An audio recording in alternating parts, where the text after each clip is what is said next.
Today's matchup, KT Roaster, Coup Tigers. 2015 Spanish League of Legends Champions Korea Summer Playoff.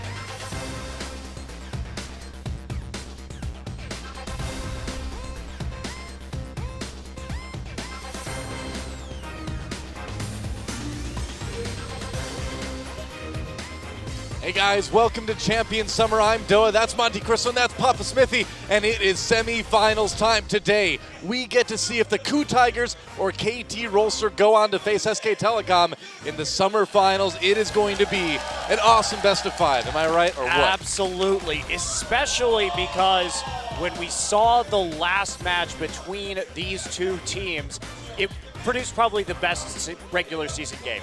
That's it. I mean, there's not much more to say. It was the KT Juggernaut game. They had that massive comeback. Coup played a very clean early and mid game, but an amazing Baron fight meant that KT took the win. It was unbelievably good. Yeah, Arrow ended that match in tears of celebration. And just recapping where we're at, of course, KT need to win this season to guarantee their position in the World Championships, so those tears will be of a different variety if KT can't get over the line today. Yeah, and Coup, they need to win to make it as well. If they win, they get that automatic seed to the World Championship, so super important for both of these teams. Pretty much, and speaking of tears, Monty, you've cried KT tears for multiple years in a row. Even when KT won Summer last year, you were like, yeah, but this is like the worst team to ever win a season of champions. Like, is it finally your year?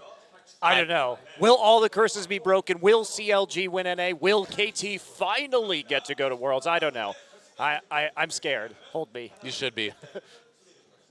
Thank you. Okay. A little love for Papa Smithy there too. All right. I mean, the hype train still has a couple more stops before Worlds, Monte Cristo, so I think now's the time to get your tickets. What is your prediction? Is KT going to win today? Because so far, both of us, I mean, everyone here has been wrong in terms of predictions in the playoffs. I've never been wrong, but let's pass on. Let's go past that very quickly, guys. OGN.azubu.tv, by the way, has a great website where you can go and watch some super plays, and you can vote for what is the most super of them. So there you go. Hard How about that? Though, I know, thank you. Well done, It sir. was very good. That's why they pay me the big bucks. So going into this KT versus Coup, like we said, one of the closest regular season matches we saw in the second round. KT, though, still looking like the stronger team overall right now, but I don't know, Coup has improved seemingly quite a bit in their playoff run. Of course, they beat Najin, they beat CJ. Now, can they beat KT?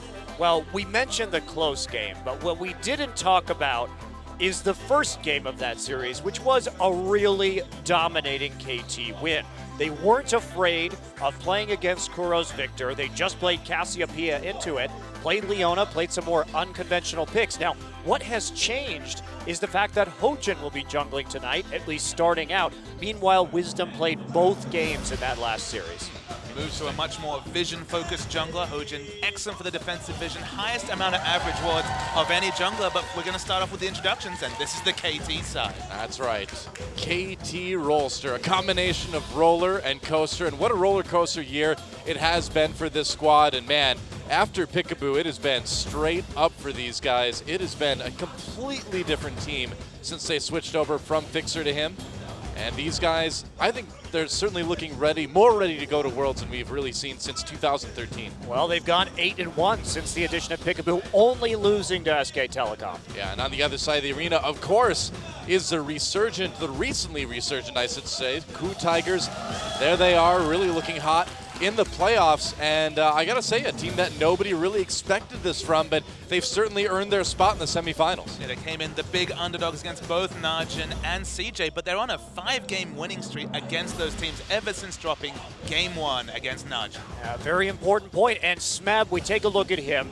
Now, these teams have similar strengths, and it's all about the top lane. Everything about the top lane in this match. KT more early aggression, but we've seen their comeback potential. Ku more about that mid-game play, very nice shot calling. But if we look at Someday, our regular season MVP versus Smeb, 12 different champions for Someday, 11 for Smeb, 13 if we include Malphite and Shyvana that he used in the playoffs.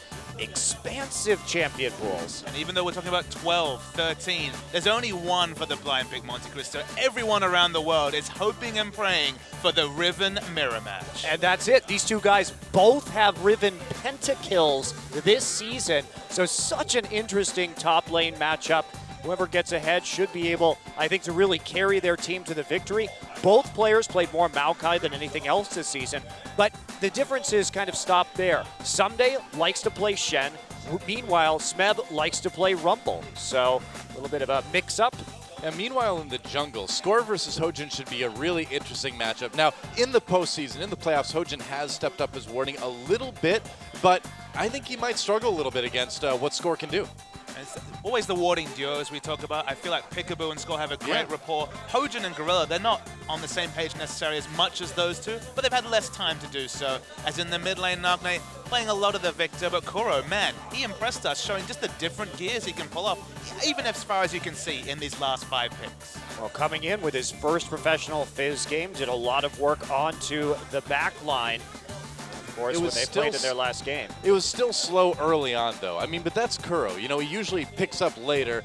I wonder how that's going to work against Nagne. Meanwhile, AD carry Arrow versus Prey should be a much better matchup than it would have been a couple weeks ago. Prey looks like he's really fixed a lot of the positioning issues that he had in the regular season. In the playoffs, gonna have to see more today, though. That's right. And, you know, one interesting thing about the draft in the last time these two teams faced, KT was not afraid to give up Victor and Callista. They won very handily against KU Tigers, even with giving up some big power picks, especially ones that the KU Tigers like to run. Let's check out a couple more stats. Some matchup points, if you will. KT Rolster, of course, in the first round ended up 6th, 55.6% win rate. Pre-Peekaboo and post-Peekaboo. They're 8-1 after Peekaboo. Just shows how much they're fortunate, this team. You can see them celebrating. That was, of course, their famous victory over their opponents today, the KU Tigers. That's right. So 66.7% win rate in the first half of the season for the KU Tigers. A little bit lower, remember, they did go on that big winning streak in the kind of the middle of the season, then dropped off.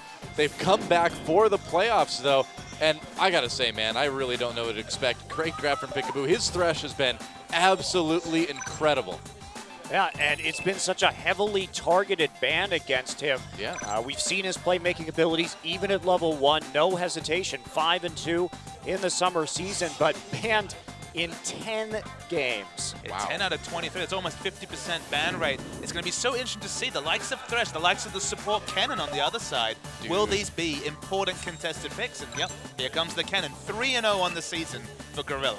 Gorilla is so good at doing these tower dives like we see on the screen right now, being that secondary flanking engage, and he gets it banned a lot against him too. Yeah, one interesting stat is that Peekaboo, you know, it's been on the season now for half a season. He hasn't actually played against or played himself the support Kennen. So maybe KT will have to ban it just because they haven't come across it in the second part of the round robin. Maybe. Well, there is Peekaboo, and how sweet would it be for him to get to the finals, to play against his old team SK Telecom in the finals of the entire season after getting dropped by them after MSI. It would be pretty cool for him to get to be in that position, I think. It's a bit of a harsh word to say drop just because you're talking to SKT. They really didn't want to give up Peekaboo. They valued him as a player. Just some issues, just some personnel. They went with Wolf as their starter, and Peekaboo just wanted to play. He wanted to get onto a team. KT gave him the shot, and man, he's embraced it with open arms. Certainly has, yeah. It seems to fix some of those wrist issues he was having at the time, too. And KT looking very strong coming into this one, but this KU Tigers team, man, I don't know.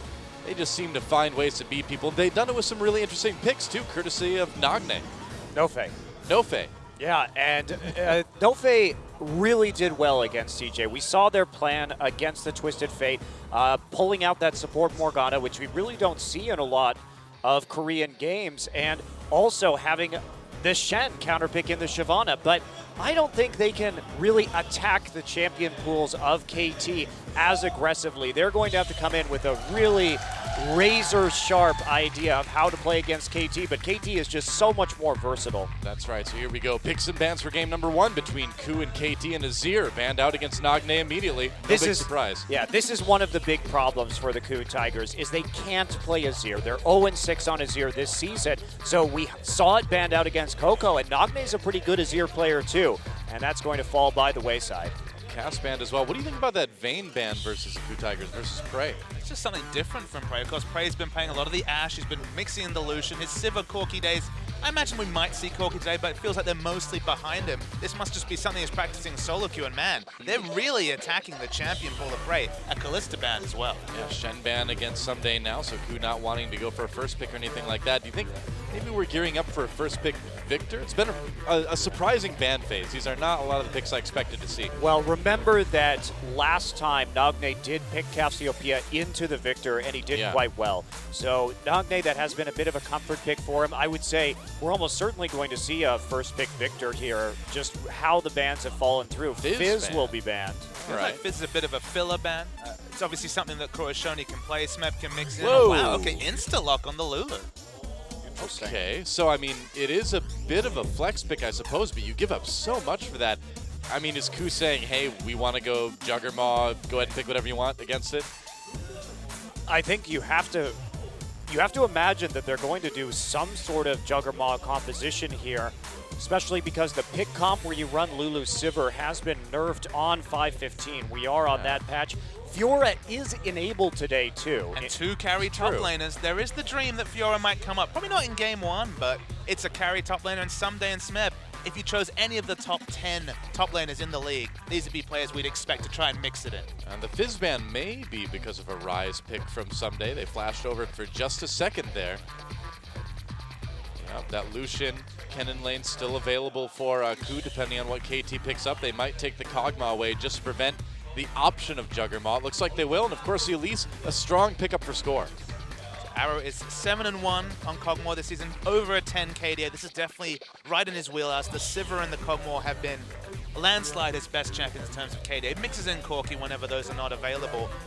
This does deny, of course, the true Juggermaw, given that Kog'Maw's not available. So was Ku really showing their hands early with the Lulu, or do they have something different to show us? 5.15, they're showing Echo. AP Echo is certainly a thing on this patch. And Kuro's played it before, too, so that has been a major consideration. He was one of the only players to play mid-Echo back after release. Well, I mean, with the way things have been going, I guess I wouldn't be too surprised with the brand pick. Why not? Why not? I'd love to see the Gangplank, though, new Gangplank. Or that Fiora Malphite. I mean, there is Kog'Maw on the other side, but they're going to go with Rek'Sai and Ashe for now anyway. Return to Ashe. Ashe, of course, has really come up just in the last week, ever since that Spenu versus Ku last game of the regular season. Teams have really been prioritizing Ashe, even without any direct change. The only indirect change that's really buffed up the Ashe has been, of course, the introductions of the Zeke's Harbinger, which gives her, the way she interacts with critical chance, gives her extra critical damage. So Prey's arrows in particular have been his strong suit. He's been so good at initiating from the AD carry role.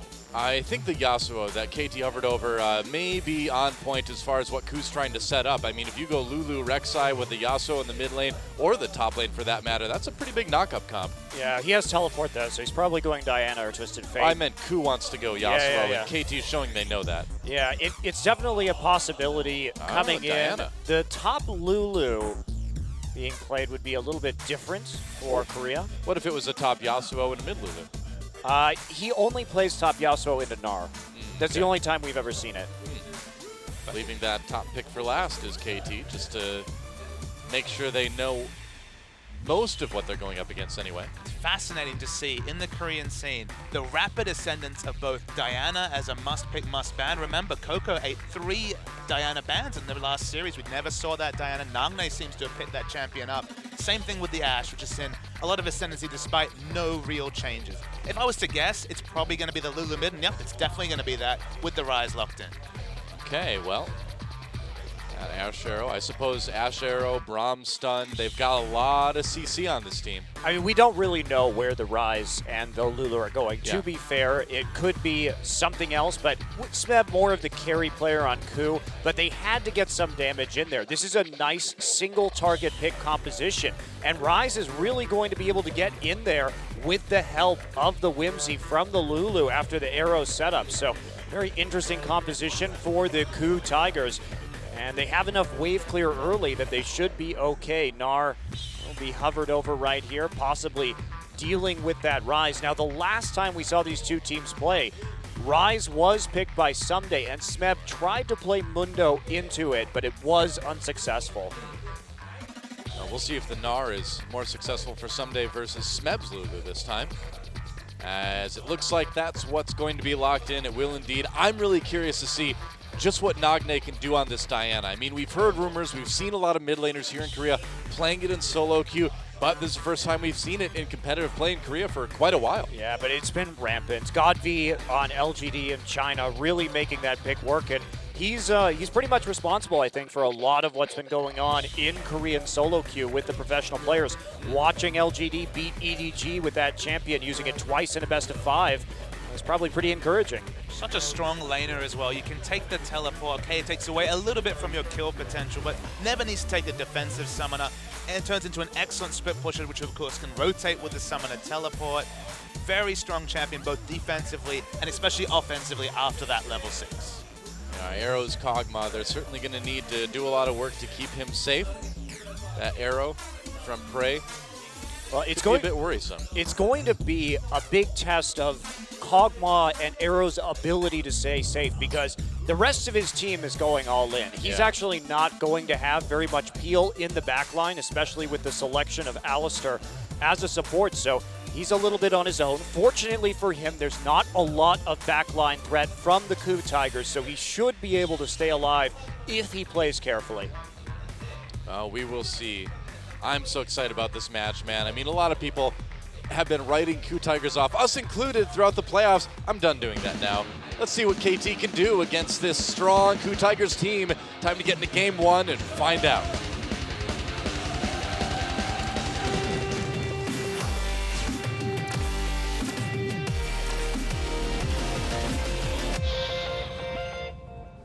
And welcome to Summoner's Rift for our first game of the semifinals here, our only semifinal, as SK Telecom is awaiting the victor of this best of 5. Will it be the Ku Tigers? Will it be KT Rolster? By the end of the evening, we'll know, and a lot of it could depend on this first game. So Kuro actually going to be taking the Rise in the mid lane here, running that exhaust, so not going for the mobility with the Ghost. And that's pretty powerful against Diana, because once Diana goes in, you just rune prison her. True. She's a very binary champion. Sure, she can be strong, but she requires items to really maximize her effectiveness. She's very item dependent, needs the Zhonya's Hourglass, needs some tanky stats, and she's not going to be doing much once that rune prison goes down. It's worth noting, of course, that Diana players will usually prioritize the National's Tooth or attack speed in general. A lot of her scrapping power is proccing and proccing her passive. With the exhaust, going to have just multiple different ways, the rune prison or the exhaust, to try and stop the scraps early. And if Kuro can just get a free laning phase, scale into the late game, a lot of power coming from that Rise. That Cyan was saying that it's Buff Girl's last day in the studio. Oh well. Farewell, Buff Girl. There's Arrow. The Pentakiller is 2 this season. Yep, that's what it says right there. Pentakill. It's pentakills all across the Rift, as we already mentioned, both Smeb and Someday with professional Riven pentakills this We've season. had more pentas this season than we've ever had before by quite a bit. I think the most we'd had before that was like 2. Well, it's also been a lot more games, so you have to consider that factor in. Oh yeah, true, We I had suppose. 217 regular season games That's this a lot season. of games, man. So we did have, what, 6 pentakills over the course of that time? But the fun thing is that champion pools specifically for top laners have opened up. We are seeing the likes of the Riven top lane. Remember, this was actually the first season to have a top laner pentakill in the history of champions. Yeah. Which is pretty surprising considering all the jacks that Shy used to play way back when, but I guess he never quite got that penta. Unfortunately not. Well, it looks like standard lanes starting off here. My worry in the late game, for Ku Tigers specifically, is they've gone with this top lane Lulu with the only person on the team with teleport. Lulu will lose trades against both Na and Diana in the late game, specifically once Diana picks up a few items, maybe the Abyssal Scepter, any sort of defense. So when it comes to just prepping those minion waves, which of course is consistently a Ku's strength, managing the rotations in the late game around objectives, especially if KT get any sort of lead in that objectives, is going to be very difficult just with the lineup they've picked. Very nice poke by Smeb early on, though. Pushing Someday back for the moment, going to force that early recall too, and that's going to probably mean a teleport burnt by Someday to get back to lane to not miss any CS. You're not really worried about Lulu teleports, though. She's actually one of the least threatening teleport top laners. She's not flat. Oh, gank on the mid lane here. Nagne in a little bit of trouble. There's a Rune Prison, gets knocked up as well. Has to burn that flash early. The exhaust goes down. I don't know if they're going to get him, though. Oh, so close. So close, but Nagne manages to live. Flash. Wow, Flash is burned for both Hojin and Kuro. It's not that punishing. Remember, Nagne can just teleport back into mid lane with the Summoner spell, so not going to lose out on much. They only just now pushed the minion wave in and going to pick up even all the experience as well. Not a whole lot lost there. Very close to picking up that first blood. Would have been a huge boon to get Kuro rolling. As it is, he has to recall before he can get his tier, so that's going to be delayed when it comes to his stacking. And walk back to lane. Doesn't have Summoner teleport himself, so... That was worth a try, at least. Yeah, definitely. Nearly succeeded, and Nagne will need to be careful. He doesn't have any flash now for a while, so Hojin may be able to have a decent opportunity a little bit later in the game. It's really hard to gank for Diana pre-6, though. She's just not going to close that gap very efficiently, especially without that flash. So we'll see if they can do much of anything. Well, Score is going to be coming through here, not trying to gank yet. And we talked about KT before, but KT really a team that thrives once they can get into the enemy jungle. And we've seen that even against SK Telecom when they took a game, is once Peekaboo and Score start getting into your jungle, you almost always lose. There's not really much you can stop when it comes to how many wards they get in there, how willing they are to fight deep in the enemy territory, and how calculated they are when they take those skirmishes. That's a good bot lane for Ku Tigers then, because it's really keeping Ku in here. That's preventing a little bit of exactly what you just talked about. Just given the strength in the late game of the rotational play, of the fact that they have 2 teleports, Trojans, just looking around the bottom lane, I feel like the Dragon game, specifically picking up the first 2 Dragons, is going to be that much more critical to the Ku Tigers. Now, you could argue that with Ashe and Ryze, they haven't necessarily picked up champions that are conducive to picking up those early objectives, but given the fact that in the late game, they get behind in Dragons, it'll be so hard to find a window, given how much extra split pushing power the likes of a split push Nashor's Tooth Diana can provide will hold back the Ku Tigers. I just feel like monopolizing this objective is the most reliable way to really be a threat in the late game if you're the Ku Tigers. Yeah, and even though they have the Ryze for that big-time late-game carry, their engage really isn't the strongest. They're super dependent on Prey's arrows to engage in the late game, and especially without the Ghost onto Ryze. Sure, they have the Whimsy, but oh man, the 1v1! Did he get him? First blood for Smeb. That's what I like to see. Even though it's not support, Bloodthirsty Lulu is always good for Doa. Yes, the first blood on the regular season MVP and just a pure 1v1. This matchup goes poorly for Lulu as the levels go on, but man, that's actually a really big advantage and gets the items rolling. I came back with that second ring and it was a little bit too strong for Someday to handle. That was a sick 1v1 though. Now Someday's itemization might have to be more defensive. Maybe Hexdrinker will be too offensive, or maybe has to go into the Spectre's Cowl, and it will increase the window where Smeb can just free auto in the matchup. Score gets hit by the Winter's Bite there. Gorilla was on the scene to prevent the gank in mid lane, trying to protect his pink ward as well, and it looks like he'll be able to. So KT struggling just a bit here in the early game. Well, those defensive pink wards are so important when you play against KT, because that is their major key to winning, is how much more information they have than you. And with that denial, Gorilla has been a player who's had a standout season in spite of Ku's ups and downs. He's been the driving force, very high kill participation for this team, because he was the one making plays happen when Hojin and Wisdom were struggling.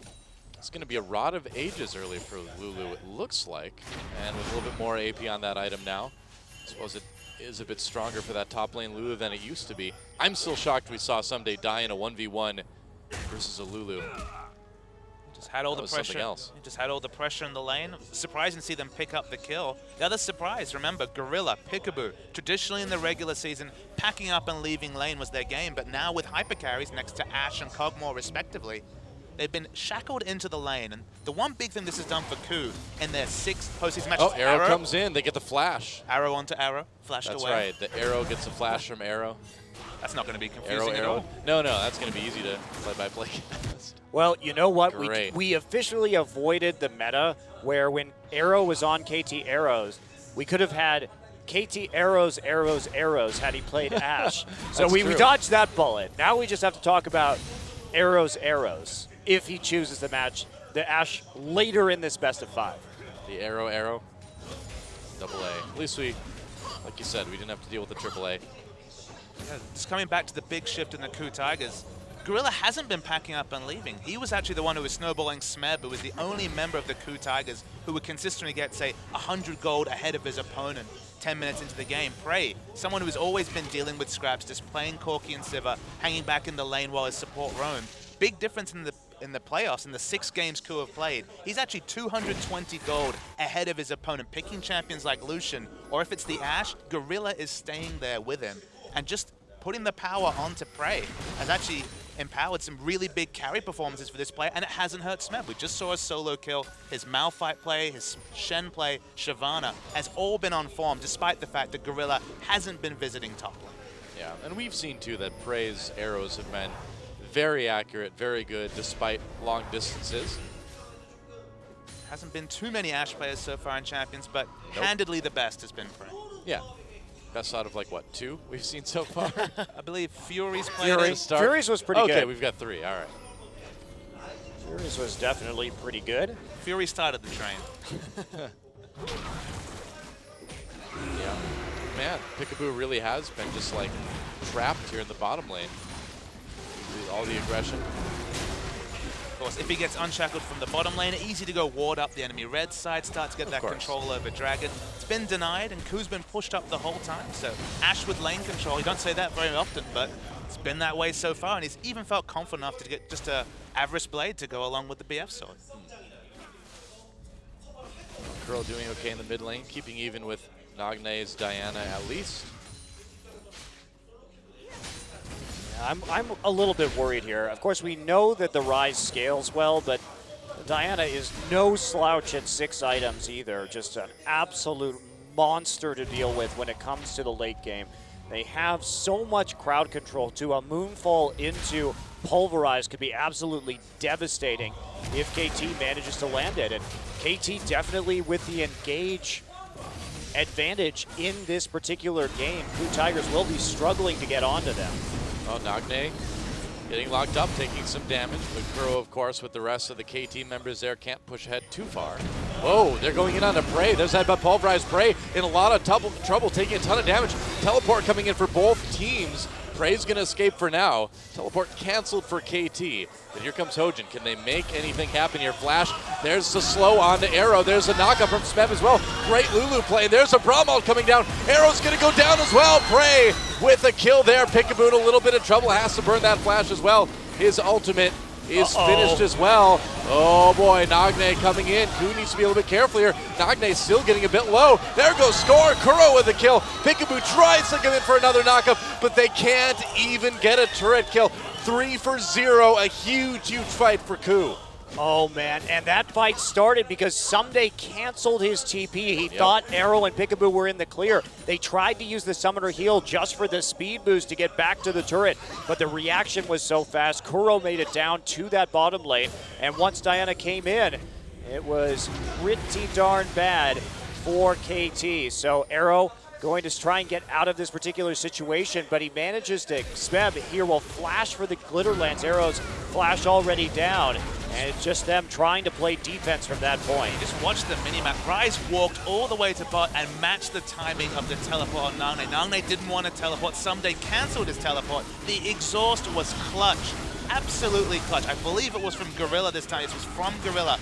right on time. Remember, Gorilla's clutch exhaust changed the course of the first game of the last set, and it's on point again. And Gorilla nearly died there too. He just barely got out of tower aggro range as Peekaboo tried to at least trade for something, but it wasn't to be, and that is a lot of kills now on to Prey after the mass teleport brawl in the bottom lane. 4 for 0 and a healthy advantage for the Tigers. I gotta say too, man, Smeb's aggressive Lulu play has been so good. We have not seen Lulu's go that aggro very often too, but he was flashing for the Glitter Lance for the slow, getting in there to knock up with his ultimate on himself.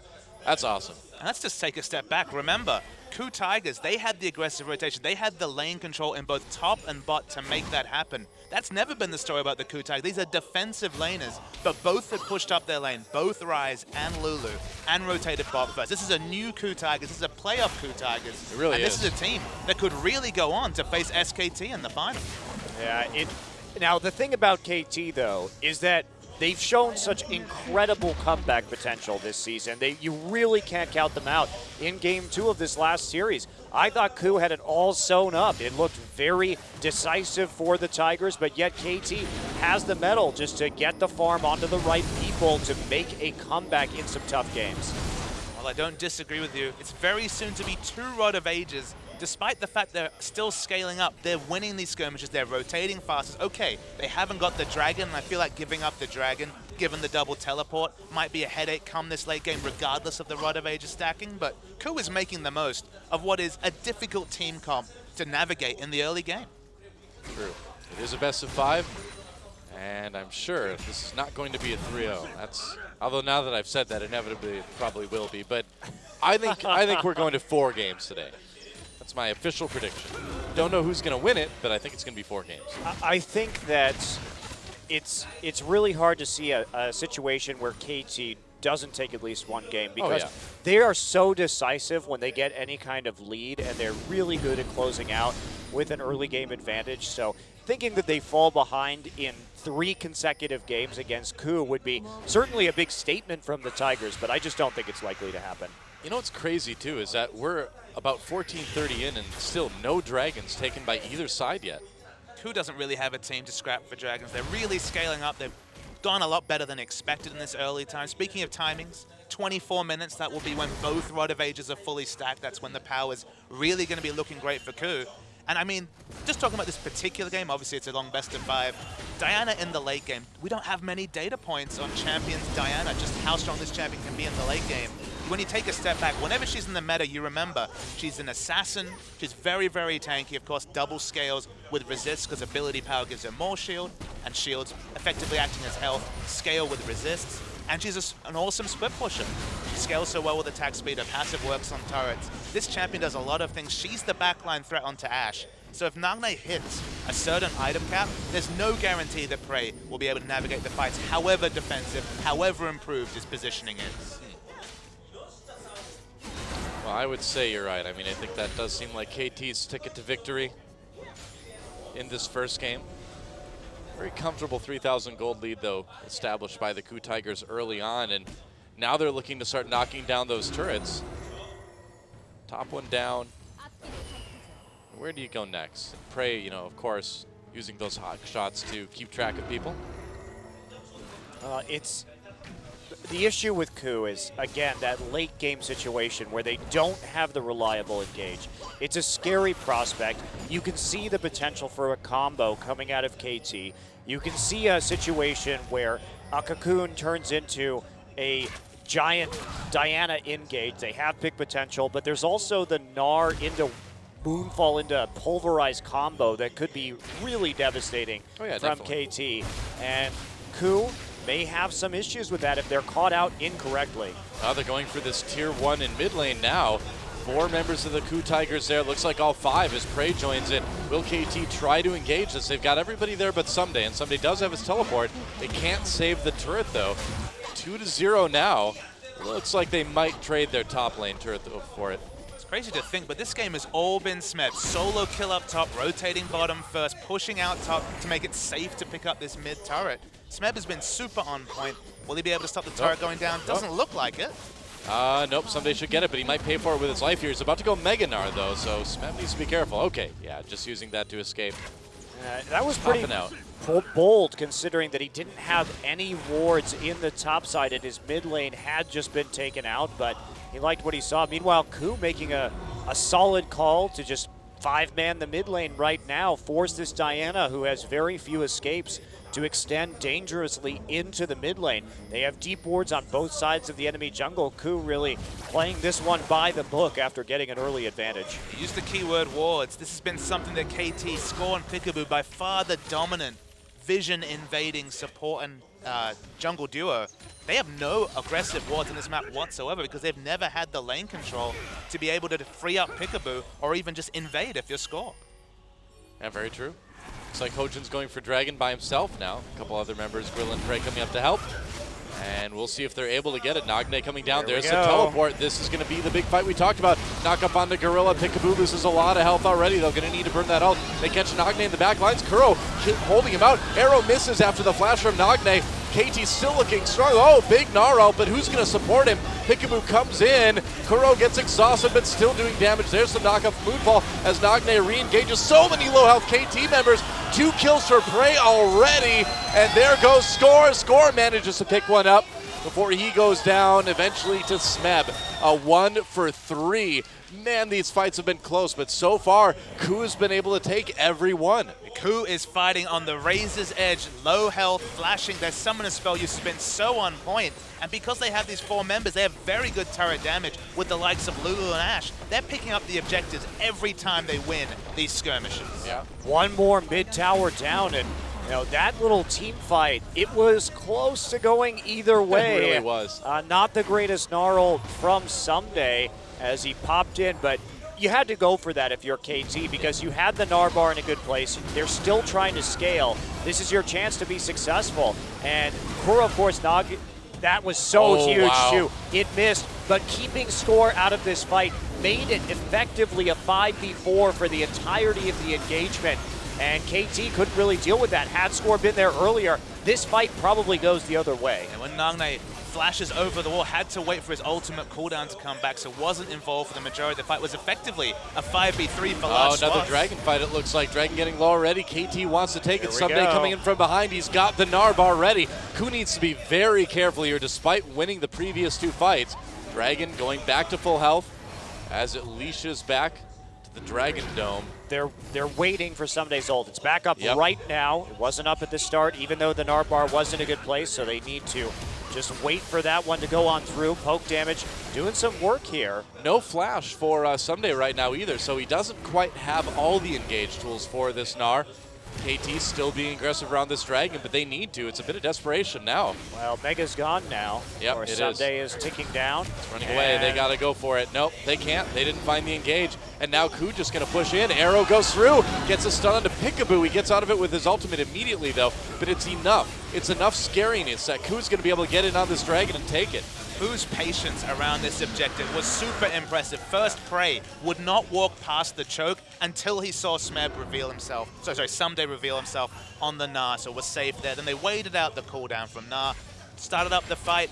Importantly, unspent gold. Arrow was sitting on 1,500, but Lulu was the person who had spent the gold on Ku. Of course, Ashe came into that fight with the static shift, with Infinity Edge compared to just a Trinity Force. So the power, I mean, obviously a much lower item ceiling on Smeb, so much more relevant without spending that gold compared to Kog'Maw, who was just very behind.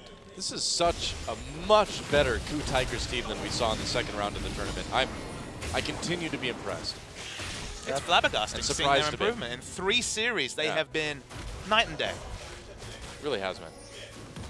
I thought they were definitely just heading towards another kind of lackluster end of the season. Now, we saw them finish first in spring, but they didn't even bother to show up to the finals. And, you know, for me, the most important takeaway from this is that the Ku Tigers finally seem to be able to play in high-pressure situations. If we look at the history of this team, one of their issues at IEM in Katowice, at the finals in the summer season, is that they really just cracked and looked like they could tilt under pressure. We saw Hojin really floundering and kind of weirdly ganking top lane over and over for Smeb when they started to get behind. Now, they haven't been behind too much I would say, in the playoffs so far, but they did have a couple of close games versus CJ. And that's something new for this roster, is actual mental poise in a must-win situation. It has looked a lot better. They have looked much less affected by the wins and losses in the series than they did before. Poking around the top. I mean, let's think about the two things that have changed for the KOO Tigers. The first one, Hojin into the lineup, putting trust in this jungler who was one of those stragglers at the end of the previous season. Then named Lee, was really struggling, easily out-jungled by Bengi. Is KOO looking for a pick on anyone. Peekaboo, a little bit overextended, but should be fine. The other one, of course, is Gorilla, really putting their trust in Prey, doubling down on getting Prey ahead. This is a guy who struggled with positioning the whole start of the season. You might understand, okay, pack up and leave that lane. Prey's going to lose anyway. Now suddenly doubling down on Prey, picking the Ashe, picking Lucian, going for these strong 2v2 lanes. I mean, when you think about it too, this is Prey's like third year as a pro player here in Korea. You know, he probably doesn't have a ton of time left. He's already lasted for a long time. He may well realize that this could be his last real chance to get to Worlds, to win a couple more tournaments, or win a tournament. Well, he won Champions Winter way back when, but he wants to get another one, you know? He's also a world semifinalist. I mean, yeah, that's so true. there, he's had a pretty successful career, all things considered. But it's Renaissance giving him these tools to succeed. He's, you know, would be top 2 in postseason MVP, and they give him difficult positional-based champions like Ashe that have to engage, they're very squishy, that don't have escapes. These are all things that, 6 weeks ago we would have said, okay, this is a drafting mistake from KOO, given that he was getting caught out in Juggermore, getting caught out on Sivir, and suddenly now he's the master of Ashe. Whoa, flashes. Wow. 2 flashes for 1 arrow, man. The value. That is value ultra is so value, real. man. 10 minutes Holy of cow. cooldowns blown there, 2 5-minute flashes. Jeez, and with no flash on Diana, they're like, all right, well, we can just go for Baron. No flash on Arrow. He's so vulnerable. KOO Tigers. Here comes the teleport from Someday. KT wants to fight it anyway. Baron already getting very low. He's going to come in. Peekaboo's going to try to make a play here. Baron taken by KOO. Nagne getting low, gets taken out. KT already on the run. There's the exhaust on the Arrow. They've caught him. Both carries out of the way. Double kill for Smeb. And KOO Tigers, they might be ready to cruise to victory very soon here. Well, realistically, I think this game was decided when KOO actually was winning fights in their power trough, and now they've really amped up. Nagne is quite far behind, and they are just going to push forward here, easily taking an inhibitor. And interestingly, it's a 24-minute, nearly 25-minute game where only 1 dragon has been taken, but it's been all about KOO playing the map better, using teleport better, taking towers at the appropriate time, and such crisp shot calling. Wow, let's watch that Baron fight one more time. Peekaboo tries to flash in and make a play, but they can't steal away the Baron. Yeah, at least not even on the map just yet.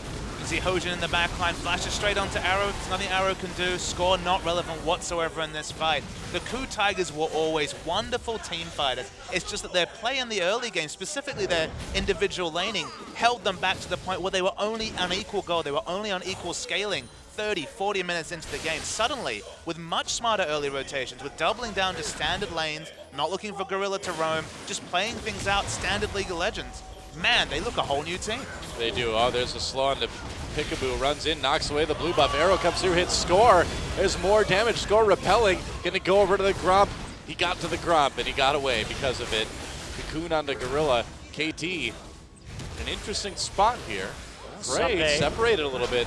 Ooh, yeah, they need to disengage. That was a bit of a dangerous position for a moment there. Yeah, Someday was looking for a flank when he had nearly a full Gnar bar, and Someday actually has been playing around his rage really well this game in spite of the defeat, you can see. And this match, we said, if there's going to be a top laner that gets going, that's probably going to be the difference between victory and defeat for KT or KOO, because they are such top lane focused teams. Very true. Almost feels like the lane swap is necessary for KT, because Peekaboo, he is the one that, to me, has looked the most different from the last time we saw him in this series. Kuro They're trying to flank. They're going to go in. Gnar with the full ultimate. There we go. 3-man ult against the wall. Peekaboo getting there for the headbutt. Pulverize. Diana comes in for more CC as well. Can KOO somehow turn this around? It looks like they are. What in the world is going on? KOO somehow, despite all the CC, gets the ace, and they get a clean ace. Yeah. Nobody dies. Well, they're just so far ahead right now. There's a the surrender coming in. A 26-minute game, and KOO Tigers takes the early lead. Wow, what a game one.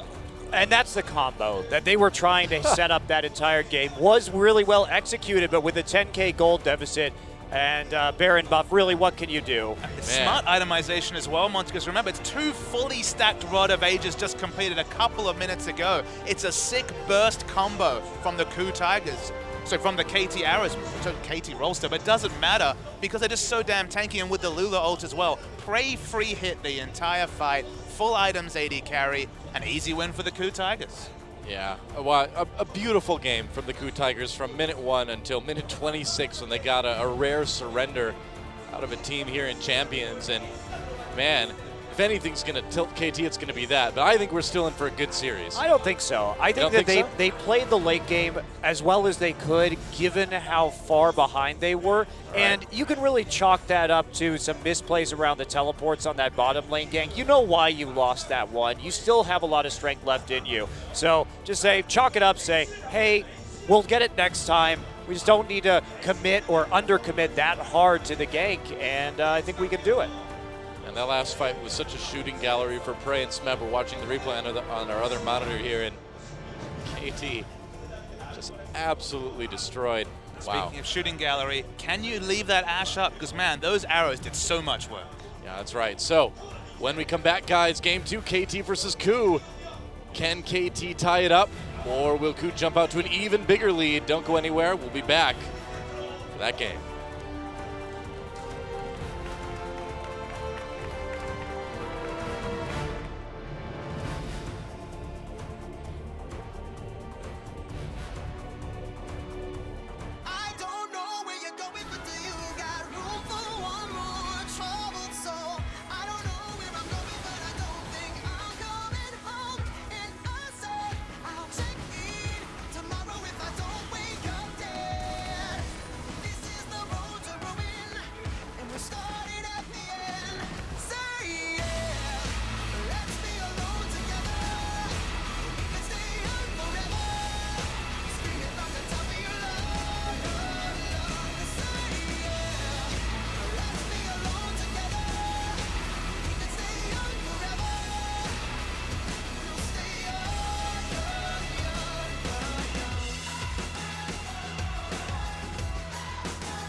And welcome back to Champion Summer. Our Game 1 MVP is Prey. Man, those Ashe arrows are a thing of beauty. And because of it, 86% kill contribution. Prey regular season, postseason are like two different Preys. Well, I'm really surprised to see him showing up so well over the course of this series, given his regular season. But you can't deny that this was a very good performance. This team composition was designed to kill him. Flash. Beautiful arrow. And with this win, 4-0 and over 20 KDA on Ashe, you put so many eggs in the Prey basket. You park a support next to him. You put him on a champion with no ability to reposition in a fight that needs to initiate to make the most value out of her kit. And Prey apparently rises to the occasion and carries. Well, especially against a Diana. I mean, that is a high damage mid laner and a big threat to a less than mobile AD carry like Ashe. But Prey plays it like a pro, and I'm just flabbergasted because it was his team fighting that was the problem earlier this season. He was mispositioning, he was too far up, he was getting caught out, and now looks entirely different. Yeah. I mean, they're just like very little subtle things too. Like in that last fight, he moved up, and it looked like he might be getting a little bit too close, but he was moving up so that Gorilla could W back to him and stay alive. It's little things like that that we haven't seen from Prey since spring, really, since pre-IEM Katowice. And just uniquely, with the schedule that they've had, KU have played in the last 4 matches. They played in the last game of the regular season. This is their 3rd match in the playoffs. They've played themselves into form, and they've shown that they can play these champions. They're fast rising in the meta on patch 5.15. That's right. So we go into picks and bans for Game 2. KU versus KT, and KT trying to tie it up. There's the Azir ban against Nagne. KU and KT staying on the same sides that we saw. It looks like some preference here for the red side, perhaps for KT. I guess so, yeah. And they do have the higher seed coming into this. So Kalista will be the ban. Now, do they ban the Vayne? I'm not really afraid of Prey's Vayne. If we just look historically, Prey has never really been a Vayne player. That was a strange ban from game number 1. I feel like if you're going to ban something away from Prey, ban the Ashe now. I think this time, honestly, they're looking for the first pick victor, KU Tigers. They passed over that champion in the previous draft. I'm expecting the adaptation of the Ashe ban. I don't know if Ashe is a first pick champion for KU, but they've surprised us plenty of times so far in their run. So just interested to see where this draft goes in the final 2 bans. So there's a Rise ban against KU as well. So that's going to open up a few more things. And the thing is, the score got Elise last game, and it really didn't seem to matter because they kept Peekaboo in lane. They never let that score Peekaboo combo that's been so strong for KT even really happen. The score and Peekaboo take over the games, and then someday an arrow come in the late game with the team fighting. Lulu ban. Wow, okay, so really a lot of adaptation bans. Now suddenly a lot available in this pick and ban.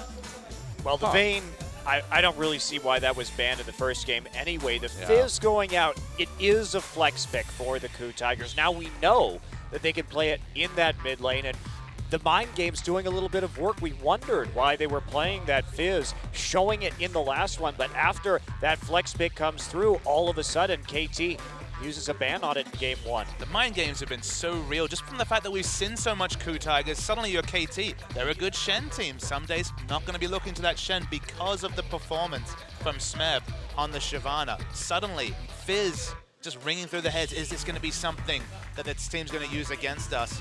Might be a first pick Rek'Sai. Rek'Sai did work last game and scores Rek'Sai. By far his most played jungler this season. He's been really on form with the Rek'Sai. It's going to be denied away. Yeah, looks like they will pick it. Yep, it will be locked in. All right. Do you think you pick away the Ashe for KT? I don't know whether Arrow can play it. We don't know if Arrow certainly hasn't shown it. Arrow's been very top heavy. His best champions he has looked wonderful on. Kog'Maw, Sivir have been by far his power picks. We haven't seen the Ashe, but maybe this is one of those unique situations where if you can't play the Ashe, it really hurts your draft. Yeah, but the question now is, we see the Braum flashed over. That's a great way to stop the Ashe. Go ahead, block that arrow with the Unbreakable, take it away, and someday we'll be locking in the Fizz early on, so they're not going to take it, but they will pick it early alongside Elise.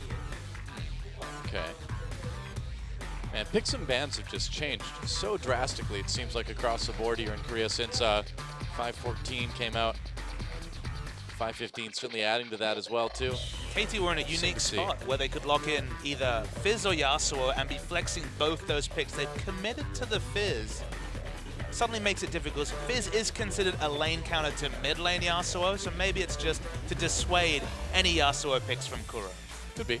It's also the possibility that KT takes the Yasuo if they see the Ashe coming in just to block some arrows. Now, Nagne hasn't been playing Yasuo recently, but historically, back on his Najin Blacksword days, he actually did play a fair amount. He's 2-3 on the champion all time, but it does exist as a possible flex pick for KT Rolster, as we may see the Kog'Maw and Alistar locked in. So I'm really excited to see the Alistar. This is a champion that Gorilla is 7-0 on for the season, but hasn't been able to play or hasn't been picked in the last 11 series they've played. He's not only 7-0 on the season, he is professionally undefeated on Alistar in his career. I believe he's 9-0, I'll check on it in just a second, all time on that support. They moved away. It was actually the battle of the undefeated Alistars previous to the last game. It was 7-0 versus 4-0 on the season. Peekaboo obviously losing on that champion. Now the Alistar comes back in the playoffs for Gorilla. It's actually 8-0 for Gorilla all time, so mostly playing it this season, but still one of the few champions with that many games that has been undefeated for these players. Janna Vayne may be the combo, but KT, I think they need some wave clear. Well, they're going to go with Janna Corki, it looks like, theoretically. Thresh Corki. Maybe the pickup instead. Looks like that's what they're going to go with. Unless there's some last-minute change. Peekaboo hasn't been scoring the respect bands. This is by far his highest impact champion. Rooted in lane as Alistar, a champion that usually has playmaking potential. They will look for a lane up, or they will look to free up the Thresh from Peekaboo, because this guy, whether it's the level 1 plays or the roaming play in general, is super impressive. Okay, well, Yasuo has been heavily banned against the Ku Tigers. They have a lot of knockups to synergize with that champion right now. Will they be bold enough to take it? Malphite Yasuo, come on. Summon Bronzodia. Let's do it. That'd be Malphite Victor. And Kuro's Victor is, of course, very, very strong and something that's been surprisingly neglected in our first 2 games so far, but maybe not this time. They don't have a lot of dive synergy with the Malphite. Of course, Malphite Alistar is basically the ultimate wombo engage unit, but doesn't really put it together. Now, Someday doesn't play a lot of Rumble, and Smeb has played a lot of Rumble. It's one of the reasons why, despite the fact we think of both these players as carry top laners, the fact that you play a lot more Rumble compared to a champion like Maokai or Shen, which is more Someday speed, means that you often pick up those higher damage numbers, and he's going to go back to the Rumble. Hey, look, it's a Rumble, Trinity Force AD carry, Dragon Control team from the Ku Tigers. This is the return of the Ku Tigers we know and love. This is a very high damage team. Wow. All right. KT down to the last pick. Question is, with the Azir and the Cassiopeia banned out, do you go back to this Diana up against the Victor? Could be difficult. You would have a lot of pick potential with Fizz and Elise and Diana. Huge amounts of single target damage, the Thresh too. But that would be a difficult composition to run. What about the Ahri? Could go Ahri here. That's Ahri definitely would provide a lot of kill pressure. Yeah, Ahri would be good here. And looks like the Diana might well just come through again. Nagne has long been an Ahri player. Yeah. I think the Diana fills a lot of those same purposes, though. I mean, you can still provide a lot of kill pressure onto the Victor. Honestly, though, Victor with Exhaust does deal with Diana pretty well. Credit to Kuro, who really shut down any of the skirmishes that Nagne was looking to put out in Game 1 on Diana. Will he go for the teleport again? Because honestly, the combat summoner seemed to really warp the 1v1s between that pick. I think you have to go for the teleport because you're running a pick composition through and through. This is not a composition that will successfully 5v5 Ku's comp, all things being equal in the late game. They have to make moves on the map. They're set up for some very nice tower dives with this composition, but it's about attacking early and trying to snowball on some very strong split pushers. Strong 1-3-1 with the Corki to hold the mid lane while Diana and Fizz go to town. But they have to get their mid and top lane rolling. I mean, the thing is, too, is that Ku Tigers are traditionally a very hard team to dive. They're a hard team to gank. And so picking a pick comp like this may be just making things even more difficult for KT. Who's going to be playing around the Dragon? That's going to be their big wing initiative. They've got the Rumble. Rumble Victor have a lot of control around that objective early. They can get going in terms of Dragons. It's going to be hard unless KT can really wrestle back some ward coverage. If they fall behind in wards with a pick comp, it's going to be much the same story as game one. Yeah, very true. So as the game is loading here, KT looking to tie things up. If they go down 0-2 in this series, I think it's going to be tough to climb out, especially if we see the same level of play and decision-making that we saw in game number 1 from the KOO Tigers. It's going to be intense either way, guys. Here we go. Game 2, KOO Tigers versus KT. Will we have a tie after this? Let's find out.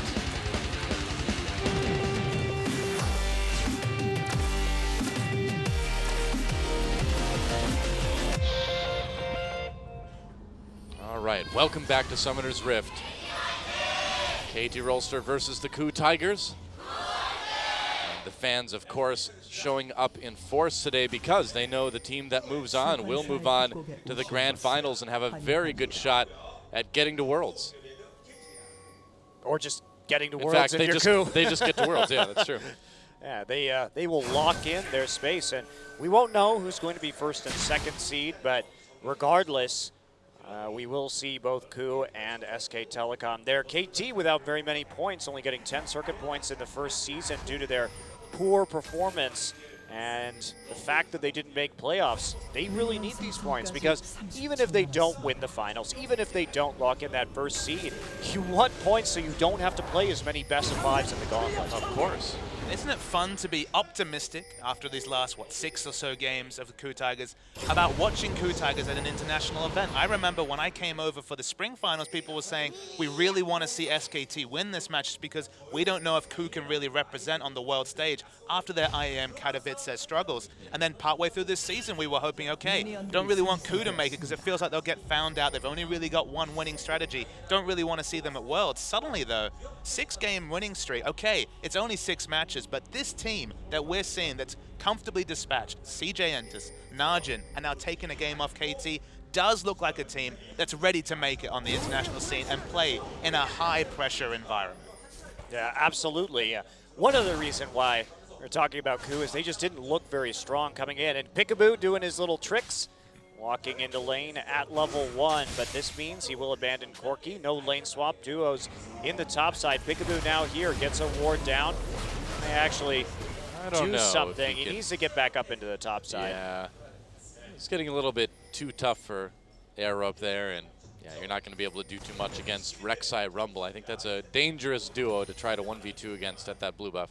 It's a strange world where you're rushing to get back into a 2v2 against KOO Tigers, who have never been about the 2v2, but this redefining themselves in that way in the postseason.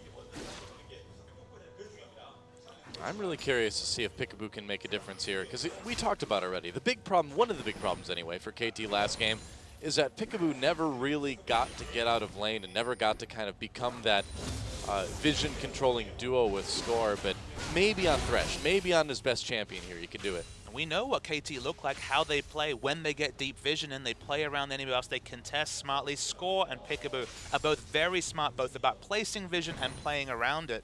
They just never got to place it, so the second part of that was not relevant in game 1.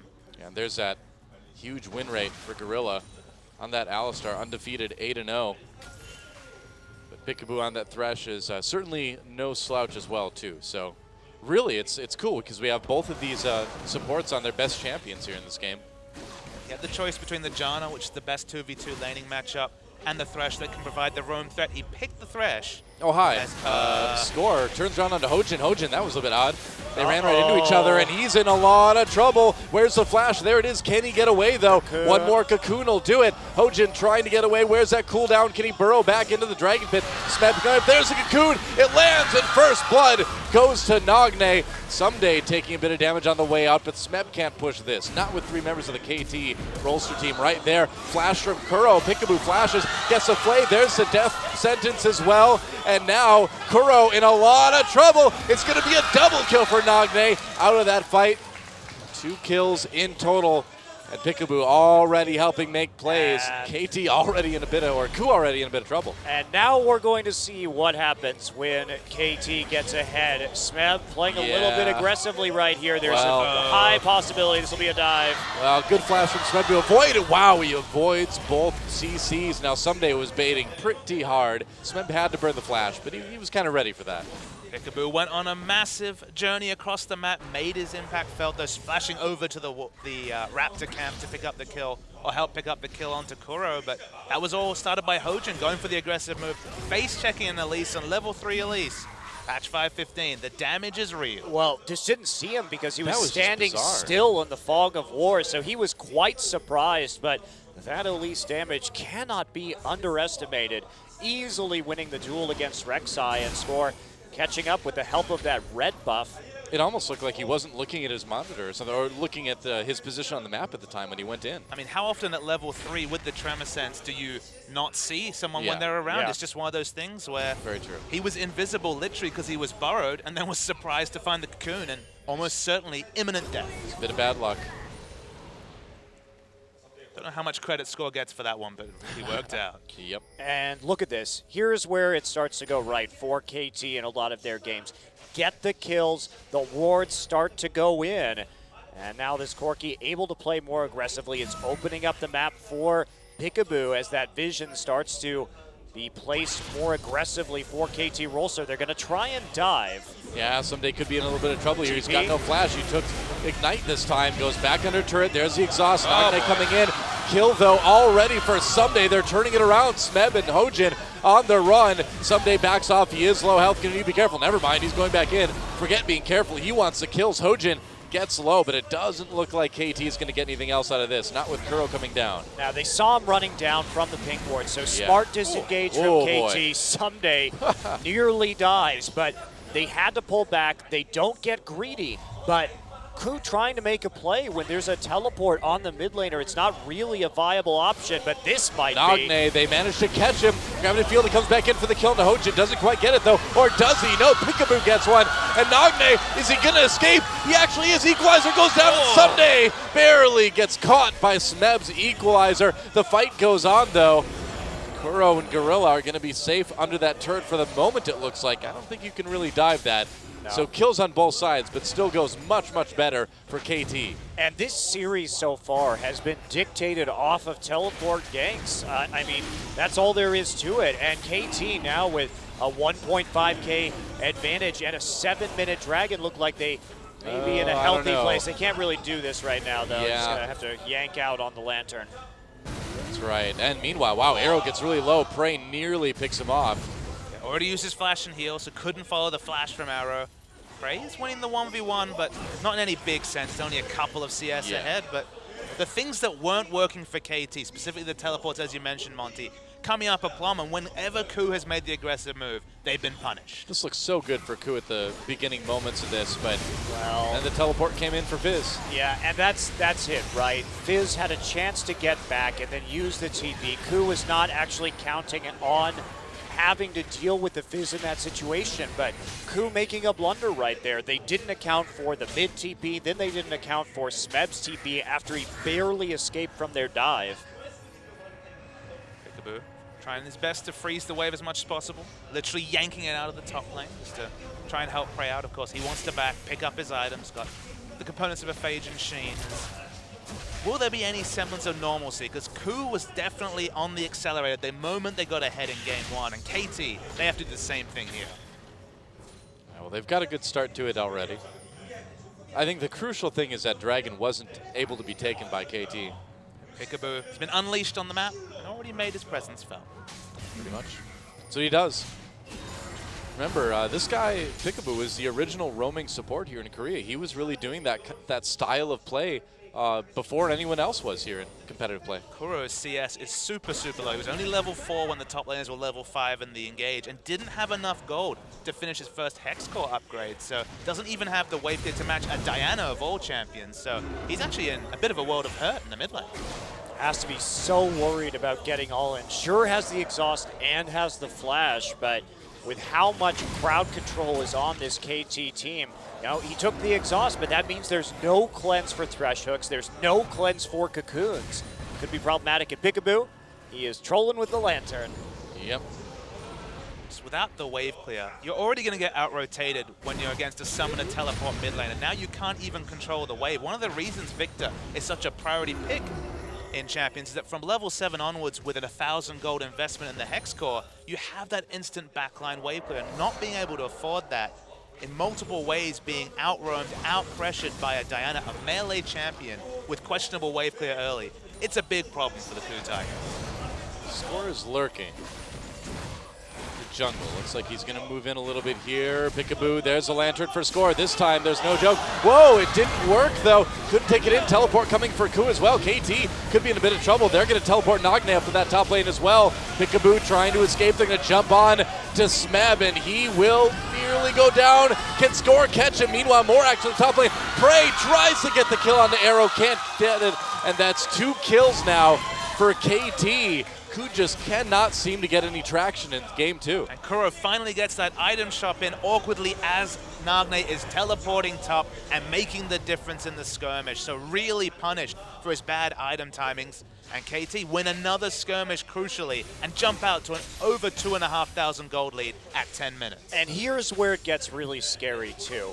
3 Sheens now for KT. Let's take a look at that Score. Can't quite get to the Lantern in time. Now Arrow is going to try and Valk out, try and get back behind the Diana. Smeb getting low, and Peekaboo, you know, he will flash out at the last possible second. Score sent to clean up Smeb with that execute, and then Diana taking care of Prey in the top lane rather. Yeah. It's the little things though, Monte Cristo. It's the fact that even though the gank wasn't quite as smooth as it could be with the way the Lantern interacted, the fact that it happened exactly when Kuro was just walking out of base means that, you know, you take teleport as a mid laner, you leave the lane, you expect to take significant turret damage. He was not punished in any way, shape, or form by Kuro. Yeah, not yet. Who's got quite the mountain to climb to come back in this one, although, I mean, I don't know, how worried are you for Coup at this point? Because they still have a very strong late game team comp, but KT is getting such a big early lead. How close is this game really? Not very, especially because the number of Sheens that are coming through from KT means that their burst damage and their ability to dive turrets, Smeb's TP is down, Someday has his up currently. They always seem to have that global, so I would just push turrets and dive. You're going to get into a situation where you have 2 Trinity Forces completed at similar timings for KT. And the 1-3-1 when that happens is going to be absolutely brutal. The panic stations start when the dragons really start to come through for KT, because when it comes to the split push, remember, Smeb, he's on the rumble. He's built for team fights, not necessarily for laning phase. He will be run over by Fizz in most situations. So if they have the dragon advantage and the split pushing advantage, that's when the panic stations really start for the Coup Tigers. Well, Coup really doesn't have any vision out on the map right now. I mean, they've only got 1 ward past River, and KT was able to take that dragon, you know, without Coup really even knowing it was going on until the end. Laning phase felt like it ended so quickly. Peekaboo was able to roam. The aggressive deep wards, that the standby of the KT Rolster organization, they've been all over this red side jungle for what, the last 5 to 6 minutes, ever since that Peekaboo roam happened at about 4 minutes into the game. And it's back to the same old KT that showed so much success in the second half of the summer season. Yeah, definitely. As we took a look at the gold right there, Nagne about 2,000 gold ahead at 13 minutes, but with that perfect kill contribution so far, he's definitely been the major player on this KT team. Certainly we've seen some flash out of the boo, but it's been Nagne whose TPs have been on point. I don't get this carrot trident thing. What are you going to do? Like, give him good eyesight? Yeah, they can see in the dark better afterwards. I guess so. It's actually, it really helps against Nocturne. Someday's a nice guy, man. He's helping people out. Kuro's forced back, and this is what happens when it's Nationals 2 Diana. Your turret instantly explodes, and the pressure just continues for KT Rolster. Yeah. Pretty much. I mean, I don't even know how you find a place to have a good team fight if you're Coup Tigers right now. You're just not going to be able to set anything up. This is a nightmare scenario for anybody against KT. Yeah. And this is where they're strong. And when we talk about KT, it's like you give them a lead early, they will close on you someday. Will get 100 CS over the enemy top laner and start to dominate that matchup. And if you get ahead of them, well, they've shown they can come from behind with 3 inhibitors down, from 5 dragons down. They are very resilient. And of course, they're not going to win all those. They did get blown out in the last one, but they have some staying power. Yeah, pretty much. Another turret falls. Lead grows. 4,000 now for KT Rolster. They're ahead in every metric, though. In the late game, they have the Diana who will do so much scrapping damage that might start to equalize. The slight mismatch between Cogmore and Corki, Diana will make up that damage. Already, the 1-3-1 is going to be monstrously strong with the double teleport lineup. And both Fizz and Diana can easily dispatch Rumble when he tries to split push with the teleport. So, catch on to Peekaboo. They're going to take him out. KT with no response. Box used as well, too. There we go. Finally a pick coming in for the Coup Tigers. went for one of his warding missions solo, only got down 1 ward and died. So that was dangerous. definitely a misfire from Peekaboo. Well, they got the teleport out, though, which is yet another thing that Smeb is not going to have for the next dragon fight. And sure, they got the kill, but was it worth it when there was no follow-up objective to use that TP? I say absolutely not. And the TP, let's see how that is punished, because KT can really start to dive aggressively now. Both Trinity forces are done. KT in the midst of an enormous power spike at the moment. Screw the Trinity Force Munchkers. Look at Nagne's items. Abyssal Scepter Nashor's Tooth at 15 minutes. That is an unbelievable amount of power. This Diana can 1v2, 1v3 with ease. Yeah, I wouldn't want to try fighting it. I don't think the Coup Tigers do either, and that's going to mean probably a pretty easy dragon for KT when it comes back up again in the next few minutes or so. Meanwhile, more wards going down. There's Score and Peekaboo together again. Dynamic duo. Score and Peekaboo reunited. were never really on the same screen in the early game in the previous match, only in terms of team fights and skirmishes. Now they're on their warding missions. There's no coincidence that KT's return to form. It's interesting how the first couple minutes for each game really has determined if these teams can play the type of game they want to play. And both teams seem to be such as that if they don't get to play their type of game, they fall apart relatively quickly. What do you think? I think that's pretty much always been the Coup mantra. Oh. They've always been about babying their way through an early game that's been up and down. It's definitely been on form, and maybe that's more than a coincidence, been part of their renaissance in the recent games. But this is pretty much the KT that we've come to expect in the last couple of months. I think for me, the Coup has found themselves in this situation with some frequency, but the main problem is that the way Coup got back into these games was by playing around Dragon, and that's just not going to be an option. Nope. Smeb's TP is down. How do they stop the triple pressure coming in? They've already lost 2 of their turrets, and frankly, KT doesn't even have to care about the next dragon. If Coup decides just to group on that objective, they should just keep split pushing and start to threaten inhibitors. Yeah, they could pretty easily take mid-tier 2 or top-tier 2 if KT, or if Coup rather, does want to go for that dragon, but... And how do you just fight for the dragon when you don't even have a teleport you can't. on Rumble? You can't. That's the big issue, is that getting champions like Twisted Fate, which, okay, they dealt with very well, all these double TP champions like Diana has been used very frequently by GodV and other Diana players. It's an extra thorn in the side of a team that, as Monte Cristo mentioned, has always highly prioritized Dragon as a solitary and main win condition. Yeah, very true. The lead continues to grow for KT. And Monty is one step further away from crying salty KT tears, deceived once again by their supposed good play. It is good right now. Yeah. What do you know? It's been great. Tears of joy. They played well in the last game. In spite of being so far behind, you could see that they still had the right idea of what to do in those team fights, even as they surrendered. Oh, yeah. So not falling quite so far behind early, definitely, and very obviously helping them out. Well, I mean, that's why they surrendered, right? Because they did get, like, the perfect team fight. And they're like, well, if we can't win that, there's literally no way we're going to win the game. So, yeah, good teleport there. Oh, Smeb gets caught in the jungle here. And, wow, quick kill for Someday. Is he going to pay for it, though? Ocean coming in, doesn't look like he will, and the assassination's coming in for Someday. KT takes a second dragon. Coup Tigers continuing to look like they're in a lot of trouble. I mean, maybe they can get this blue buff, but doesn't even look like they can get that. KT are going to contest every single blue. They've been contesting the red off spawn the last couple of times. They control this jungle, and I don't know if we'll see a surrender from Coup, but it's basically the same situation KT found themselves in the previous game, where hope, it's mostly gone. Well, I mean, if we go to like the ultra late game, 6 items on both sides, which I don't think we're going to get to, but if we do get there, Coup can win a team fight theoretically then, but like I said, I don't think we're going to be in that situation, but I think that's Coup's only chance right now, right? Is to just try to stall until 6 items, right?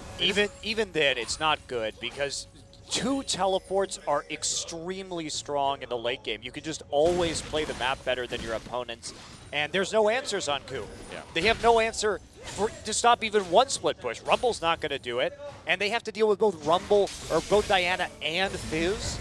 It's just, it's not going to work. Coup is driving the car without any breaks. Only KT can decide if they want to stall this game because they're the ones that set the pace. They have superior 1-3-1. They have the 2 teleports. KT will play this game at the pace they want to, and Coup, they're getting dictated to. So they don't really have any way to initiate fights. They don't really have any way to force objectives, even fight at Dragons, just because they've never even been in a position where they've had teleport for that objective. So unless KT decides to be very benevolent this game, it's theirs to lose. So you said Coup's getting dictated to. What book do you think KT is reading to them? I have to think about that one for a while. Everybody poops. I think that's what Coup might be doing this game, guys. Just saying. The classic work of literature. Yeah, The classic work of literature. One of right the pinnacles there. of Western civilization. Yep, they're like, it's okay, guys. Everybody has games like that. You beat us in game 1. Coincidentally, that might be extra applicable because pooping is what the words the Korean use for throwing. That's true. Oh. That is true. They say the team took a poop. Yep, so there you go. Your lesson in Korean scene, League of Legends terminology, jargon, vernacular, if you will. It's actually often used in trash talking. Yep, that's here true. in Korea. It's not considered bad to say that. No. They talk about toilets a lot, from what I saw. Because of that. Yeah. Yeah, Makes because sense. of that. Oh, can they catch arrow? Nope, they can't. Hype averted. You like to dodge the hype every now and then, don't? I did. I knew if I didn't, you will. So I was like, you know what? I'm gonna kill my own hype this time.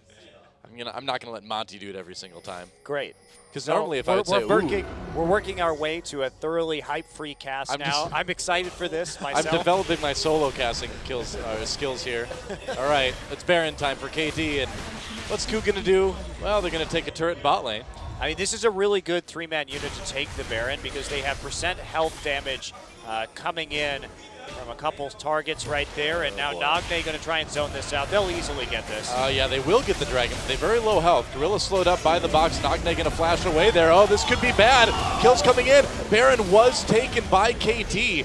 Who gets a couple kills out of it, though? That was a very, very dangerous moment for KT. Probably the most dangerous moment they're going to have this game. Yeah, but still a smart call. Okay, they lost a couple of members, but crucially, they didn't lose any of their wave clear. Yeah. And they have Baron buffs, so they're going to have to face tank this turret. Maybe there's a turret that they can get out of this. Looks like they will, but that's going to be it. That's it, though. There's nothing else they can do. 2 turrets, 2 kills. That's not actually a bad trade given how far behind Coup were in that situation. Remember, they didn't even have any ward. But the problem is, this is where you don't want to give up. We'll talk about that in a minute as we take a look at this Baron. It does get very low. Good box and Peekaboo, of course. Yep, and Gorilla just going to break the hook with the ultimate to get back into the pit. That was a nice play from Gorilla to make sure that he could turn that into something. But one of the reasons why we don't see a lot of that 1-3-1 split push is because it is hard to fight around an objective like Baron with a composition that is weaker in team fighting. But if you can get the Baron, guess what? Double teleport with Fizz and Diana is extraordinarily strong. So even if you lose a couple of members, even though Sunday's not going to have this Baron, this is still where you want to be with this composition. A bit of gold back, the experience also, because Someday and KT were very much over-leveled compared to Coup. Might be significant. I guess it's fortunate that they don't have Nagne split pushing if you're a Coup fan, just because we have the lack of the Baron buff to really empower Someday split push. Peekaboo's in one of the most fun moments you can ever be in on Thresh or like any grab champion where you're so far ahead you can just start throwing grabs in across the wall. You're like, well, if I hit somebody, we'll kill him. Ooh, that hurts. Equalizer has to be dropped on the tower. Someday going for a pure damage build straight into Blade of the Ruined King after the Trinity Force. So pure split push for Someday. He's going to take a couple extra tower hits right there. Able to do some decent dirty farming though, and he can always playful Trickster away, although that means he has no slow. Pushes the ult onto Hojin, slows him up a little bit. There we go, Smeb slowing with the harpoon. Someday goes back in. He'll get caught though, having to use that playful Trickster to get out of turret egg or really cost him, but KT responds with 2 tier 2s, so really didn't end that badly, did it? They don't care if Someday dies right there. It is totally irrelevant to their strategy. They're still going to be able to probably position their way to a third dragon when it spawns in 5 seconds. At the very least, they can scrap out long enough for Someday to be able to TP to that fight. 1-3-1, just so powerful. Trinity Force, Fizz, Nashor's to Diana. You can never leave that mid lane if you're Kuro, because the only safe spot to wave clear. Everywhere else, any sort of transition, you're going to be caught from the pick of the likes of the Fizz ultimate, Elise Cocoon, Thresh Death Sentence. So Kuro can only wave clear in mid, and they don't have any other wave clear on the team, so the turrets are just going to keep stacking up. The Dragon's going to keep stacking up. Win condition after win condition, fully realized by KT Rolston. And when this Baron starts to spawn again, it's the Diana passive with that attack speed constantly proccing. They're going to have 2 Blade of the Ruined Kings and 2 Trinity Forces. That Baron is going to die nearly instantaneously. KT, they want that last tier 2. And they'll probably get it. No Baron buff anymore. But again, it would need like a flawless team fight from the Ku Tigers to be able to stop this one and get an easy red buff. And then back down probably. KT really doesn't need to be in a big rush here. I mean, they can wait till the next dragon, they can wait till the next Baron, they can just keep pressure on all the lanes. And Ku Tigers, I mean, they've been fighting to survive. It's like they're pushing a boulder uphill, and like every couple minutes, KT just kicks it back down again, and Ku can only push it up like half as far the next time. Eventually, that boulder's just not going to move. It's going to roll backwards onto him. That's going to be the end of the game. And I think that's how the myth of Sisyphus went. That's exactly right. Eventually, he didn't keep pushing that boulder till the end of time. He actually was crushed and died. Yep, KT about to be crushed by the old Sisyphus boulder. In a reference surely everyone will understand. I don't care. I liked it. Hey, man, we're in the same wavelength there. It's fine. Nagne adds the Zhonya's to his motley crew of items. Ku have to overextend so far up the map just to get any sort of objectives. They're spotted out by pink wards. I can't remember the last time they've had a KT ward just past killed river. them. I think they will. Well, they're going down the bot lane for a little bit here anyway. Remember, they have 2 teleports. They can double down on the split push. All right, Someday. Okay. Doesn't want to check the brushes. Too many people there, and it's like they will beat back most of the damage onto the inhibitors, so they actually do a good job of taking something without any reprisal. As long as the Corki and the Thresh were in the bottom side. You know, you could say Someday might have been able to be a little bit more aggressive there, but again, why? You know, why do you need to be? You've got this lead. The only way you can really blow it is to be overly aggressive. So better to take the 100% chance to win in 10 minutes than the 80% chance to win now, right? That's, I mean, the golden rule of playing a good game in nearly any sport. Yeah, that's definitely what they want to do, and it's much more important to them that they get Baron control now and make sure they maintain that vision, because that's the big objective that they're looking for to close. Again, the 1-3-1 with 2 teleports, they get the Baron, and there's no way that Ku can defend as long as the split push is used properly by KT. Watching Ku wave clear. They want to push wards up to the Baron, but with the pick pressure we've outlined multiple times, it's just too risky to do so. So Ku's slowly rotating around, but Baron spawning in a minute. Want to prep for it as early as possible, but so much split pushing to deal with at the same time. Do you like watching Ku wave clear? It's very exciting. It's fun. It's all they can do. The way they take out those minions so fast. They just use that victory. That's right, victory. Well, but not to victory. Not to victory. Probably not this game, and I'm impressed by KT. The last 2 times that Ku have played arguably Kuro's best champion Victor into them, they've done quite well. They've managed to figure him out. They do seem to have a response to it. Can they catch him here? Equalizer goes down. Someday manages to dodge all the slows. Just skirted on the outside of it for the most part. It's a really low percentage play from Kuro and Ku. Of course, Yep.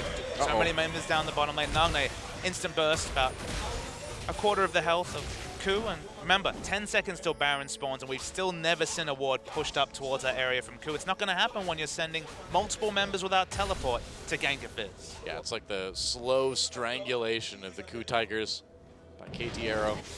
Well, they're not the Arrows. KT Arrow and the rest of his team that's also on KT. And the Rollsters. KT and the Arrow and the Rollsters. Oh, goodbye, Gorilla. Oh, what I meant is goodbye because you're going to walk away and you have your own pivot. Well, but now with Equalizer down and the Unbreakable Will down, they can't fight this. There's no way they're getting into the pit without Gorilla getting melted. And they don't have the AoE magic damage to lay down inside the pit itself. There's not really a way they could win a team fight now unless they somehow get some sort of miracle kill onto a member of KT. But this is the Ku Tigers that KT Rolster would have prepped for the majority of the last 10 days, 2 weeks since they guaranteed that this was going to be their matchup. This is the Ku Tigers that's had mixed results. When they play these Dragon-focused comps with the likes of Rumble, with Kuro on the Victor, with the Trinity Force 80 carries, sometimes they take it in the early game or they have a quiet early game, pick up that objective and snowball from there. But more often, especially in the second half of the season, this has been the result. It's been the rejuvenation. It's been the new strategies that have really seen the Ku Tigers step up. But they return to the familiar, and the results just don't look great. No, they don't. And there's the there we fish. go. Hi, Smith. That's right. He got rabbited. The receipt for the solo kill in game one. Pretty much. Revenge. Revenge is a fish best served cold. Or bunny this time. And, oh, not going to get past Kuro, though. Still a lot of bursts on that Victor, but Baron will go down to KT. Gorilla. Or will it? Gorilla, be the hero, man. Oh, he wasn't. Score gets a Baron anyway.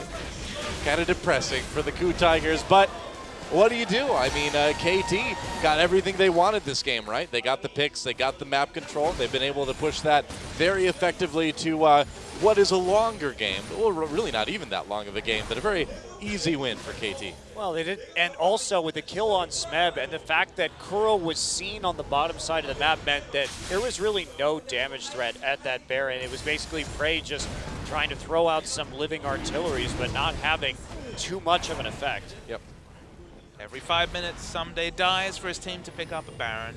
Every 7 minutes, sorry, and it mostly works out. Every time a Someday dies, a KT gets its Baron.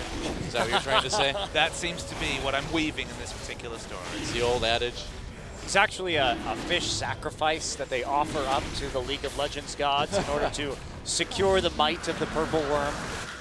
Right. They don't sacrifice anything to kill the Majestic Dragon, though. That's the 4th one they've added to their collection. Yeah, man. They've got more dragons than Daenerys Targaryen now.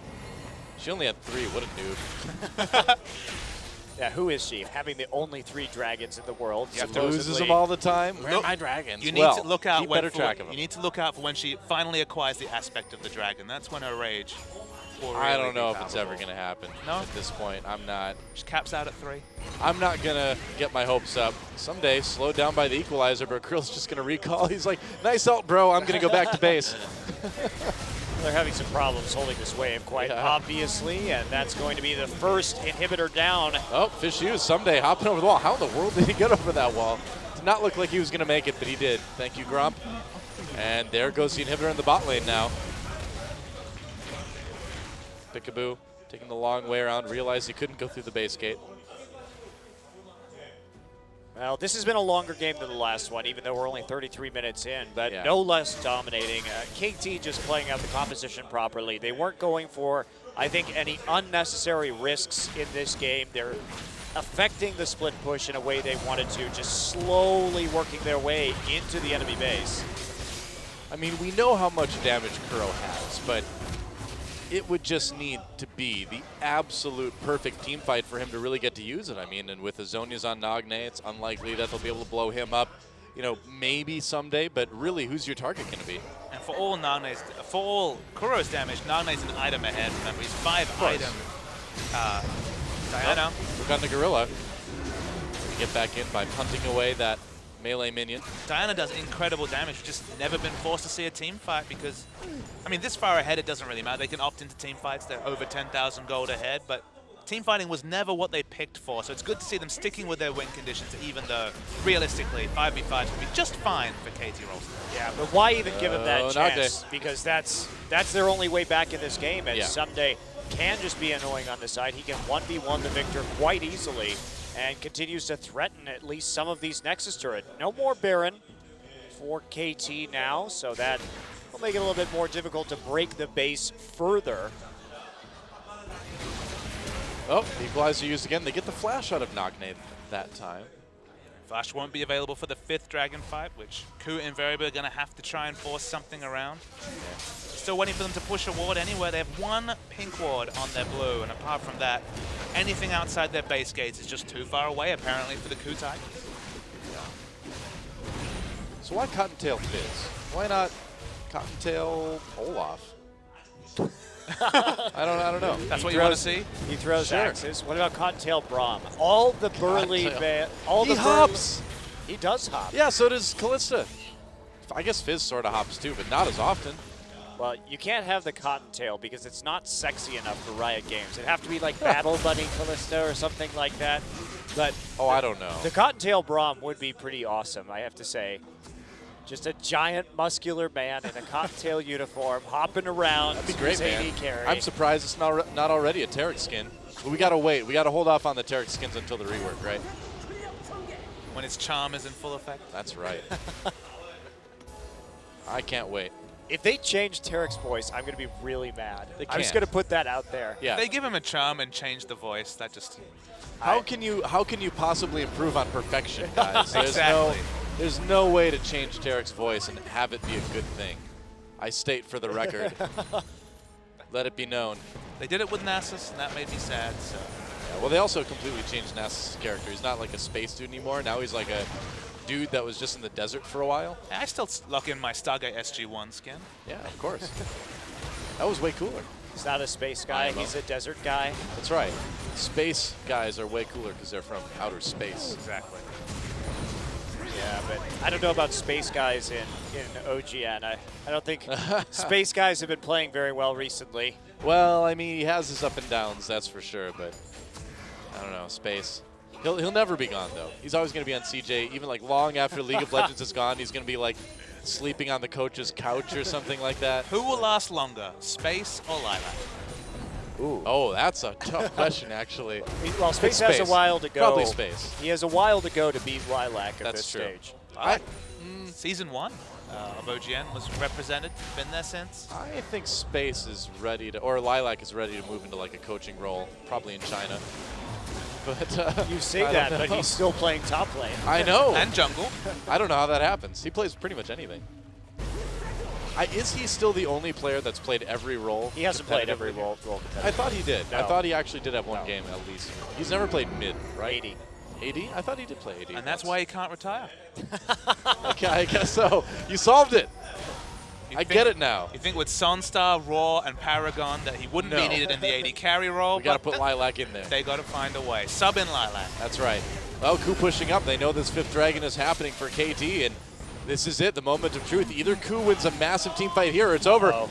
I think the engage is coming. KT Diana. pushing Ku back. Diana coming from the side, going in, getting a big ult, getting a big knockback. Activating that Zonia's early. Gorilla Okay. going back in again. Here we go. Ku turning it around. That was an early engage from Nagne. Is KT going to pay for this here? Arrow completely on a post, but that's 2 kills for Prey already. KT somehow turning that fight around.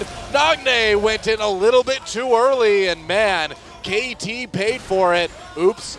Well, you just play to your Oops. win condition right there, right? You Yep. don't want to 5v5 them. There still is an outside risk. They're That's what we going to talked lose about. that 5th Dragon. That's big.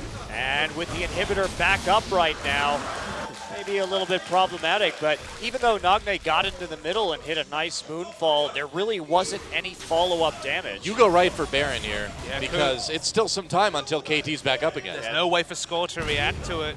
KT, Sunday's still there. He has teleport. He could have gone back and spent some gold and teleported back in. All right. Kuro and Prey are going to need to be careful. Someday could just come in and blow him up, and that's what he's going to try to do. He's got his ult.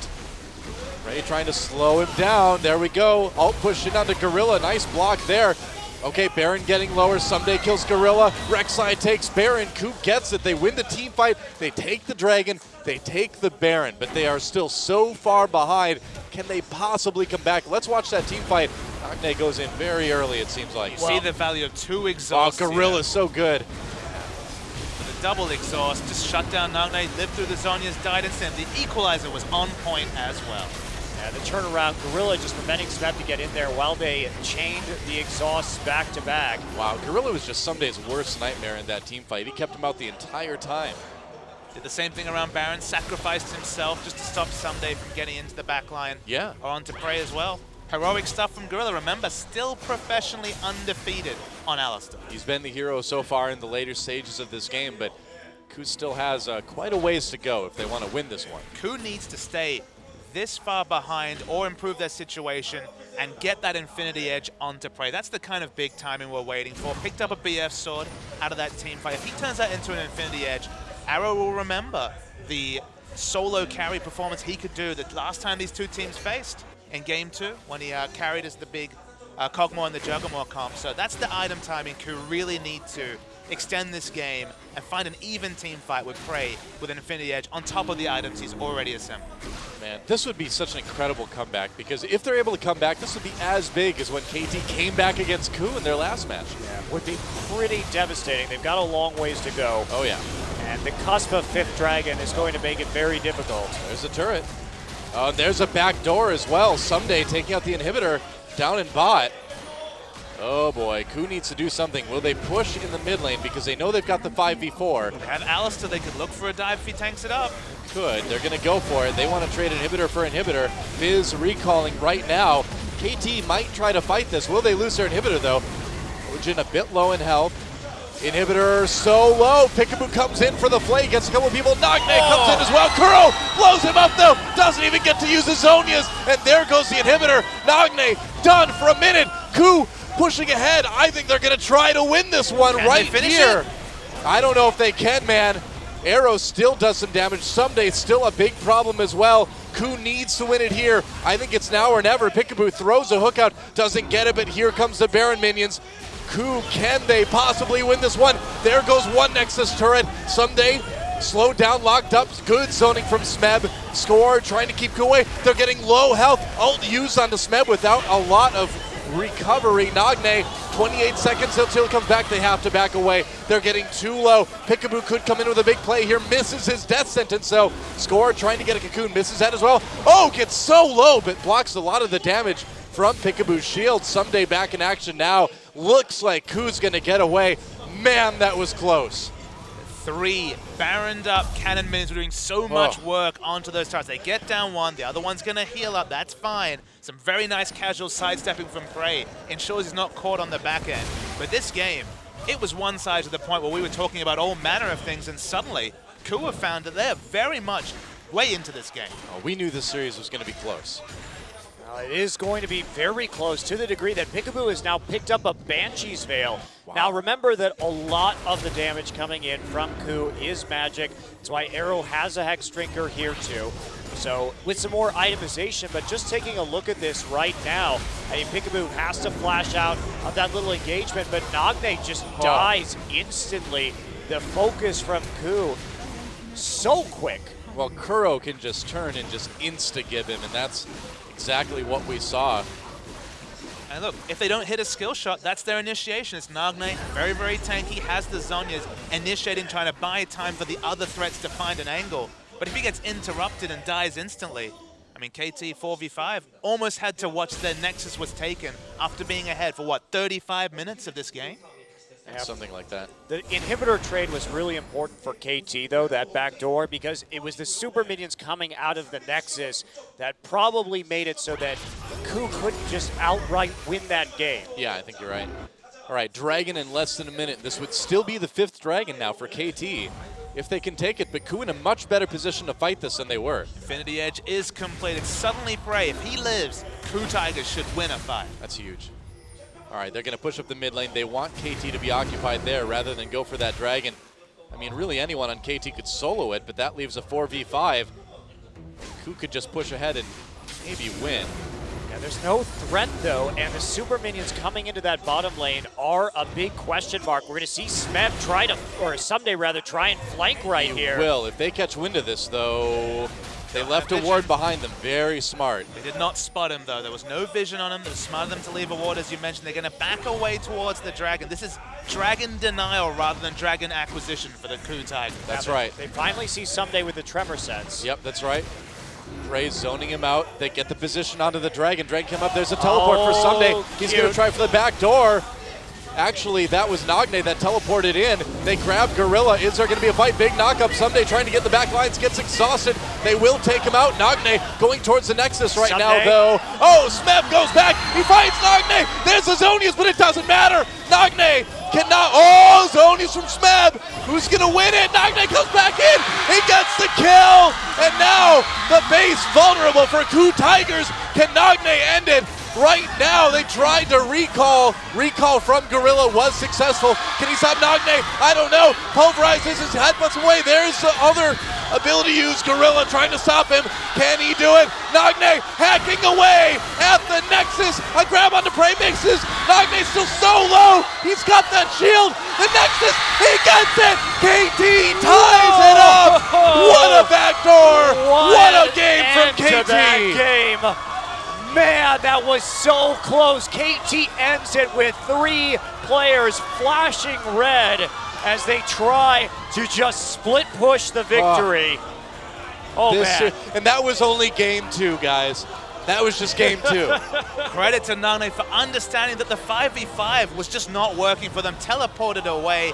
This is what Diana can do with the Nashors too. So damn tanky. The 1v1 against the Rumble, the amount of reverse burst damage that Diana could do to win that trade was insane after the Zhonya's. And isn't it exciting that it's all square after game 2? You know what was really insane is the fact that Ku found ways to bring it back, and that really shows that they came to play today. Even a game like that, where they were so far behind for so long, they still brought that one down to the very last second. I think part of that was cockiness from KT. Obviously, fighting some of those engages where Smeb and Nagne were not on the same page. If they wanted to 5v5, they had to break it apart into skirmishes, which means that you have to come from different angles with the Fizz and the Diana and find some of those carries out. When they were able to use the exhaust so efficiently in those fights, I mean, credit to Ku, but KT also stumbled a little bit in that closure. Man, you got to think, if Smeb had been able to win that 1v1, that game would have been Ku Tigers' game right there. That was about as close as it gets, guys.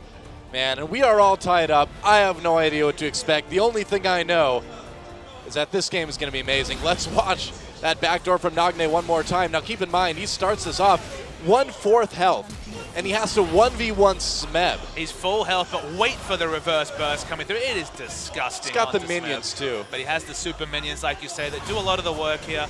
Nice play from Nagne, and he finished it from here. So close. Yeah, very, very close. And Gorilla's the only one who gets the recall right there because they are busy distracting them. And Peekaboo gets the hook onto the more important member. So it's only the Alistar support left over, tries to punt him away. You know, if Gorilla would have gotten a headbutt pulverized combo there, I think he might have been able to kill Nagne before the shield went up.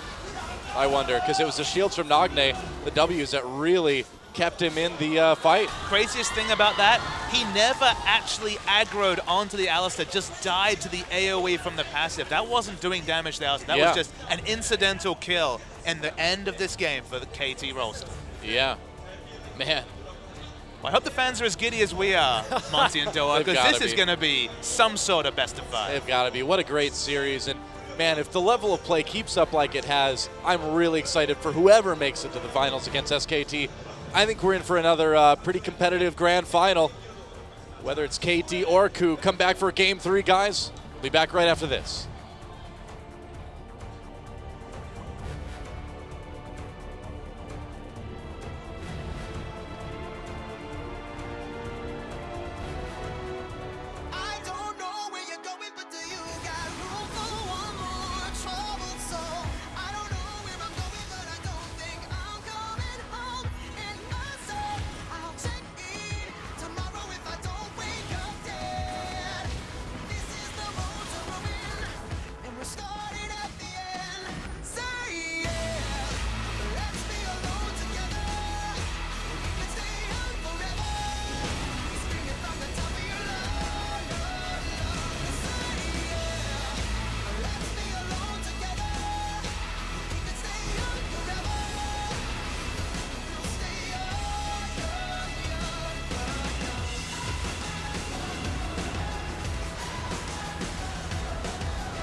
And welcome back to Champion Summer.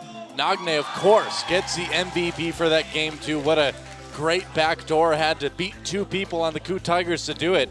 He got the job done. Well, and even though he had that good early game brought down a little bit by some questionable engages late, still managed to clutch it out in the end. Yep. And here he is after taking all that turret damage. Able to win this fight with Smeb, flashing out of the equalizer, using the zonies at just the last minute, letting the super minions get there to do damage to Smeb. And he got it.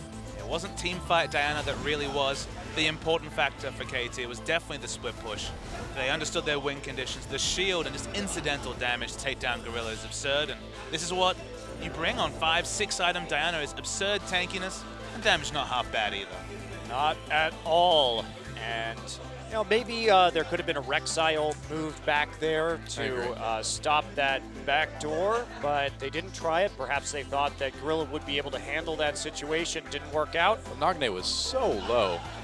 KOO Tigers not looking too phased by that last game. I think if you're the KOO Tigers, you're probably pretty happy with the way you came back into that game. Yeah, I'd be like, well, I mean, that was a lot closer than we thought it would be, guys. That actually wasn't too bad, even though they did lose. And the KOO Tigers, honestly, they're the story for me of the first 2 games. First game, they win the early game. They comfortably win the game out from there. Second game, much more like the KOO Tigers we've seen specifically in the second half of this season. Falling behind in the early game, having to work their way back. But they hit that point where they were winning the team fights. Their trademark strong team fighting came back to them. So shore up the early game, keep Peekaboo in the lanes, and things look pretty good for KOO. That's Yeah, right. I think KT, we saw somebody looking very serious right there, and that really is on them. They need to make sure that they play out that split pushing properly, because it was really their errors that got KOO right back into that one. There was pretty much no way that KOO was going to be able to stop that split push, but KT got a bit greedy. Sure enough, well, here we go. Back into picks and bans for our 3rd game of the night. Side switch this time. KT on blue side. KOO Tigers will be on red side, and there's a Rise ban. First off against KOO. Interesting to see that on the blue side, Kalista will be banned. And so this is the first time we're seeing KT on blue and KOO on red in this series. And if we go, of course, to the next game, it will be KOO back on blue. So it's a lot of red side for KOO, or for KT, a lot of blue side for KOO. How can the KOO Tigers use the 5th pick? You know, use the counter pick that's open to them in the last pick of the draft. Will KOO Tigers go back to these Dragon rotation comps that went a long way towards slowing down their onslaught in game 2? They finally picked it up. Their team fighting was on point, but the lack of an Ashe, the lack of a Lulu that they're forced to ban actually on the red side really seemed to take away some flexibility out of their drafting choices. A Braum ban from KT. Now that's a bit interesting. They have a few more options now that they don't have to ban Kalista and Lulu themselves. And Yes. of course, we know KT is a very strong Lulu team too. They did win with that Juggermaw in their last encounter. And KOO Tigers doesn't want that fate to befall them again. And Shen will actually be banned by KT, so banned on blue side every single game so far this series. So does the Azir slip through? That's the big question for KOO. They've been forced to ban Azir on the blue side multiple times. Unique thing about this team, 6 attempts to win as Azir, no wins whatsoever. Kuro struggled on, famously, of course, losing to Fake as Aurelia in one of the early games of the season, the first time those 2 teams met. Azir is the big hole in the champion pool of the KOO Tigers, but no, they go with the Fizz ban. Yeah, it could take that first pick Yasuo, could take the Azir. The Cassiopeia that was banned against KOO or banned against KT rather. Both game 1 and game 2 is open as well. We mention it every time. Unique thing about KT is that Yasuo is definitely a flex pick. They love to flex the Yasuo to start, specifically in the Gnar matchup, where of course Yasuo does very well, has that unique interaction between Wind Wall and the refresh mechanic on the boomerang toss. But the flexibility that a carry champion like Yasuo brings their draft means that it does shape as a potential first pick for KT. Well, and it's not even necessarily a bad first pick here, because they know when we saw what happened against Najin from KOO that they could be setting up for a very dangerous Malphite Yasuo if that Yasuo is left for that final pick on the red side. Probably just going to be the Azir, though. I would think so. Maybe do one patch too Mordekaiser. early. Yeah. Mordekaiser. Not quite here yet. They're going to first pick the Gragas, which is something we haven't seen in a while. Well, they don't have to take away the Azir because, of course, they're not expecting Ku to play it. Now, we didn't expect Ku to be able to play the Fizz mid, but Kuro showed us that he picked that up and added that to his champion pool. Smeb has been the king of adding champions to his champion pool to win playoff matches. First Malphite, then, of course, Shyvana last series. So the Shen, forcing the Shen ban. The Shen ban's kind of the interesting one for me to KT. Smeb does play a good Shen, but the bans kind of went sideways there. So where does Ku prioritize everything? Because, of course, Ashe is available. Wasn't picked in the last draft. Where do you think they go with the picks and bans? I think KT's looking for Vayne. First pick Gragas. We know Arrow's a Vayne player. They're probably going to want to mix it up in that fashion. Makes sense. And now Gorilla no longer professionally undefeated on that Alistar after a thrilling finish, where he wasn't able to prevent the backdoor by himself.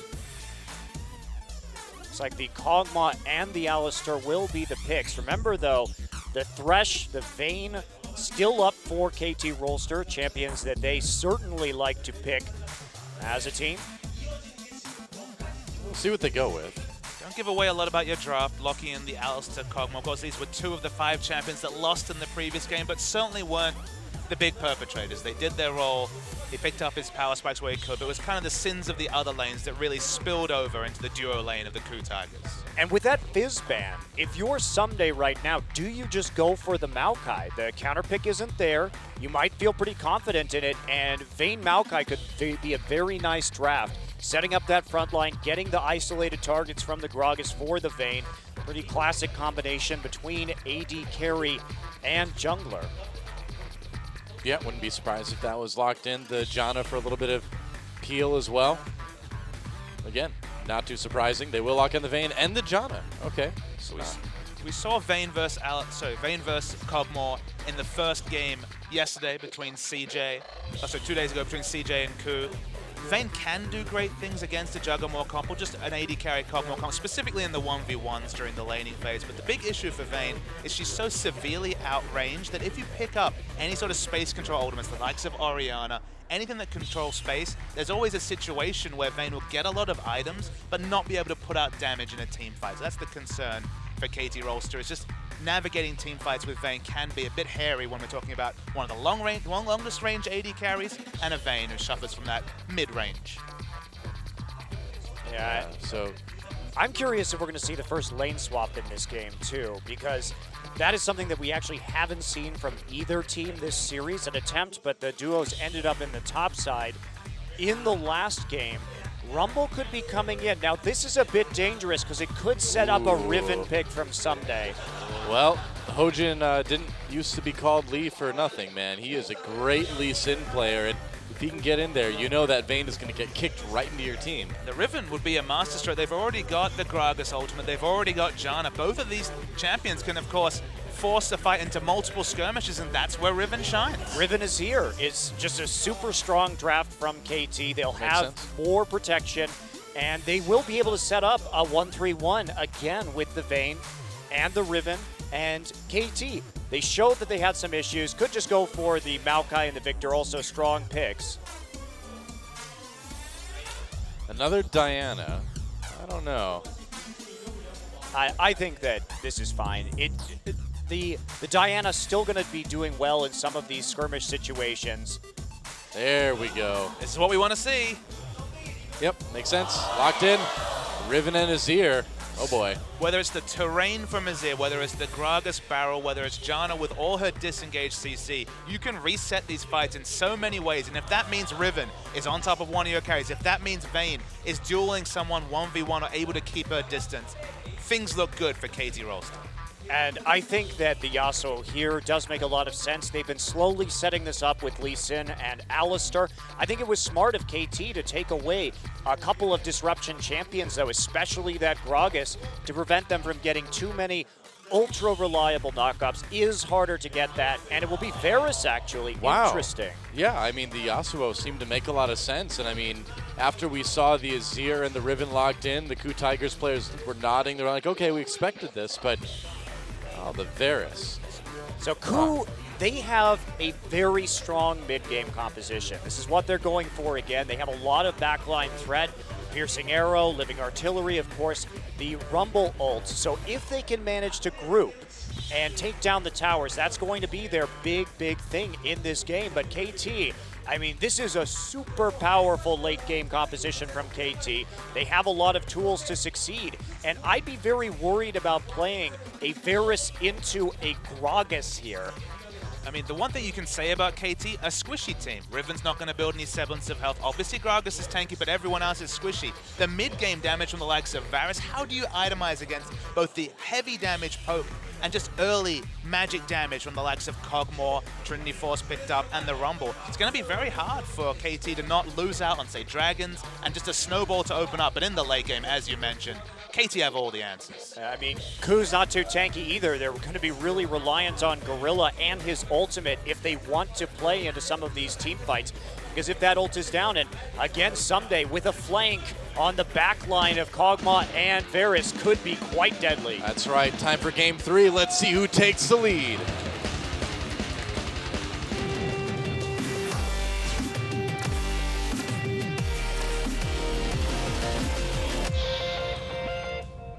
All right, game 3, KT versus Ku. We're tied up in this best-of-5 semifinal match, and the winner will put themselves one game away from going to the grand finals, playing against SK Telecom, and possibly locking up a spot at Worlds. If Ku wins it, if Ku wins this match, they are going to Worlds no matter what. KT, if they go to the finals against SK Telecom, has a little bit more work to do, but still high stakes for both of these teams today. Kuro brings back the Varus. Now, we talked about the undefeated Gorilla Alistair in game 1, 7-0 in the season, 8-0 all time. That's now 8-1. Of course, we're seeing Alistair again this game. Kuro, 5-0, 10 KDA on Varus. This was a pick he was rocking at the start of the season. Again, fell away from. It looked like everything was set up for the Yasuo, but instead they've doubled down on the mid-game. Mid-game was what held them back last game, so gonna need to try and keep Peekaboo honest. That's the big thing. He's on Janna, so not expecting too much aggressive roaming, but could still be the vision game with Score. If they can hold Score and Peekaboo in check, it's all about snowballing those dragons, snowballing the mid game, and ensuring that any mistakes from KT in the late game, and they just instantly lose from there. Yeah, I'm excited to see Nagne's Azir again. It's been too long. Nagne's an interesting Azir player because while we've talked a lot about players like Coco or Easy Hoon's Azir, Coco very aggressive on that Azir, but what I like watching when Nagne plays it is he will just chip away, and he seems to always know in some of these team fights the perfect time to go in. He's very reserved in the way he uses the Emperor's Divide, but finds the holes in the cooldowns of the enemy's team to just all in like 2/3 of the way through a team fight and clean up afterwards. So he can be a bit surprising. He's kind of the opposite of Coco's Azir, Yeah. really. Coco is a very initiating Azir. He tries to set up big team fights, whereas Nagne cleans up team fights. Yeah, it's definitely a very different style of Azir play, but it really works for KT. Yeah. KT have actually opted into the lane swap. Of course, we can see Vayne and Janna on the top side of the maps. Expecting some semblance of vertical jungling after the early starts. To opt into Riven in a 1v2 is a surprise, but you're also navigating the Vayne Janna away from the Cog Alistair that can be very strong. Someday, needing to be careful there. He nearly got head-butted back into the clutches of prey. Yeah. Head-butted. That's an awkward interaction to say. Yeah, it is. Well, yeah, he's going to have to play a little bit more conservatively now, but no level 2 yet for Praying Gorilla, so he has some time before that combo can really start to legitimately threaten him. Yeah. There's that level 2 now. Yeah, it backs off Immediately backs away, yep. One thing that this lane saw opened up was the deep wards coming in from Peekaboo, so they have excellent tracking onto Lee Sin. The result of the lane swap is that mid lane is going to be very isolated, which is a scary spot to be in if you're Varus, especially. Whenever that flash comes down, it's going to be very difficult, especially in the early levels when the cooldown on your Q is quite high, to match Azir when it comes to wave clear, because of course Azir so safe with the wave clear, even early in the game. Early pink ward actually from Someday. He went back and teleported right back into lane, so trying to make sure that he's not going to be the victim of any kind of diving. Not going to happen yet with Hojin in that top lane, just trying to help push out that wave. And Looks like Peekaboo and Arrow want to push this forward. No, they're stopping now. That would be an odd decision because they have the freeze. Score just answering here in the top river.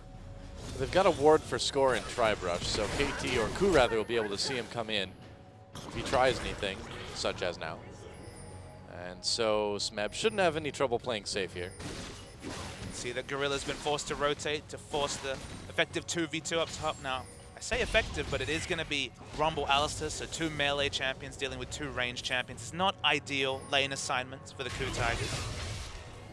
Varus still completely separated, and 2 members roaming towards mid from KT, but going to back away.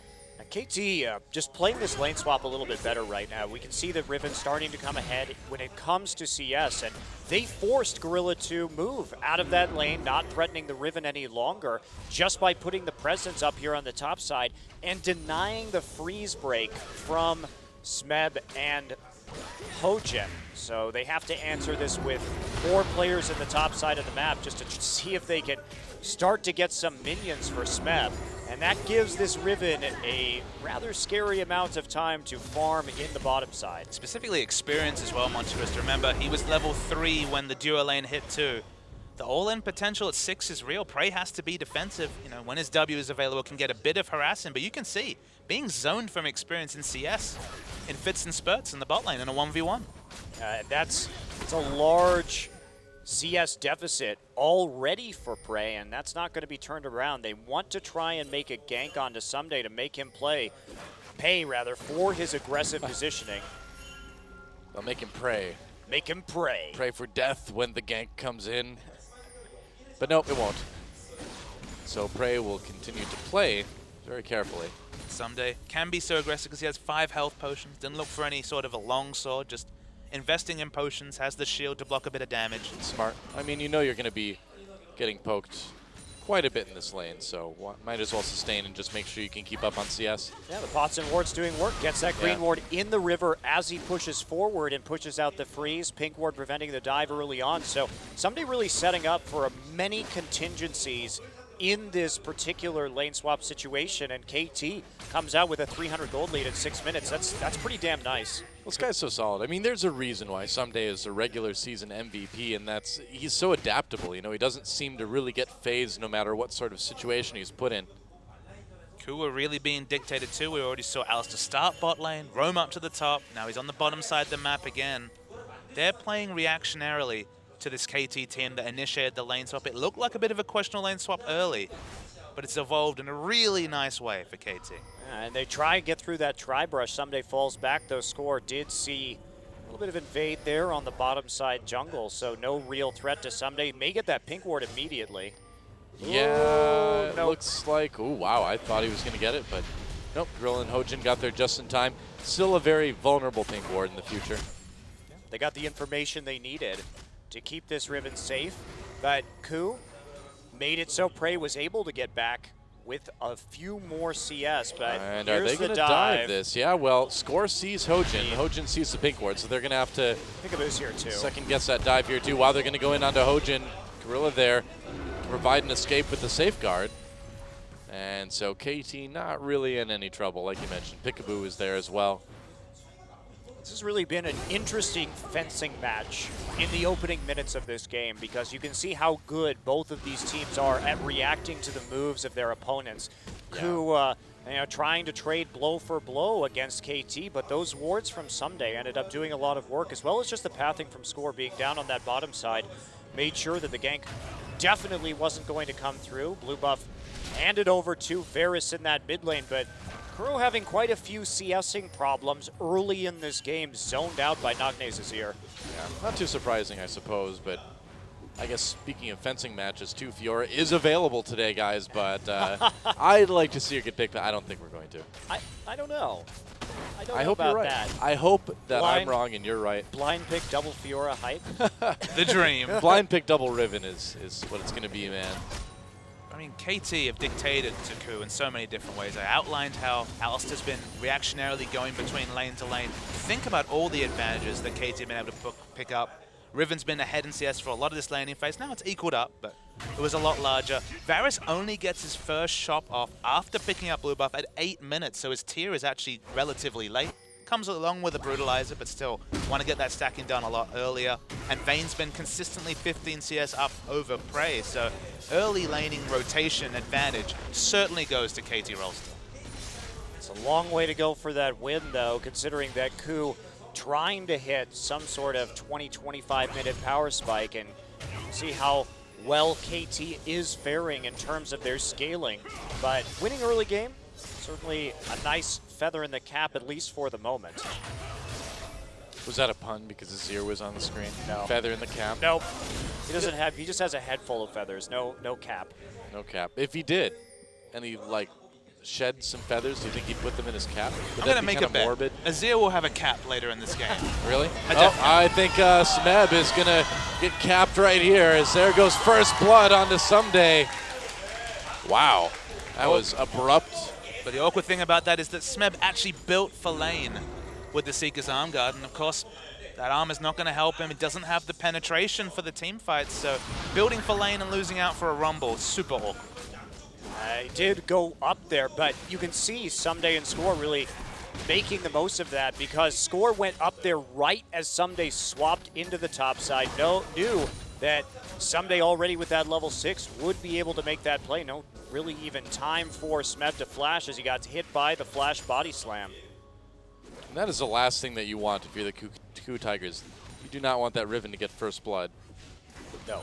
Makes things many, many times harder than it needs to be. Accelerates the timer in terms of Smeb's irrelevance in the 1v1 in the sideline. Just makes it earlier and earlier, and that'll just, it's a strategic headache, just like the double teleport was in the previous game. Well, and we talked about how Ku didn't have split-pushing answers in the last game, but at least then you have a Victor or something. Maybe Victor can burst somebody down if they try to tower dive him or catch somebody unaware. But truly, truly Ku have no answers to split-pushing in this game. Varus and Kog'Maw not going to do it. That is absolutely terrifying to play against a Riven. And here we go. Remember, Someday still has Flash. It seems like you need to stop the split push by just simply pushing down a ton of turrets in the mid game and getting enough of a map lead that they can't really do it. Exactly. You make the split push irrelevant by monopolizing Dragon, by rotating smartly around your Trinity Force, double AD. Remember, this is a double AD comp. They theoretically can get a huge turret lead if they can group with certain item timing, specifically Prey with the Trinity Force. Are we going to see an early Dragon here for Ku Tigers? They're grouping up by it. Have a lot of lane control in mid. Kuro's Yeah. level 9s, of course, can push waves in just a few seconds with just 2 charges of his Q. So they have the control. They need to establish something, because otherwise, Someday's going to overtake this game. The earlier Dragon, the better for the Ku Tigers. They really don't want to go late. Another possibility for Ku is, you know, if they kill Nagne somehow, then there's no wave clear any longer, and they could go on a tear through the turrets. Well, Score knows he should know anywhere that there's a ward in that Yeah, he brush, does. so he can't really come in and do anything about Smeb right now. He could clear the ward, but he's going to leave it for the moment, I guess. Thought that Smeb might cheat over and try and clear the pink ward and then punish him for it with a kill, but Smeb Probably understands the situation, and Gorilla's on the roam, and he'll do the dirty work for him. That's right. Leave the support to do the dirty work. I know how it is. They are blind in that brush right now, so bit of a risk as Smeb walks in to face check it. They didn't know where Janna or Gragas were, but they are going to get the pink ward kill all the same. Hojin and Gorilla moving in for a gank right afterwards, but that is going to be met immediately by KT. It's actually blue pings onto the map as well. They know this is happening. This dive's not going to happen, so they see Gorilla right there. They know Hojin's there as well, too. Or as well. And there is Azir just faking up to that top side, making sure that who's going to think twice about playing that. They force the flash. Oh, Smeb push against the wall. No flash anymore. Tried to use it to get away already. Can Gorilla turn this one around? Nice big knockup. There's a heal from Peekaboo and the knockup as well, too. Wow, can they do it? Exhaust onto Hojin, and Smeb barely makes it out alive. Wow, the exhaust there from Gorilla. He was in the right place at the right time to turn that one around, because Someday didn't get enough damage to get the kill despite a good gank from Score. Seeker's Arm Guard just did enough work. Literally lived on 40 hit points, just enough Not a lot. to make it through. Has to teleport back to lane, so Dragon plays suddenly. Uh-oh, ult on to Peekaboo, and Kuro's going for a solo kill here in River. Can he chase him down? Nice flash from Peekaboo to dodge that arrow, and he'll make it out with his life at least. the Dragon threat's going to be massive from KT. They just saw Smeb teleport back into the top lane, so can play around it. No, they decide to continue the pain of the 1v1 matchup. Surprising to see. Maybe just someday wanting to keep the pressure, wanting to keep the lane pushed up in the top lane. Well, when you go back and get that Phage and Smeb no longer has Flash, you're going to be pretty confident in your ability to win if Score comes into that top side again. Yeah, definitely. Smeb needs to be pretty careful now. Kuro picks up the blue, but just doesn't have any flat mana to actually have that blue buff mean a lot. Means that he can match wave clear, but certainly wants to shop and spend a bit of his gold. 15 minutes comes very close, and we still haven't talked about that first dragon. That's a worry for the KOO Tigers. Yeah, it's coming later and later right now. 15 minutes, not when you want to get that first dragon, and chancing it when Smeb doesn't have teleport. Bit of a risk. Meanwhile, Someday has now gone back to base, but they may have found a nice timing as you're back too. Well, Prey's got his Trinity Force as well, too, so he's doing some decent damage against this, and unless Score gets some sort of steal here, I think KOO should be able to get it. Score's going to try, though. Pure coming down as well. There's a knock-up, and KOO able to get that first dragon. Nice zoning to make that one possible. Yeah, 3 carries back. Vayne, Riven, and Azir all recalling at the same time means that it is going to be an easy dragon, but KT is not going to be faced by that. The dragon is kind of irrelevant to their ability to win this game. Honestly, wards, that means the most at this point, just because we mentioned Trinity Force from Prey. Varus going to go back, pick up a big item like the Mana Moon. Suddenly, KOO are in a prime position to punish any rotational mistakes by KT and take multiple turrets. That's what double AD, the likes of Varus and Kog'Maw will do. Score, they want to, KT want to continue this. Oh boy, got to be careful here. Score almost in position. KT have the Riven, KT have the Vayne with the Blade of the Ruin King. The longer it stays in the laning phase, the happier KT is, whereas KOO, they want to look for the smart rotations. They need as much aggressive wards as possible to push down those turrets with the window they have. Yeah, and if we watch what Score is doing right now, he's just preventing the Trinity Force Kog'Maw from pushing forward and getting damage onto the tower. His job is just to clear waves and, like you said, extend this laning phase. Keep Prey pinned to that bottom lane until this Vayne gets big enough to take over the game. So shouldn't it be Hojin's job to come down and try to provide enough pressure in that lane to get them a turret? Hojin's choosing to relieve pressure. That's what you can see. That's why he was around the top side of the jungle. Still Someday able to apply so much pressure on the map. Hojin, as you mentioned, if he's getting the aggressive wards in the enemy jungle, if they're playing around their bot lane, that seems to be the most likely way that they can start cracking the turrets. But if it's still 0 turrets taken 20, 22 minutes into this game, those windows that we talked about are going to start being shut closed from a KOO perspective. It's kind of a matter of survival for KT. You know, if they can make it through the next, like you said, 5 minutes or so, then things are going to start to really open up for them. Yeah, and Vayne eventually should get that static shiv, which will at least minorly alleviate some of these problems. You can see Peekaboo and Score just trying to play lights out vision on that bottom side of the map now. Score just camping the bottom side makes a lot of sense. So it's all about how Hojin plays this. The problem is that if he decides to gank and Score is there, it's an easy disengage between Monsoon and Explosive Cask. A small window, teleport just about to be up for Smeb, so maybe they can make a play around that cooldown, but Someday's only about 10 seconds away, so probably going to be unlikely that he can do that. Well, they're going to try, it would appear. Yeah, Crow coming down too. Everybody wants to make sure that this tier 1 turret gets taken out. There's no ability to rotate wave clear to bot. That's why they're trying this KOO Tigers. They want to chip down this turret, get it down as fast as possible, rotate Prey into that much safer short lane in the mid lane. But well, every second they buy, so precious for KT. Yeah, KT just able to stave off the pressure. It looks pretty easy for KT at this point, actually. Doesn't look like they're having to try too hard to keep KOO from taking these turrets. Maybe it's harder than it looks, but I don't know. But honestly, it's Score and Peekaboo getting the wards down, playing around that because they know exactly where KOO wants to go. But the dive, incredibly difficult with both Explosive Cask and the Monsoon there. What do you do? That's a good point. Forced to back away. Another minute or two adds to the timer. Ku just really want to force things. They're going to try again. This is a situation where you look at the mini-map, the red wards around this bot lane are all in the favor of Ku, so there's a time for them to rotate around, but everyone's going back to buy. Score's showing himself on this side of the jungle. They're just not being able to push down that first outer turret. They feel like they can rotate into so much more with the double AD, so the double AD window is being mostly muted. Yeah, it is. And Someday, too, he's buying a ton of wards for that top side himself again. Someday, he's prioritizing Vision in a game where, you know, you usually think about Riven, oh, she really needs these items, she has to get huge, but instead, he's just been dumping his cash into wards to make sure that he can keep putting on the pressure. They're winning the pressure game in mid, they're winning the pressure game in top, and as a result, Score has changed his focus all about that bottom side into the matchup that they're going to be having the most trouble with right now. Ku trying to do the same thing, but Lee Sin just doesn't provide enough oomph to really make it work. Oh. Smeb backing off. I think he knows that Hojin is close by. Score's going to come in anyway. Smeb getting slowed, but doesn't really need to worry. He doesn't even need to use a flash or anything, so he's fine. But that turret may not be. Although it's a long time until a minion wave shows up for KT, so All right. I guess he'll be able to, I don't know, will he teleport back with Dragon coming up again in a minute? Well, they're going to try and group Oh. mid right now. Easy peasy. Wow, easy turret, yeah.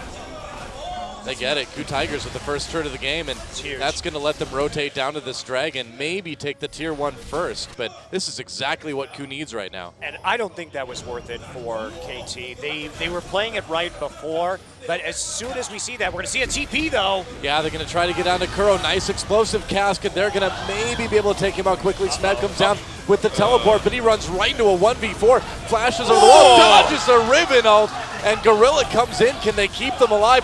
Nope, I guess not. Double kill for Someday as he catches up with the low health members of Ku, and well, there goes your siege. Okay, let's unpack this because this has been a lot of very technical map movement from both teams. KT there.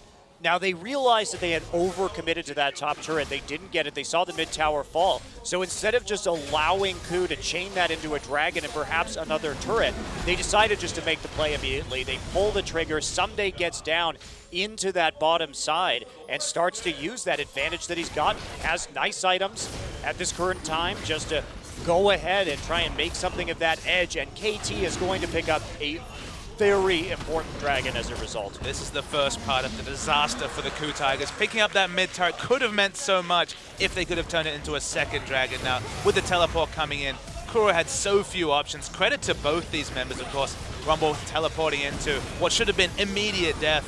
They open up a lot of space, but Someday still had flash and easy picking. And Smeb can't TP like that. He didn't have Equalizer. Remember, he dumped it on the wave when they proxied him off the tower in the top side.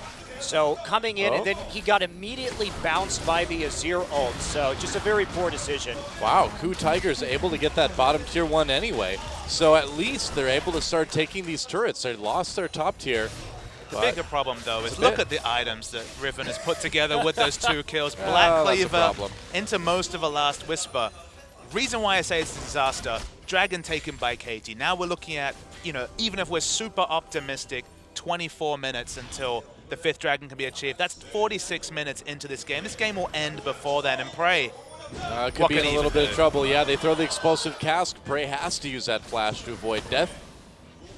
The big issue is that now you're parking a Rumble against a super fed Riven. That's not going to work out. So fighting for Dragon's your only true win condition if you're the Ku Tigers. And both times they've chosen these team fighting comps, these Dragon-focused comps, they've kind of been found out by KT's map movement. Yeah, KT is going to answer with the bottom tier 1, and that will tie up the turrets, which is something that absolutely cannot happen. If you're the Ku Tigers, you need to stay ahead in turrets, and not just one. You need to stay ahead by a lot. Well, Ku is staying ahead right now. Oh, Kuro in a lot of trouble, though.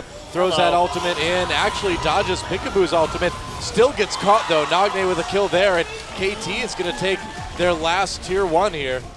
Varus with no flash. That's what happens. You get turret dive, just like when we saw Frozen try the Lux at the end of the season. These immobile, wave clear mages are so easy to gank from the likes of Gragas. When Gragas was first picked, and they opted into that with Varus as a last pick, and there was a way to make that work.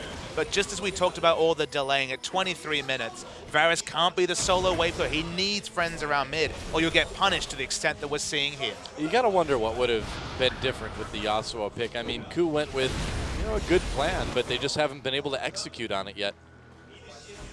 Issue with Yasuo is it's a painful laning phase against Azir, and then in the split push, Riven answers a lot of the questions that Yasuo is able to pose. Okay, there's ways to outplay, but it's the onus is certainly on the Yasuo player to significantly outplay the Riven. And outplaying some days Riven, good luck with that. It's not easy. 3 kills already in this game. It couldn't have gone on to a better champion for KT Rolster. Again, that split push setup is going to be crucial for their ability to close out this game. And that is looking mighty fine. Peekaboo, Magi Soul Stealer, as we typically see on his Janna. It's pretty much all he builds on Janna, in fact. Why would you build anything else? I don't need Talisman. That's right. I'm fast enough. KT, look, I'm Janna. They offered windows for Ku to get back into game 2. They're doing the same thing here. You look at Arrow's itemization, gone purely for single target damage. No sign of a static shift, only Azir for wave clear. So you get aced somehow, some wondrous team fight from the Ku Tigers. Double AD will smash down turrets. Maybe that's a way back into the game, but you know, the onus is again significantly on KT to make a mistake rather than Ku being able to do anything heroic. Well, it's also the fact that unlike last game, there's not that big late game threat coming off the Ku Tigers. So the Victor was able to do work alongside the Kog'Maw in the last game, but that same threat not really going to be there with a Varus once the armor really starts to roll in. I mean, eventually we are going to see probably a GA onto someday, the hourglass already completed for Nagne. You've got the wrong champion that starts with V if you're Kuro this game. Damage is still certainly there for Ku. Remember, Rumble, Victor, both have very low item ceilings. Armor penetration and a bit of mana for Kuro. Magic penetration to Leandru is basically going to be the beginning of the end when it comes to big power jumps for Smeb. Uses the ult. Peekaboo gets the knockup, but there's a slow right after the ult from Kuro. He will Peekaboo die. has to use that ult to get away. Dodges quite a bit, but Kuro still picks up the kill. So remember, KT is building for damage and are very squishy, and these builds are online early. So even though they're behind in gold, they pick the right fight. They will do a lot of damage, and they're going to push down mid because even with Azir's wave clear, they get any free time with this turret, and it's gone. Should be. All right. Arrow and score coming down. Someday on the flank. Prey's not there yet. That's right. They need to get him there, and that's why. I mean, otherwise, Azir can just take out all these minions. Ku needs to be terrified of this flank from the Riven, though, too. It looks like Hojin's found him. And Prey doesn't have flash. That's a significant factor. He never even got a single auto attack into the inner turret just because didn't want to get in range of any sort of flash Azir ultimate. So they have to play super, super safely. And you can see the flanks. Gragas on the minimap. Yeah, you just can't do this. Gragas coming in. Oh, He's going to man. knock Prey back right into Sumday's stun. Kuro throws in an arrow, does a bit of damage. Sumday's zoned out a bit. They're going to chase Gorilla off as he pops his ultimate score. And Arrow coming in. Arrow has his ultimate active right now. Nagne looking to come over the wall. He's going to do damage with his Sand Soldiers. Either way, Ku pushed off. Very low health here. Amazingly, no kills on either side. That was a pretty solid disengage from Ku. The score is going to be so frustrating. The Kog'Maw delivery system literally into Yeah. melee range Into the stun from of Riven, the Riven, nonetheless. but they couldn't pick up a kill. They try to cheat towards Baron. They have exclusive vision around that objective. Ku have to be so careful with their next move. Yeah, KT, though, they need to be careful about the kiting from Ku because they do not have good engage after that Gragas explosive cast gets boy. down. And they're starting to ping onto the Baron. They are completely blind. Yeah, and KT's waiting for them. Got to be so careful with. Yeah, KT, they just need to stick to the split push. You should be happy you stopped the siege onto your tier 2. Don't overcommit to those fights because Gorilla and Kuro showed that there is strong disengage. There is strong kiting right now from this Ku Tigers roster, and there's going to be a lot of free time. And this is what they need to do. Just break it up on the map right now. They're going to get the dragon. They're going to get some pressure onto a tier 2. Much better decision. Yeah, easy second dragon for KT Rolster, and they are moving into a pretty comfortable late mid game at this point. Summoner spells will be up for Ku next fight. They managed to navigate that fight with all their carries keeping their flashes. Only Hojin and Gorilla have any significant time left on that summoner spell. Somebody couldn't find an angle. Went for the Bloodthirster. Okay. Suddenly has a lot of options against this burst damage. It's going to have that overshield. Going to be that much harder to poke out Riven before a fight. And you know Someday is going to be positioned super aggressively for some sort of flash stun engage.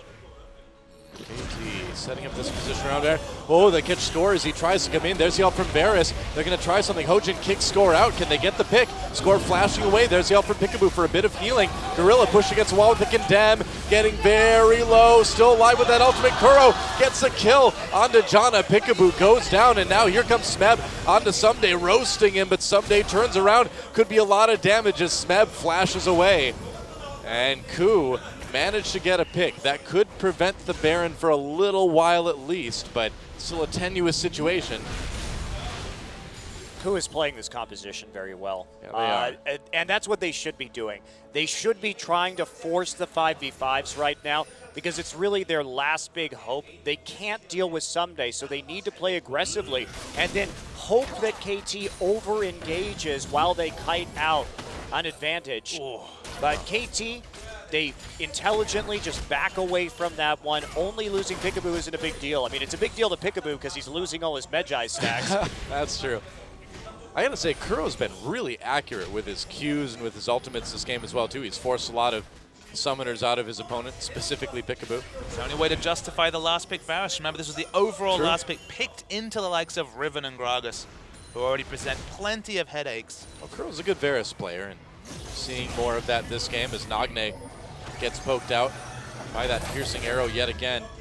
And can Ku find an angle onto this KT team? They need picks and they need to kite back when KT engages. Arrow taking some damage from Baron as Hojin activates it. Well, it's going to be an acting course here from the Ku Tigers because they need to draw them in. They need to get KT to overcommit to a team fight while maintaining all of their members so they can kite. And that's a very difficult deception to pull off. They need to force Someday's teleport. That's the big thing they need to do. Every time he gets free time on the map, instantly clearing waves. Obviously does so much turret damage because he's an AD champion and just stacks that item and just does more and more towards these turrets. So forcing a teleport, forcing a team fight is the most they want to do, because if they're just forced to have Smeb match him in the side waves, there's so much room for Someday to get that solo kill like he did the previous game and keep forcing things for KT Rolster. KT getting aggressive in Ku's jungle right now onto Gorilla. Hojin lands the Q, and that's going to scare Score away. Another Q comes in from Kuro with that piercing arrow. KT still has decent position around Baron, but there's a couple wards for Ku, keeping him aware of what's going on. So more split pushing. Summoners teleports up for both top laners at the moment. I like that Nagne went for the Rylai's Crystal Scepter here as a third item. He doesn't really need the AP. They don't need Azir to be a major late game damage threat when they have Riven and Vayne. That's a good point. Instead, just you want to prevent them from grouping or be as disruptive as possible with this Azir. So it's a different school of thought, getting that utility early, but I think that is probably the strongest item he could have picked up with this composition. Yeah, ult on to Score as Kuro tries to disengage. That's a lot of damage. Score down to half health. Kuro didn't Meanwhile, have flash. oh boy, Bad. Nagne is absolutely TP. tearing this turret apart. Someday set up for a TP on the bottom side in his base right there. So Yep. KT just thinking so far ahead in terms of all the possibilities.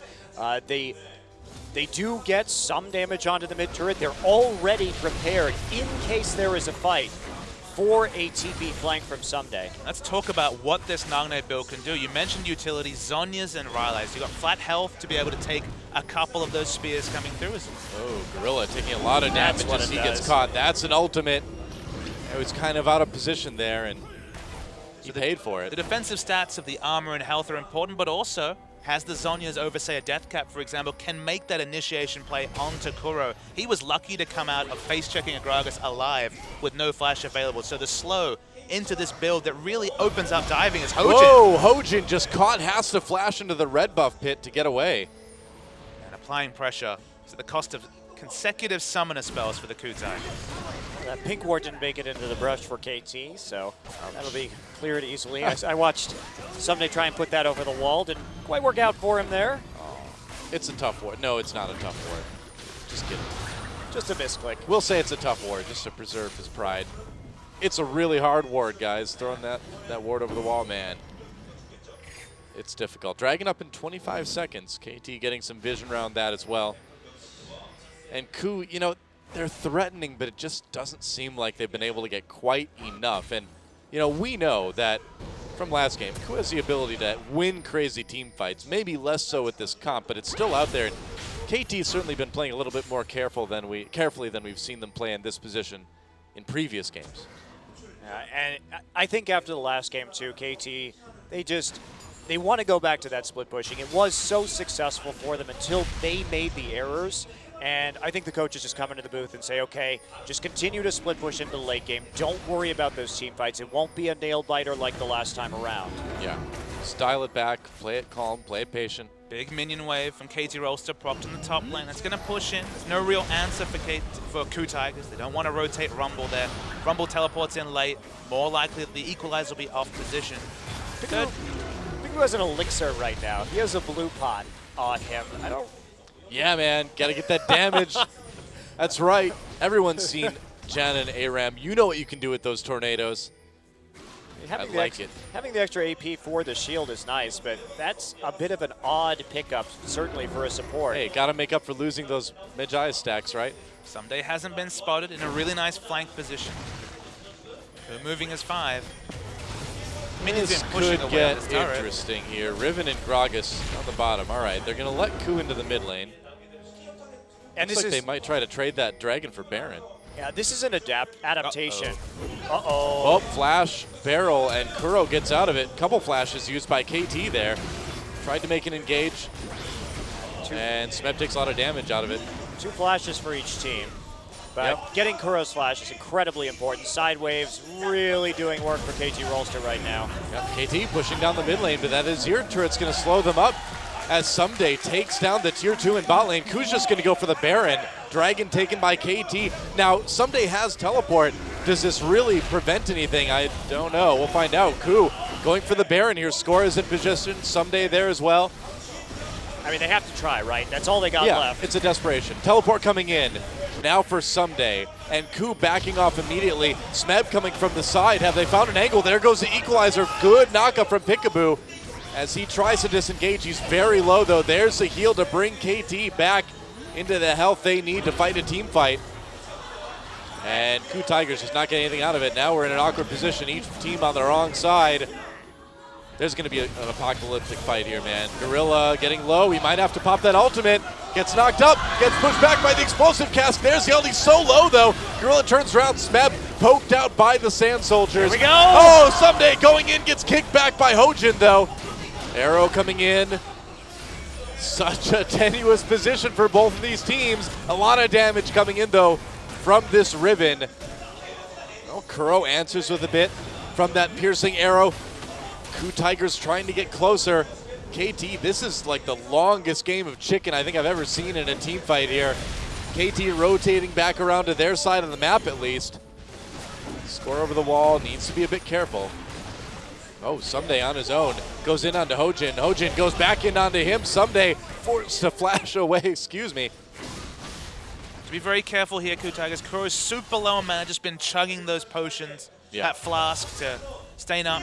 Gorilla's actually managed to walk from base all the way back. They really need to go back shop, specifically get mana onto both Kog'Maw and Varus, because right now they can't stave off any pressure. Oh, they're going in onto Baron, man. They've managed to push KT back to their side of the map and put lane pressure on for the moment. They're going for it. Equalizer's back up. KT knows what's going on here, but can they stop it? Smeb already very, very low. There's Equalizer going down to help with Baron. They get the Baron. Can they win the team fight? Score locked up. Kuro, where's his ultimate? He'd already used it. There goes Kuro. Arrow with the kill, and Gorilla is going to follow his ADC, or his mid laner rather, pretty soon. 2 kills for KT. That is 2 Baron buffs off of the Ku Tigers. I think KT is still happy with the way this one's resulting. As Hojin in a bit of trouble. Peekaboo, he wants those Magi stacks. Not going to get one there, though. There's no wave clear left for Ku. Remember, Varus is the true wave clear god in this situation. The Baron up minions, though. are dissuading KT and Ku. 2 kills for a Baron, they'll take it. I guess. I mean, they're able to hold off the aggression for the moment, but how much does this really accomplish? I think that was the best possible situation for Ku because they were faced with a very unfortunate decision. But let's take a look at how this happens. I mean, Kuro has no mana. He's just condemned into the wall, pretty easily taken out. Arrow big enough right now to just pile on through with those silver bolts through the Alistar ultimate. But from Ku's perspective, they at least forced the teleport from Someday. They got out with their lives. They got some good poke down. They were the first one to get the recall onto the Alistar. And how else are they going to win this game? They know the split push is inevitable. Yeah. And that's the word you used there. The specific word that was important was that Ku actually managed to force something. They were being dictated to. Someday was split pushing successfully. Dragon was no longer a win condition. They're 3-1 behind. So actually forcing a Baron fight, forcing teleports, now forcing an inner turret. Wow, That's the Ku. maximum Ku could have got. They got that tier 2 in mid, and will they get anything more pushing down the mid lane? Now Score is coming from the side to try to flank. If they can push the ADC in, maybe they can get something out of this. Oh, Score looking to come in. Peekaboo's right there. They spot him with the ward. There goes the inhibitor turret. Ku, are they going to be stopped here? This game is very close. Again, That was some Ku really Tigers. good shot calling from Ku. No kidding. They're making this work, even through the most difficult of circumstances. Ku coming in. Are they going to actually get an inhibitor here? I think they are. Wow, they get an inhibitor out of it. Ku Tigers, doesn't matter what the comps are, doesn't matter what the situation is, they will always make it competitive. Yeah, and we know them for their shot calling. That has been one of their primary strengths. They are an elite team when it comes to shot calling, even on a perspective on the world stage. So this is certainly an impressive performance from behind, but we know that Ku is capable of this. We talked about Chicken in so many different ways, especially when they were having that 5v5 standoff on polar opposite sides of the map. They won the game of Chicken. They rushed down Baron despite showing that they had no mana. KT went back. Ku took that objective, finally forcing something after being dictated to for so long. And now at 40 minutes, they have the first inhibitor down, which is crazy to think given that this Riven's been 3-0-0 for 25 minutes. Man, Steven Spielberg's going to need to go back and re-edit Jurassic Park so it says Ku finds a way. That's what everybody's going to be saying if they win this game. Ku finds a way. Finds a way. Well, Someday's there been it is. 3-0-0. Now 6 items basically can just only really improve his Brutalizer and Zhonya's, but he hasn't been able to force anything, barring a single outer turret on the bottom lane of this map. Well, he can like pentakill at any moment. That's the thing, is that we know this Riven can be unleashed at a moment's notice. Like, it takes one person on Ku being out of position. Speaking of being out of position, look at how many flank wards there are for Someday if we do see a dragon fight. Yeah, they're definitely set up. Oh, man. Aha! It's a pause. Well, it's a very interesting time to have a pause. It's a very bad time to have a pause. Dragon up in 10 seconds, and you can see KT with the setup here, and Ku's done their best to try and deny vision. So the wards are pretty deep in the jungle. Someday does have the home guards now, so he can make it in there. That's a cool KT Rolster poster there. Rolster Polster? I don't know. It sounded funny. There we go. Join Starfleet and KT Rolster. What's the problem? We may never find out, but we can guess. What do you think it is? Too much sweat on the hands? Too much stress? Too much adrenaline running through the veins? That's how I feel right now. Well, my hands are dry, but I've got a lot of adrenaline. You've got that part covered at least. That's right. I mean, this game is building to a similar crescendo that we just saw from Game 2, which had It a is. really and that must be the most memorable Game 2 end we've seen in a best-of-5 series. Since the last time. Well, in a best-of-5, nice save there, because I was going to say, since the last time we saw these two teams play. I mean, it was just surreal that we got to that level of hype in just Game 2 of a much longer series. Now we're at this point where Ku finds a way back into games that honestly they have no business doing so. Well, it's so exciting to see Ku play at this level, too, because all year long, when it's come down to it, when they really get in those high-pressure situations, they've kind of folded, right? So now that we're seeing them in the playoffs, running through the gauntlet like this, coming in at 5th seed, going through the gauntlet and being in these situations, and even though they lose that really tight game number 2, laughing it off, being able to handle the pressure now, and that really could be what pushes Ku over the edge to become a really deadly team at Worlds even. Yeah, I think this is a really positive development for Ku, and we've just seen so many different compositions from them. Yeah. Yasuo, Wombo comps, some nice split pushing from Shyvana. Well, that guy is happy.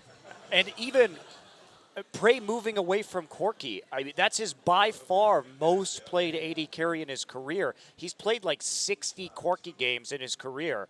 And Longer than most players' pro careers. It's true.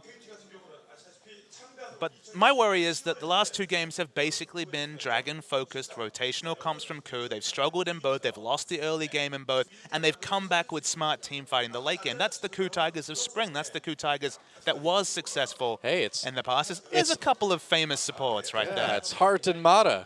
They're back from China. Well, for the weekend anyway. a man can dream. I know, right? Mata, come back. A world champion in. Hart, you can stay in LSPL. Yeah. You can stick around. We'll take Mata. He played good. He actually did have a very good season on that unlimited potential. Not really living up to their name. They were knocked down, actually, to the LSPL at the end of the season. Limited potential. Yes, very limited potential. Distinctly limited potential. That's true. But that didn't actually stop Hart from having a solid season. Yeah. So is it the draft phase that's caused, like, it's surprised to see them go back to these Dragon-focused comps 2 games in a row, specifically locking in that early Cogmore and then kind of pigeonholing themselves in terms of strategies. I mean, I love what the Ashes brought this team. It's been great to see Prey empowered to make things happen because, you know, we talked about how often they've been dictated to. It's been like 30 minutes of the previous game, 30 minutes of this game. Looks like we're going to get the restart, though. Yes. The big Dragon fight's coming. We are back in the game now, and can KOO Tigers take this Dragon? They really need to keep this one away from KT. KT has 3. KOO just has 1 at the moment. They're not going to waste any time. They do start it, but KT's right there threatening. They need to be very careful. Smeb really needs to consider teleporting down here in the near future. They're activating the Dragon. They're going to go for it. There's so many different flank wards. We can see Someday and base. He's looking for the home guard backline engage. Yeah. Kuro has flash, but Prey does not. A Dragon leashing back just a little bit. Trying to make some this help. difficult. They want to find some skill shot to enable All right, this. Here this we is go. it. Dragon getting very, very low. Can KT get it? The knockup Oh, comes man. in. Big explosive cast. Dragon releashing. Prey takes out the Gragas immediately. Dragon sells lots of health. 2 kills from KOO coming in already, but there's a kill for the Vayne. They respond. Someday takes out Kuro. Equalizer comes down, and it's 2v2 at the moment. No, 2v3. KT manages to win the fight against KOO. Dragon's still alive. No, it did go down. It went down in favor of KT, and KOO in a lot of trouble now. Someday trying to get there, but he's going to settle for the wave instead. I think they can be quite happy with how that turned out. Yeah, now they're on the cusp of that 5th Dragon. They found the engage. Someday had enough money to buy the GA right before that team fight started, and that did work. He was able to chase Kuro down, and they got the necessary kills. I mean, Score just had a great engage. That is beautiful. Yeah, that is a absolutely fantastic play. Riven was always going to find her way into the backline. Didn't even have to use flash. Eventually, flash repositioned, just zerged down Kuro. Kuro was the person with flash. Prey did not have it, so credit to him on his position in this fight. But when you've got a Riven flanking with flash available, 2 immobile backline carries, someone's always going to die, barring some amazing kiting back from the KOO Tigers. You know, we also failed to mention, too, that Someday had his GA for that fight, and that Guardian Angel certainly helped out, keeping him alive, well, alive again, rather, and helping them have that 3v2. Props to Score for this setup on that. That was really, really good. That was perfect. I'm a little bit surprised Hojin didn't just kick him away when he came in. Talking about split-second reactions, and there's a lot of shot calling going on. I guess. Difficult. Obviously, used to flash. If it's the body slam into ult, there's a lot of counterplay when it's the flash. It's very hard to make any sort of instant decisions. I there. demand the best Only from my the players, best. Papa Smithy. Don't give me those excuses. Lord Doa is not amused by your excuses. I am displeased. Mediocre. We're changing your name to Peasant Smithy after this. How about Immortan Doa? Immortan Don't? Yeah. Let's see. KOO Tigers pushing down the mid lane. They are unbothered by this 4-Dragon situation. They know they still have the strong siege comp, and they need to really use it for everything it's worth here. They're good flank wards. They don't have to worry about the home guard teleport this time. So moving as a 5-man unit is all KT can really hope to do. Because if they just go back to the laning phase, they just go back to defending their turrets. Oh, they're going to go for this Baron again. They can rush it down very, very quickly, as we've seen before already. Score coming in. Can he be the hero once again? No, KT gets that Baron. Can they survive the engage from KT? No, the engage from Ku comes in, and KT forced to run back. Now that is a second Baron in a row for the KT, or for Ku rather. Ku has played around this Baron so beautifully. Yeah, shot calling has been good, and I mean that it makes it so scary when you're playing against the Ku Tigers. When you have that much of an advantage, compositionally, map position-wise, how does Ku keep doing this? I mean, it's pretty incredible. We look at Someday too. He's 170 CS above Smeb. Yeah. And I mean, well, look at Nagne. He's 130 CS above Kuro. But surely that's KT's inability to rotate an obvious advantage, an obvious 1v1 split push advantage, rather than any phenomenal play by Someday. Someday's picked up a lot of CS, but it's just not been translated into a situation where he's knocking on an inhibitor. And that's just poor rotational play by KT. Well, they had to fight at that last Dragon, though, and so they had to burn the TP, and you don't want Someday in that bottom side where he's most able to threaten an inhibitor right now while the Baron is spawning. And it looked like KT. They had the crab, but the damage from Ku Tigers is very high. Against that Baron, they have those 280 carries. They have a Leandri's Torment. Someday here. Waiting to TP in. Well, he's waiting. He's trying to fake them out right now. Yeah, he doesn't have teleport. My bad. Who comes in? Shows on the mini-map, so they know exactly what they're doing. There's only wave clear from Nagne. Wave clear is not in the name of the game whatsoever for KT, so they're going to keep pushing. Looks like KT is going to try to backdoor. Where have I seen this before? No, he's going to come back now. Okay. He's not going to win a base race against a Baron up Ku, so that would be a rather poor decision. A little bit of damage onto that inhibitor turret now from the Ku Tigers. There's not really any value for him to show himself next to the turret. He needs to find a flank position. Does this Riven? Doesn't have flash though, so limited options for Riven to impact. Expect more and more poking onto this turret from Ku Tigers. Yep, they certainly will. Another wave coming in, another cannon minion.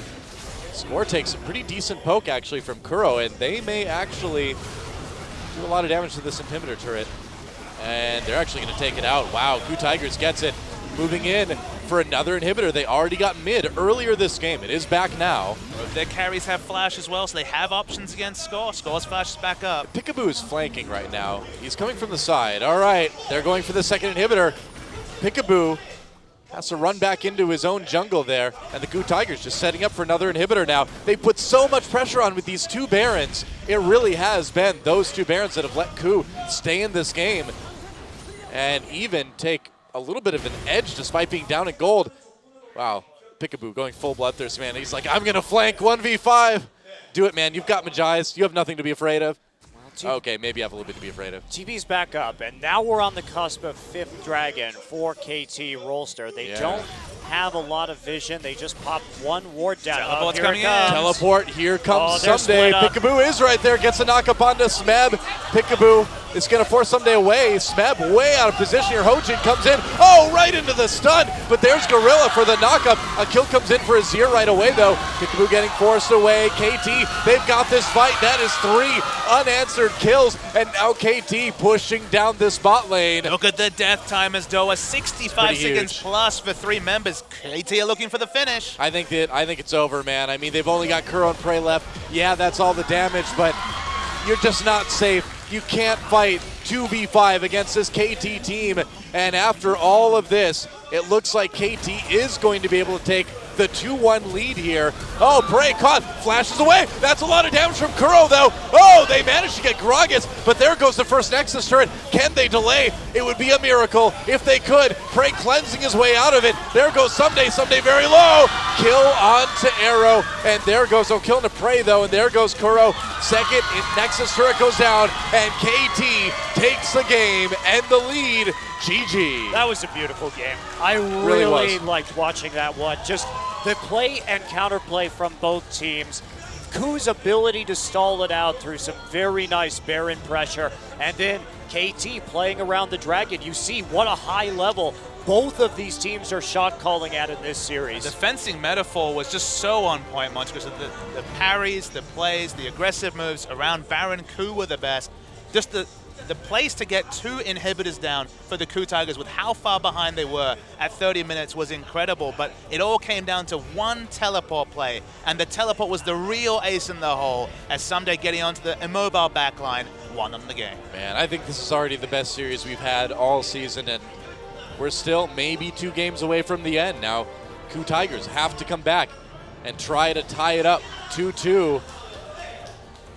We'll see if they can do it as KT poised to move on to the summer finals. And this would be the 3rd summer finals in a row that KT has been a part of.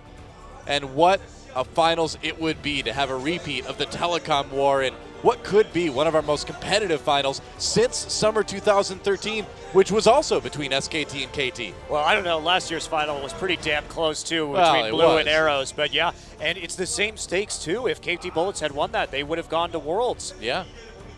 So it could be quite a lot. KT looking to close it out in 4 games. They will be returning to the red side.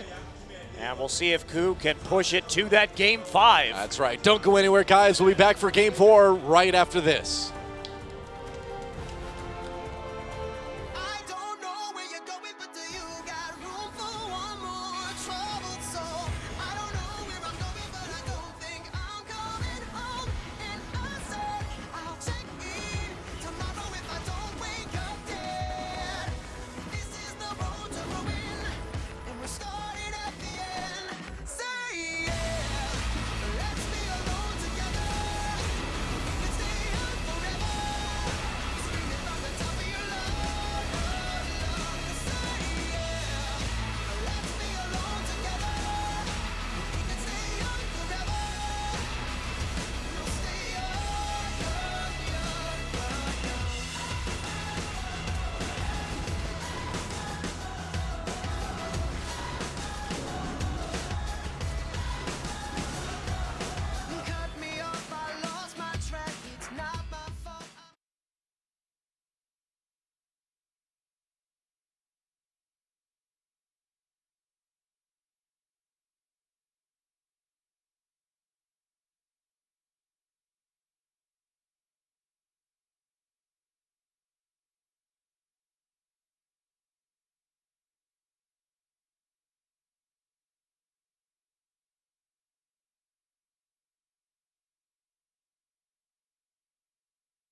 Welcome back to Champion Summer Semifinal, and Score getting the MVP for once again a nail-biting game in Game 3, but KT takes it. And 100% kill contribution too. This was a big part of it, getting that first blood onto Someday, enormously helpful. But honestly, for me, the most impressive part was how he pathed in the early game.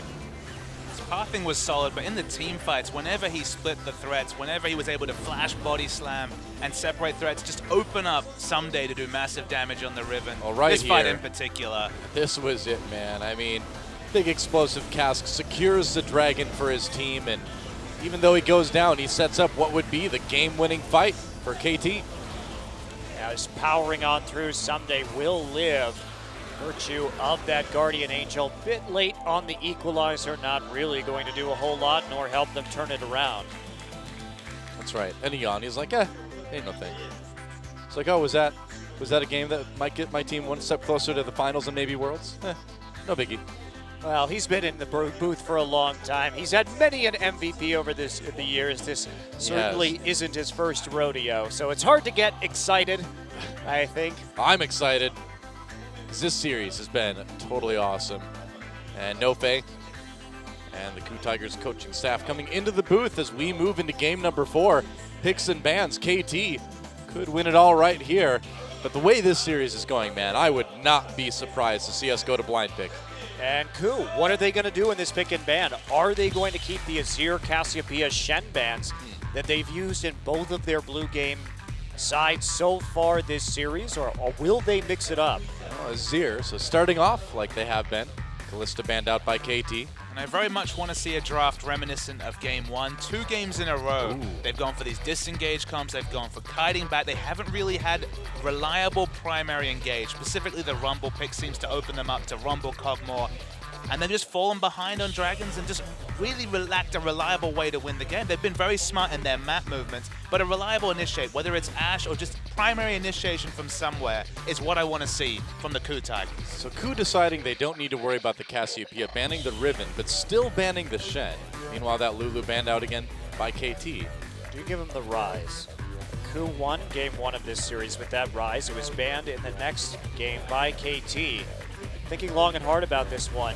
Cassiopeia will be available for the first time. And remember that that's what Nagne used to crush Coup in their last meeting. Fizz ends up being a highly contested pick. With, you know, when you think about these two top laners, it does make sense. And now we know after our last match that that is a flex pick for the Tigers. Very true. Really pays off the mind games that Coup was able to do in the previous series. For the majority of the season, basically up until that game, it would have been pigeonholed into a SMEB-only champion. And with those summoner spells, we probably still expect it to be a SMEB champion, but even that just little bit of doubt justifies a difficult third game against CJ Entus, but still a win for the Coup Tigers. Yeah, mousing over some options. Are they going to take the Braum away? Looks like Score will be playing a different jungler. This will be his third different jungler in this series, trying to get that Rek'Sai, certainly one of his strongest champions. And Teemo. Big Teemo, he got buffed. He can throw mushrooms now. No. Teemo.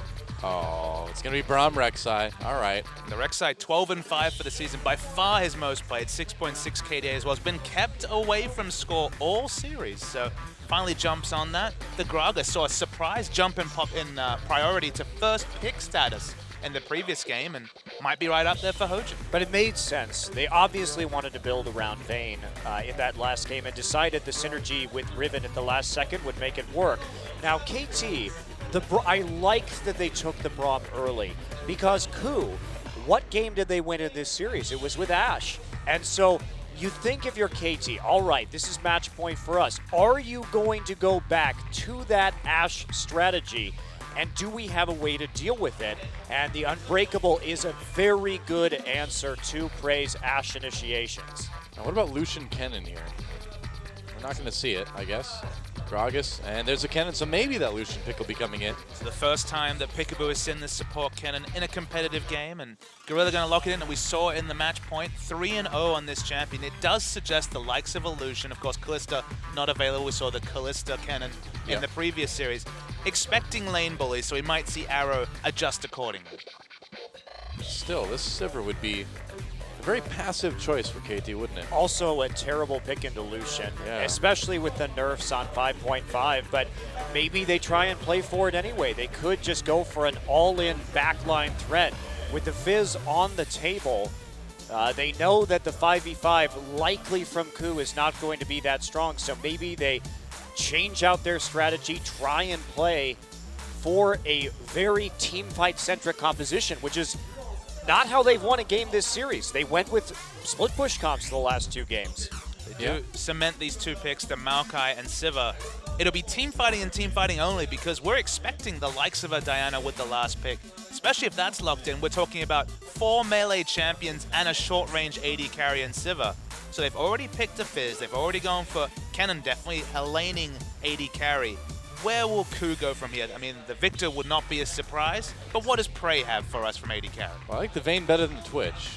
Well, think. the Twitch... It is Prey. It is Prey. It is Prey. But if Yeah. it comes through, they will have a strong pick composition, but really hard time escaping what KT can throw at that Twitch. So the Lucian is probably what we're going to It's see. also an awful laning phase against the Sivir. There's so much wave clear, and Twitch is just saying, please, let me get the hell out of here with the Blade of the Ruin King and not lose my turret. So I think it'll be a risk too far.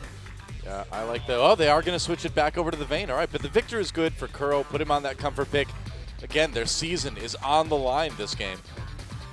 The Vayne at least has Kennen ult for Peel, got Victor W for Peel. There's a lot of zones that can be created, and of course Gragas, one of the kings of disengage as well. So the potential for the Vayne to be pretty safe in fights, and they have that Victor for wave clear. So wave clear very Victor-centric, but otherwise solid team fighting team comp from KOO. Yeah, I like what they put together here. That Fizz is all of a sudden much more useful in a 5v5 with the combination of the Kennen and the Gragas. Also have the gravity field, so Smeb's going to have a lot of freedom in these fights. Now, do KT go for the Ahri? Now, we've seen that matchup work out very well, and Nagne has long been an Ahri player. That's why we were wondering about this last game. I mean, it is one of his comfort picks. It is one of his best champions. Long been on the back burner. Yeah. Definitely not been a big pick for him this season, but as the seconds tick down, Well, there we go. It's going to be Ahri, and talk about your comfort picks. I mean, and yeah, even though Ahri hasn't been super popular in Korea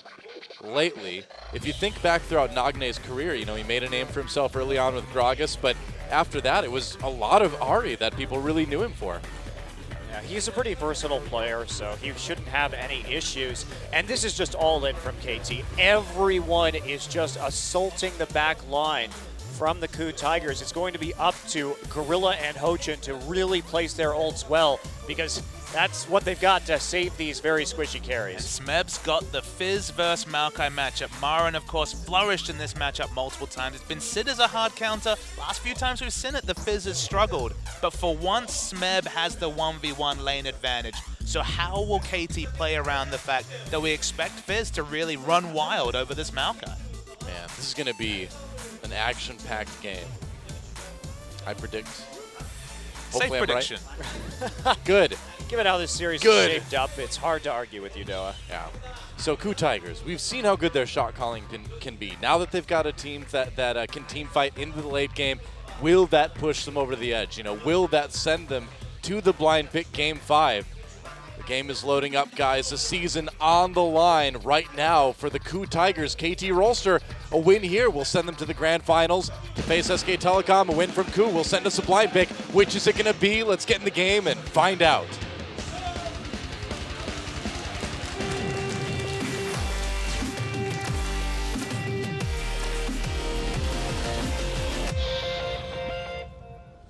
And welcome for what could be the final game of the night between KT Rolster and the KOO Tigers.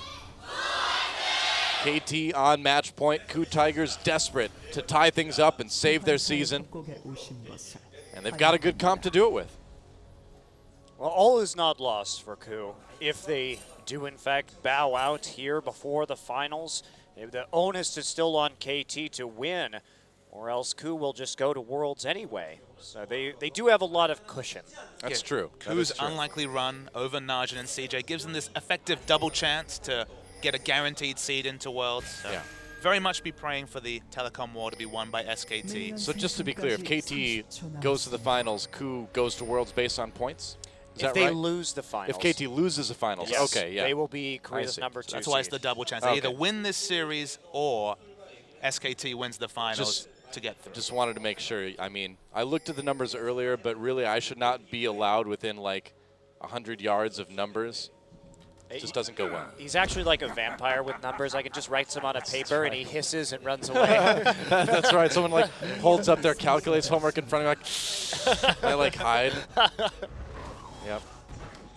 I need to sleep in a coffin filled with art supplies to stay safe. You know, if I'm traveling internationally.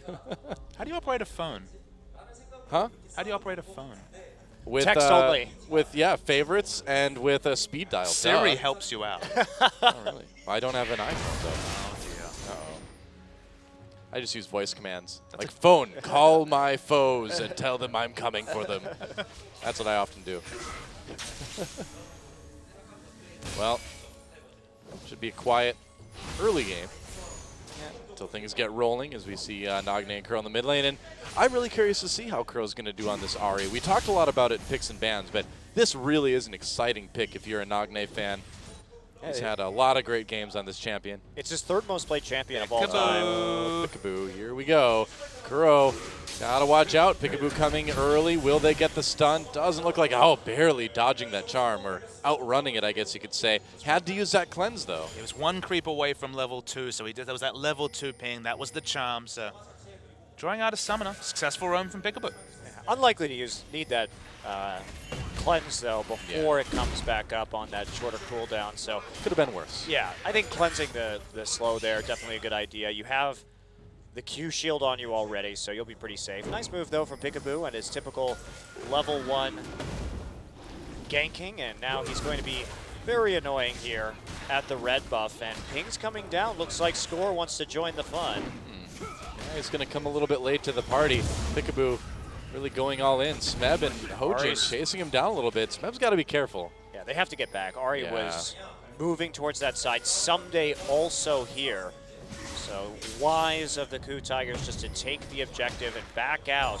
It's like KT still wants to go in. Wow, really being aggressive in this enemy jungle here. It is important to note that Hojin's win rate on this Gragas is not the greatest. Only 40% coming into this game. The reason why we see so much aggression from KT is that, of course, Ku are playing around the weak side of the map. Vayne is solo farming up the top lane. KT had more resources to be able to allocate towards the red side jungle, and that's why they're going to look for a dragon. This is a super early dragon. We thought maybe only Elise could pull off such creative dragons, but with so many members present, Maokai still not entering lane. Should be a 4.5-minute dragon for the KT roster. That is so good for them, especially when we consider that this composition has such high pick potential that as long as they start stacking these dragons and maintaining supremacy, they will be able to isolate Vayne or Fizz or Victor should they try and approach this dragon in a dangerous fashion. Peekaboo's back. Yeah, he's coming in again. Kuro with no cleanse this time around, but doesn't end up needing to use that flash. Peekaboo has been so aggressive, man. He's still level 2. I guess Gorilla is too, but a lot of roaming early on. Unsurprisingly, I guess, from Peekaboo. The lane been expertly frozen by Prey, picking up solo experience. Probably the big factor is that he's going to hit level 6 fast. If Prey can just stay in this frozen top lane, pick up a Blade of the Ruined King, then swap back, obviously going to be in a very favorable 1v1 position compared to the Sivir. Absolutely, and that dragon also delays a little bit of experience onto Someday, so they prioritize the early objective control over actually getting Someday ahead. He does catch up now with level 3, and certainly Fizz having a little bit of a tough time on that bottom side, all by his lonesome, making a CS advantage. Hard to lane against the Sivir and not take a lot of trade damage early on anyway, before you start to be able to blow up the Sivir anyway. Seeing Peekaboo, he's been freed. Lane swap was actually forced by Ku this time, choosing to send Vayne into the 1v0, now 1v1 matchup in the top lane. Yeah. And Gorilla is really this lurking threat on this Kennen too. He's so good about knowing when to go in on the slicing Maelstrom, whether it's in lane, whether it's in a team fight. Peekaboo going for some more deep wards. Been pinged out, but don't really have the charges on this side of the map to do anything about it. Wow, Smeb, ouch. Well, Oh man, that's a lot of damage on the Smeb. has to back out. And remember that Arrow, even in this nerf state, we are on 515, so that hit to Sivir's ultimate is pretty severe. It really means that you have to get together as a team early to properly use Sivir's ultimate. There's no more, hey, this straggler is going to get full speed as they come into range. So more difficult to pull off. Okay, interesting. Hojin coming in. Shield thrown up by Peekaboo. Arrow taking a decent amount of damage. Smeb back under the turret. Flash is used. Peekaboo is going to flash after him. That is aggressive. Takes a turret shot. Arrow, can he get the first blood? He can. Turret will finish him off, though. There's a kill going over to Smeb. So how do you rate that? First blood goes to the 80 carry, but the top Fizz picks up a kill as well. Ari's going to be the first one to rotate. That was pretty peculiar. It was aggressive. I mean, we know Peekaboo is, I would label him probably the most bloodthirsty support in Korea right now. There's a good example. It's tough to call there. Of course, kill and assist for both sides, but that first blood goal does give a slight advantage to KT Rolster. However, powering up the Fizz causes a lot of problems for KT. Remember, the Fizz was super low and under turret. They were keeping a great leash on that champion, giving him the kill goal, giving him the chance to push out the wave as well. He should never have had any semblance of wave control against a Sivir, so he's kind of been granted an early snowball sheen. Yeah, and who are you more worried about? Kills on a Fizz or kills on a Sivir early on? And I think the answer is pretty obviously Fizz, so we'll see if KT ends up paying for that a little bit later.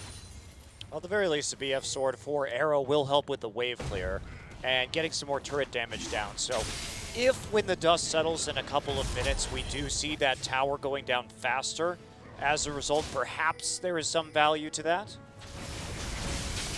A lot of damage on the Nagne there. Wow, he's going all in. Chaos Storm drop. Nagne still has that flash and his ultimate to get away. Oh, Kuro chasing too deep. Score comes in with the knockup. Kuro still gets the kill on the Nagne. But Score able to answer. I mean, I guess if you're going to get caught out by going a little bit too far, at least you might as well get the kill, right? Well, Nagne thought he could outplay Kuro right there, it didn't work out. He held his Spirit Rush for a super long time because he wanted to bait Kuro forward because Score was in the Raptor pit. A little bit of a miscalculation right there. Didn't actually end up using his flash. Well, KT's going to end up getting the tier 1 down in bot lane off of that as well, too. This is what they want, and Vayne and Kennen matching in the top side. Someday now returning to lane. Notably, Vayne still hasn't shopped. Prey's not in any rush to swap back because, of course, the Dragon hasn't been on the table since very early in this game. Don't know if they have enough gold for this straight-up Blade of the Ruined King. That's the item timing that would really justify a swap back for Vayne. Well, they end up trading turrets. And looks like Prey doesn't have quite enough for that Blade of the Ruined King just yet. Yeah, grabbing the red buff, so slight advantage here to KT. They also, because they got the bottom turret down, that's definitely the superior tower to grab right before the dragon is going to spawn. And man, Blade just not quite done yet.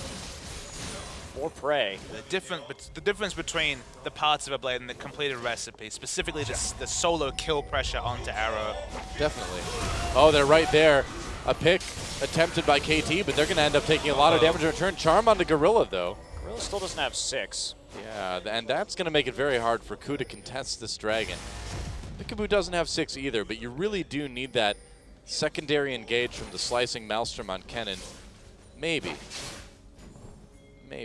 Here we go, TP coming in from Maokai. That's right, KT trying to teleport in behind the other members of Ku. Can it work out? Prey gets exhausted, gets in trouble, thrown against the wall. Score doing a little bit of damage, but now they're going to turn it around. Prey with a kill onto Sivir there. Score, whoa, a double kill. Now for Prey, there's the slicing Maelstrom. Gorilla held it for so long, and Ku looks like they're going to win this fight. Ari coming down, but can Nagne do anything? Looks like he's a bit late to the party. A double kill for Gorilla, and that is nearly an ace. They trade Prey for 4 members of KT. It is insane how well Prey played that fight. He kept tumbling forwards away from the Maokai. Honestly, Someday was a little bit late on his flash. Probably could have secured that kill earlier, but it's a heavy price to pay because it's going to be the answering dragon and plenty of kills over to Ku. And that's where we see the effect of the Sivir ult nerf, because you can't mistime your engage at that moment,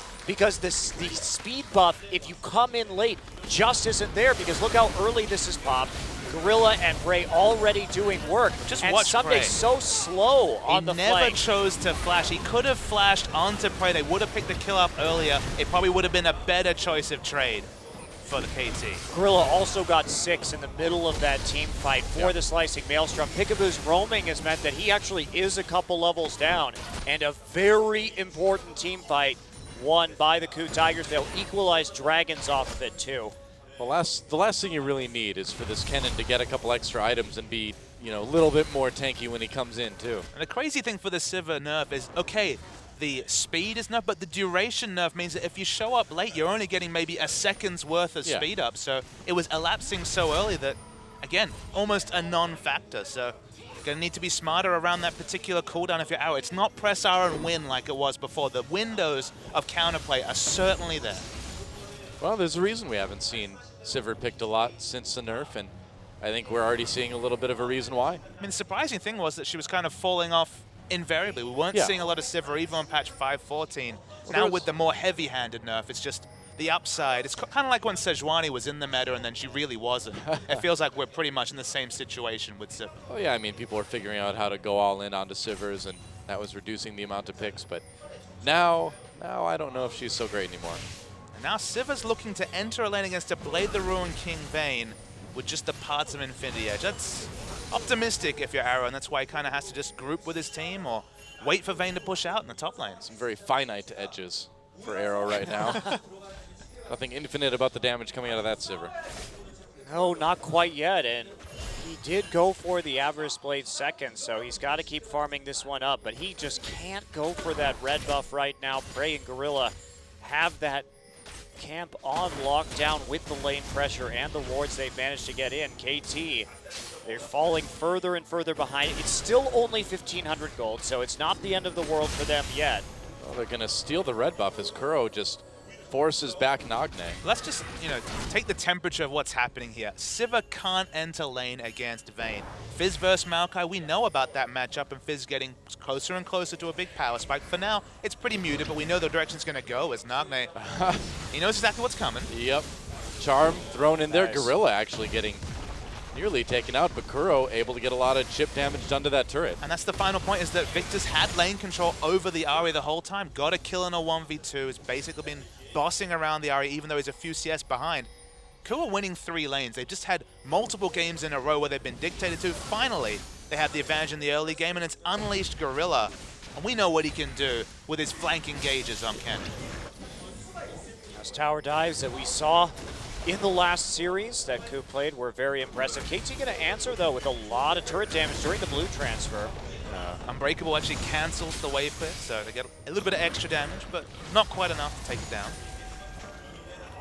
Nice timing, though. Oh, very low. Oh, Arrow may get caught here, but Prey needs to be careful. Peekaboo is on the scene as well. They're going to pop that Sivir ult, actually. Prey gets exhausted, tumbles back in, uses the ult. He is invisible. Here comes Gorilla. Gorilla comes in with the slicing Maelstrom after the flash, and they keep Prey alive.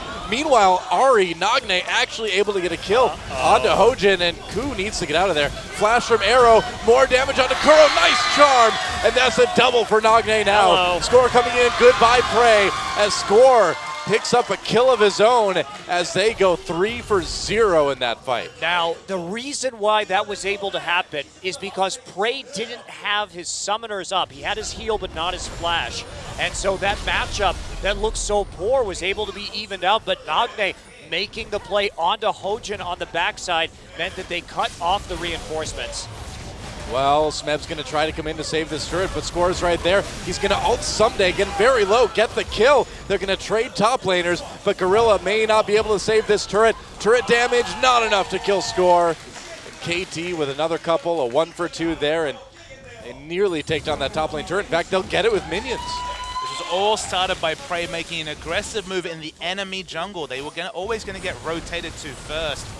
Wow, Nagne really making a big difference by taking out Hojin early on, and Gorilla a little bit late. Prey takes a lot of damage. And this is the power of Braum right here. They force the cleanse immediately after the stun, and it's so easy just to flash charm after that. Prey, no more summoners left. Someday came in, didn't even have to use teleport to set that up. Now we've got a 2-1-1 Ahri.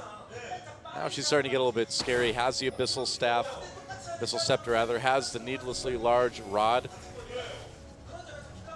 And that's getting to be a decent amount of damage. Yeah. Suddenly, the item timing's advantage swings. Hojin, oh, gets caught again. Gets charmed, takes a lot. But Nagne not quite with the vision to complete that 1v1. A little bit too dangerous as Kuro pushes up the mid lane.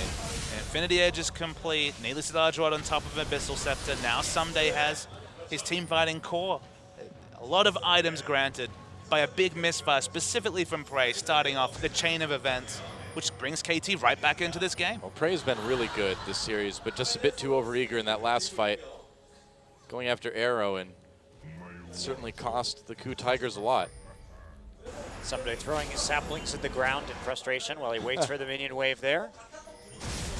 Has to be careful. 2-1-4. Smeb still has the chance to win this game for his team. I mean, in spite of all of those kills, it's still a 1K gold difference. This is completely up in the air. Well, yeah, I mean, KT only 1 kill ahead right now. And if there's anything we've seen through this series is that Ku has no trouble at all playing from behind and making the most unlikely games competitive. They have the damage, too, in the late game to make it work. If they're shot calling us on point, they have an extraordinarily fast Baron with this composition. Yeah, much better equipped this game than they were last game to have a comeback like that. Trinity Force finally completed by Smeb, gonna help him reach that ascendancy in the 1v1 against Maokai. Teleport's available. Will this next Dragon fight be as cataclysmic as some of the ones we've already seen this series? Definitely could be. Each team with 1 dragon so far. Control so in the hands of KT. They got the pinks up. Hojin has to almost face check to get any pressure. Teleport coming in. Gorilla coming in, engaging as well, possibly. Dragon getting very low. Can they stop him? They have to do it now. Dragon does go to KT. They're going to try to win the fight. There's the ult on the score. A couple people get knocked up. Hojin comes in. Big explosion. Oh, man, right into the cannon ult. Ku, they need more though. They got 1 kill. Someday going in for another one onto Smeb. Smeb actually takes out Arrow. Score very low. Double kill now for Smeb. And Ku just going crazy here. KT got the dragon, but Ku answers with 3 kills. And now, can they get any objectives out of this? The minion waves aren't really in the spot to do it, so Doa. We just saw Nagne push in the mid lane, so Victor's going to go back and wave kill. They'll take a bot lane outer turret, but they needed the multiple kills to justify the big investment in this fight. The Hojin Gorilla synergy. Check this out. Explosive cast into the slicing Hellstrom. Beautiful. Beautiful stuff. Well, we didn't get to see the start of this fight, but that was really crucial because KT knew what was going on. The initial TP was set up so that we could see actually a flank by Hojin for an ultimate into Smeb and Gorilla on the other flank. However, Nagne did a great job of zoning Hojin out with his charm so he couldn't set it up. Now they still end up finding it thanks to a nice flash from Hojin. Crucially, though, they don't pick up any objectives. They don't even take out that outer bottom lane turret. They do get to go shop, pick up a couple, bit more items. There's a lot of standing gold on the map if you're a Ku Tigers fan. They're 200 gold ahead. It's been a seesaw on gold. It's still very, very close. They really need to start picking up those objectives when they can.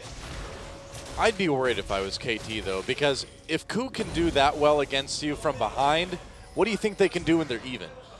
And especially Smeb, who is 4-1-5 on a Fizz, and you have to somehow counteract this split push with a Maokai who needs both armor and MR, and he went for the glory. That's just not going to help him out.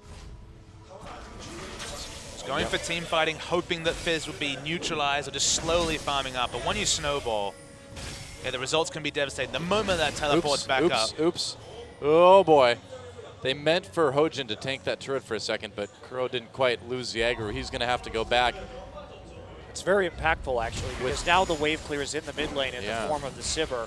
And So that could delay this turret by several minutes. And that's literally all the wave clear for the Coup Tigers as well. Victor is the sole wave clear member, apart for some barrels coming through from Hojin. So Got a little bit from Playful Trickster with Smeb, but he's got to be careful when he uses it since it leaves him so vulnerable. he's not maxing that ability, of course. When you're this AD Fizz, you're putting points into W, sometimes even Q. So with only just a couple of points in E, the base damage is not quite there. And as you mentioned, the risk, the windows to play around are that much bigger for the enemy team.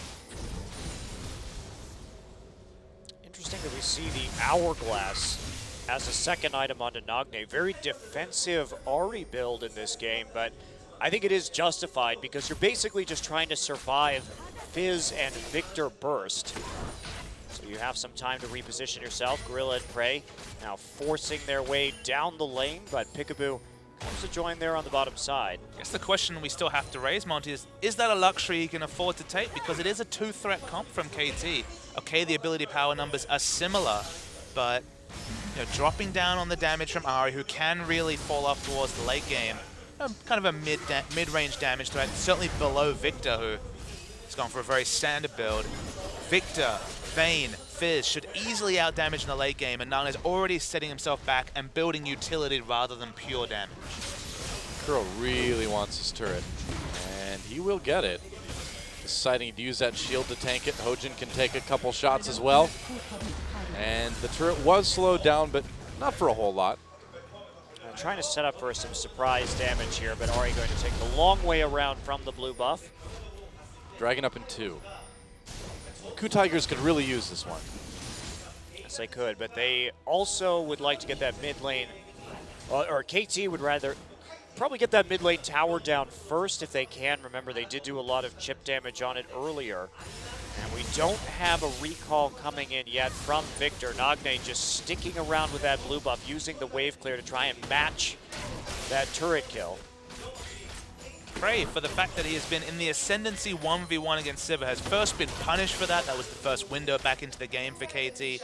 And now is actually kept up in CS very healthy there. In fact, completely even in CS. So Prey not being able to exert the expected 1v1 pressure that Vayne, who gets snowballed, usually has against the Sivir. He's going to get his pink ward taken out immediately as well, which hurts a bit.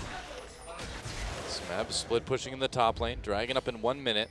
Yeah, Coup just wants to drag this out and have Smeb take that turret advantage. They know that someday, with his current itemization, is built to fight around the Dragon. So KT needs to be decisive here when it comes to going there. Sivir, they're going in onto Gorilla and Hojin, but Hojin and Gorilla getting away nice slow. And that Sivir ult is not going to get KT anything, not even a summoner. Has a level 2 ult, but it's still not quite as fast as it used to be on this patch. Yeah. Gragas didn't even have to ult defensively. Maybe we'll see a repeat of the Gragas ult into Gorilla's slicing Maelstrom that really won Coup the last engagement around Dragon, but crucially not the Dragon. You mentioned it before. Gorilla on a very dangerous warding mission right now, but he'll be okay. Got Hojin in his pocket. That is impossible. Hojin's way too big. Recant. Recant your statement. No. All right. Maybe he's got one of those bags of holding I've heard so much about. Dragon up, and Coup in a great position to take it. We'll see if they can get it. Set up. Yeah, and like you said, KT, they want to fight around this. Score coming in from the side. Peekaboo starts the sun off on a Kuro, and Dragon taken by Coup. They tie it up 2-2, but here comes Nagne slicing Maelstrom, locks up a lot of members. Oh, they got Peekaboo and Arrow. They're trying to get away, and Prey able to help Smeb pick up that first kill. Gorilla on the outside of the fight right now. Score on his own, a double kill early on for Smeb, and Coup Tigers taking this fight handily. 3 kills for nothing. Can they catch up to Nagne? And someday here, Smeb's gonna try, throws the fish in there. Goodbye, Nagne. And that is 4 kills and maybe a Baron coming in for the Coup Tigers. And the Coup Tigers team fighting strengths were on full display in that particular fight. When we see the replay, Prey once again, he makes me a believer on the Vayne. This is not traditionally one of Prey's strongest champions, but his positioning has been off the chain. Well, remember that in game 1 of this series, KT banned Vayne. And this was very surprising because it's never been his champion. So Here's remember, why. the teleport is very offensive from Fizz. So just watch Prey kite up after the start of this fight to his Fizz and specifically flashed very early and freely fighting against 3 members off your screen. Crazy ability to do damage was really impressive, and Ku forced KT to retreat into the oncoming Fizz. Gorilla's such a hero on this Kennen as well, too. Man. By Nagne. I'm surprised that his ult was still up. They didn't need it. He was just occupying the Guess back so. line without the ultimate. Even had the flexibility to use it there, and that's what secured them Baron, holding onto that cooldown. Yeah, that was, I mean, and Ku got exactly the fight they wanted. They were able to get the Kennen ult onto Arrow. Arrow was stunned instantaneously. There wasn't really much of anything he could do, and I just don't think that the Sivir pick is really that viable any longer. I'm surprised to see KT go for it. I don't think we're going to see it again. I mean, this is it? Arrow, who spent most of the season playing only Sivir, specifically at the start of the season, has an excellent 11 KDA on it, but we're really feeling the impact of the nerfs in this game. Yeah, I mean, we've seen a couple situations now, as we see the banner of command picked up for the Ku Tigers. We've seen plenty of situations now where a Sivir ult, an old Sivir ult, would have probably resulted in some kills for KT, but it's just not effective enough anymore. You can understand the priority for Sivir. Flat movement speed is something that's so hard to itemize for such a massive team fight utility ultimate, but it's found wanting here. Yeah. Ooh, Smeb, very scary, forcing KT back and allowing Ku to push ahead with this Baron buff. They're going to go for this mid lane tier 2. They still need to be a little bit wary of the flank. Gorilla has a banner, and I don't see where the bannered minion is right It's now. bot lane. We saw him do it a little bit earlier, yeah. So it is in the bot lane, pushing up. Ku manages to take out the tier 2 in mid in the meantime. I know I'm looking ahead, but this blind pick game, if we get it, it's gonna be amazing. It's looking pretty likely, because when we've seen Ku get ahead in this series, they haven't lost the lead.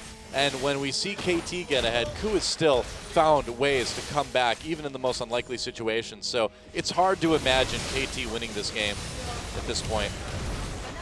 I know you can't count him out, but if the first 3 games are any indication, I think we're going to blind pick. I think it's hard to argue with that right now. Nagne will have to back off. He is chunked out, and in spite of the relatively poor siege from the Ku Tigers, they just Ban it up, minion. yeah they Yep. look at, and we talk about that too. They pushed gold. through the mid lane, and then they had set up the side wave perfectly with the bannered minion to arrive just as it hits the inhibitor turret. Just flawless map rotations from Ku on the siege. Ku Tigers team is looking pretty impressive. 2 bannered minions now in the base, tearing apart the inhibitor as Smeb causes trouble on the side, and that's a bottom inhibitor down, and that is not the inhibitor you want to lose if you are KT and you want to win this game. Crazy thing is they were sitting on approximately 8,000 gold, so it would have been, the gold lead was basically gone. It was even gold game given the items, the amount of gold in the purse of this team. It didn't matter. Yeah, well, with the Baron buff and with the banner of command minions, they had the power. It's ridiculous how much gold they have unspent at this point. They need to spend it before the dragon spawns in a minute and a half. Well, I'm sure that's what they're going to go do right now. Yep, recalls coming in across the board from the Ku Tigers. Smeb preparing the Baron pit. Not recalling just yet. There we go. He's got the teleport anyway. No, he doesn't, but he should have it by the time Baron comes up. I About believe. 15 seconds. Yeah, it should be okay. Interesting. Gorilla itemizing for a needlessly large Ross. Yes! Zonia's incoming.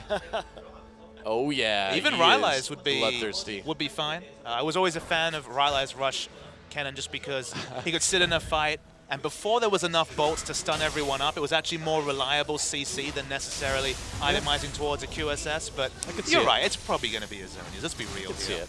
I mean, it just give him one more level of survivability, one more way to stay in and do more damage with that slicing Maelstrom. Ku Tigers having a lot of position over Baron, and they can just run down and grab that dragon if they want to as well. KT got some wards. The most surprising thing about this game is that KT had the answering pick in every situation. Fizz was the first pick, KT chose Maokai for team comp. Victor was an early pick, Ari is the mid lane counter matchup. Sivir also being opted for. The answers from KT have definitely been found wanted. They've played for the late game team fights. They've played for fights that just they can't get after the laning phase went so well for Ku Tigers. Yeah, and did you expect the laning phase really to go differently right here? Because KT, they picked unfavorable matchups. That's the reality of this situation. Of course, Ari Yeah. does have the kill pressure post 6, but we've seen how well this Fizz can do against the Maokai. 3 dragons now.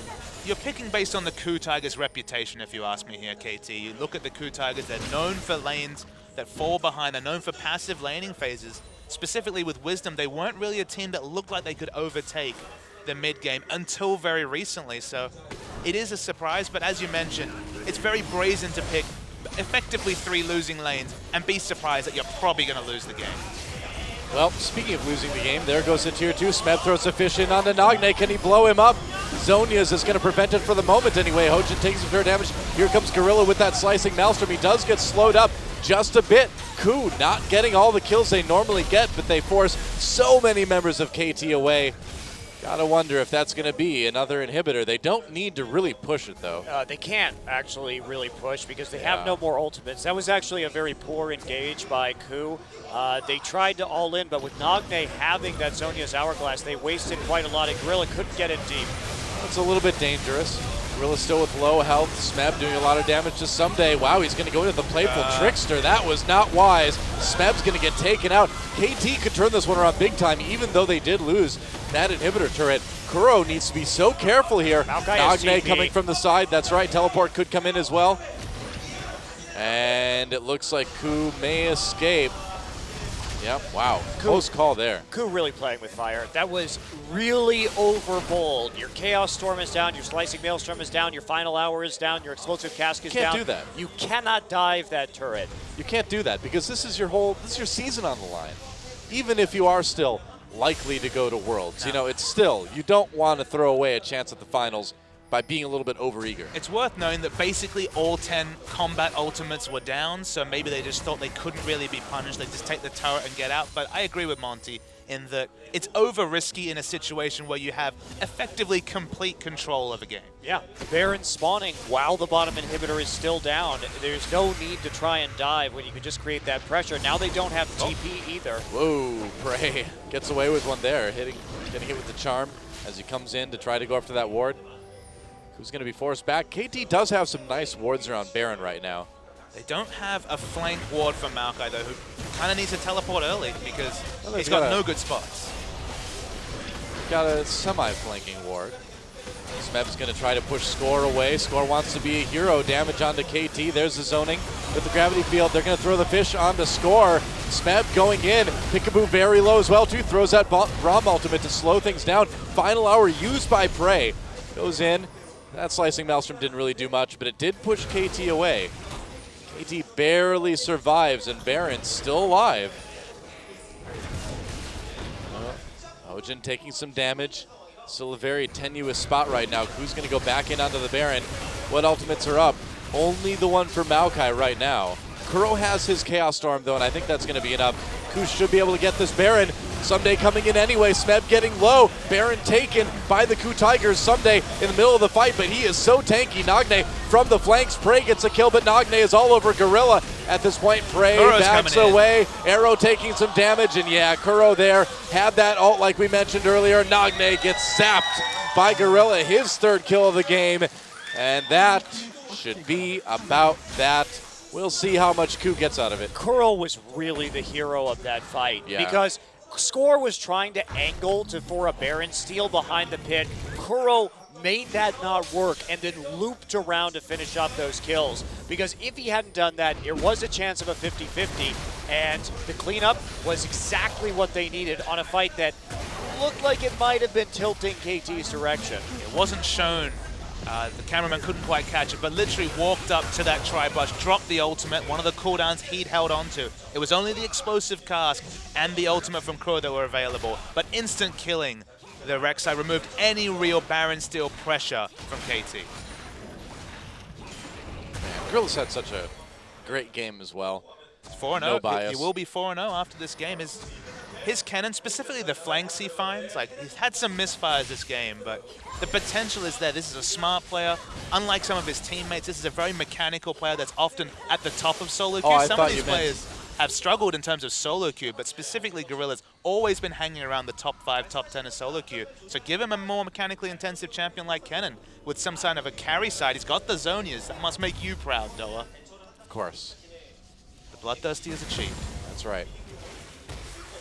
Well, KT is 13,000 gold ahead right now. KT's gonna, or who's 13,000 gold ahead rather. Make it 14. KT's gonna need to pull out a miracle. Who are just this waiting one. for Fizz to push up the minion wave. They can just rotate top. There's no inhibitor turret in the top lane, so Actually deny that banner minion. That's pretty important at this juncture to take that out with the Sivir while you still can. However, this naked inhibitor now being targeted by Ku. Yeah, they've got the bottom one down already, of course. And is Braum going to come in? We'll see. There goes the inhibitor. They managed to take it out. They're going to rotate over to the mid lane now. And this could be KT's chance. They have to go for it. Smeb trying to get back in onto Arrow. Misses the fish, though. Doesn't connect with anybody. Someday a little bit low in the backlines. Here comes Gorilla now with that slicing Maelstrom. They lock up Pickaboo just a bit. A kill already onto Someday. There's a playful Trickster, but nothing playful about that.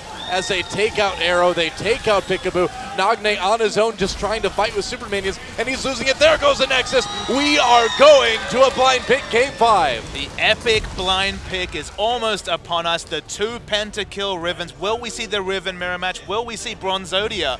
Ku have summoned some Maybe. very impressive team comps so far this season, both in blind pick and outside. I'm so excited to see what both these teams put out. Yeah, as a reminder, in the Najin game, when they went for that blind pick, it was Yasuo Braum with Malphite. Yeah. So they definitely pulled out something a bit unexpected. You really can't predict Ku Tigers in this situation. You really can't predict Ku Tigers at all. When they've picked those old Ku Tigers comps, specifically the Dragon rotations they've suffered, but when they've done something a bit different, it's looked deadly. Yeah, victory for the Ku Tigers. We knew this one was going to be close. It is not disappointed. So when we come back, one of these two teams are going to the grand finals. Will it be the Ku Tigers? Will it be KT Rolster? The season on the line. Crucial circuit points on the line for KT. They really need this one. Their world's chances looking pretty rough if they don't win it against Ku Tigers. But Ku sitting pretty as we move in. They've got the momentum. They've got the edge. Can they follow through? Don't go anywhere, guys. We'll be back with the last game of the night right after this. I don't know where you're going, but do you got room for one more troubled soul? I don't know where I'm going, but I don't think I'm coming home. And I said I'll check in tomorrow if I don't wake up dead. This is the road to ruin, and we're starting at the end. Say yeah, let's be alone together. We can stay young forever.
And we are back. Champion Summer semifinals. Gorilla gets the MVP for Game 4.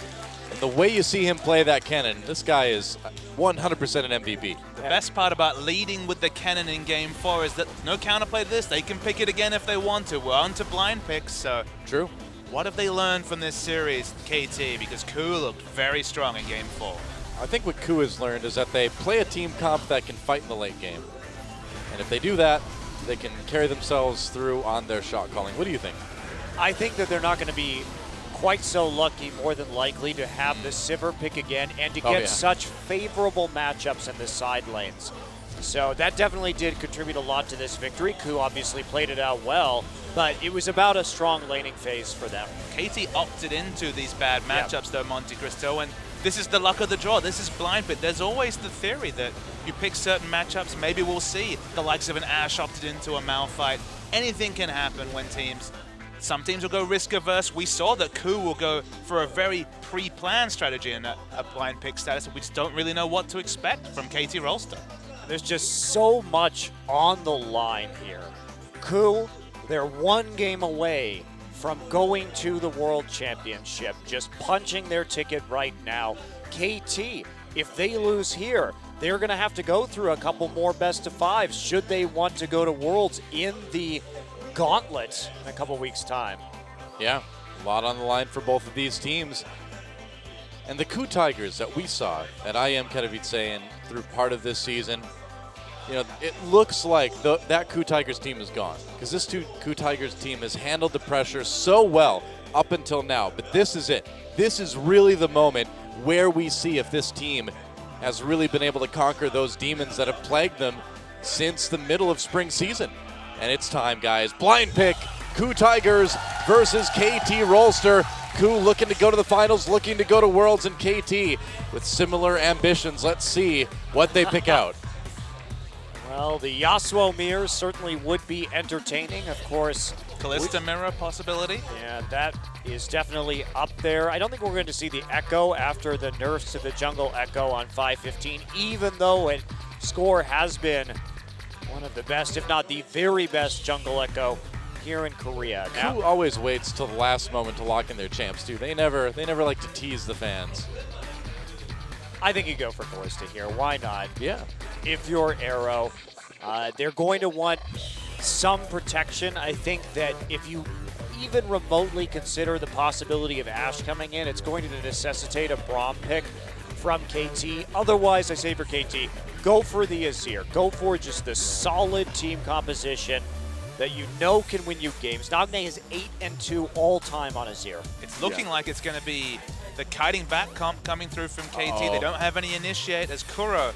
It wouldn't be surprised to see him go Yasuo, but what they pair with this could be legendary. Gangplank would be amazing, but Riven. this looks more like it. Or is it? Oh, here we go. Wow. It's the Juggermaw. So after all this, KT, or Ku rather, going with a modified Juggermaw to try to punch their ticket to the World Championships. And something relatively similar on the other side. WTF, two top Lulus? That's genuinely WTF there. Quite surprising. And the Leona Ashe lane coming through again. We saw this earlier. It wasn't very effective. Wow. Okay. So, surprisingly, Arrow will be the one ashing, and there isn't a Yasuo, there isn't a Braum. There isn't a Callista. There isn't Engage from the Ku Tigers. Yeah. The 2 games they lost this series were no Engage comps. The last time they tried Juggernaut, it was found wanting, so Ku Tigers, interesting. It's time for the game, guys. Who takes it? Ku or KT? Let's get in the game and find out.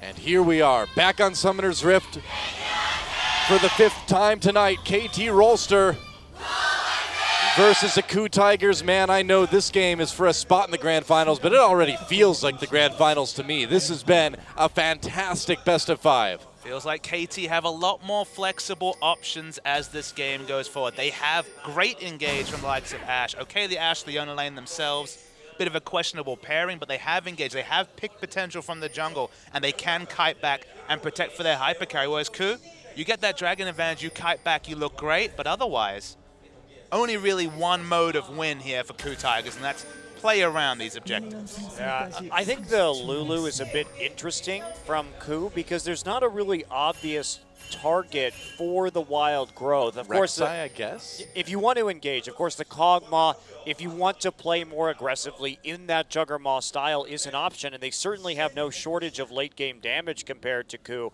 But just a lot more choices. You have the Elise maybe coming in on a repel. If you're KT, you have the Leona on the Zenith Blade.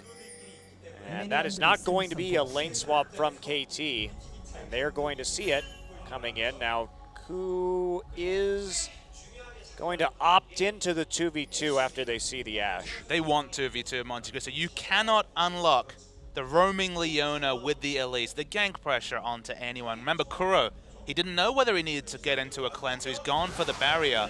He will die during the stun lock, so didn't want to blind pick a summoner spell as defensive as cleanse. He's gone for the barrier, which can be used a bit more offensively, but it's very important that they keep track of Peekaboo this game if you're Coup Tigers. And I think that Nagne was expecting a Yasuo because he actually went exhaust here, which is really unusual. Oh no, and the Oh, blue no! buff releash. They were going to give it to Someday, which is a great idea, but now it's going to be so slowed down. He's going to take too much damage. He's going to have to recall. He might not actually be able to do this. He'll get it. He'll get it. He just has to blow an extra pot. It is really tight. Wow, that is a not good start for the KT Lulu in this Lulu versus Lulu battle. I mean, he does have the blue buff. He does have the shield pretty soon. He does also have no potions, though, because he's going to Yeah. walk straight into lane.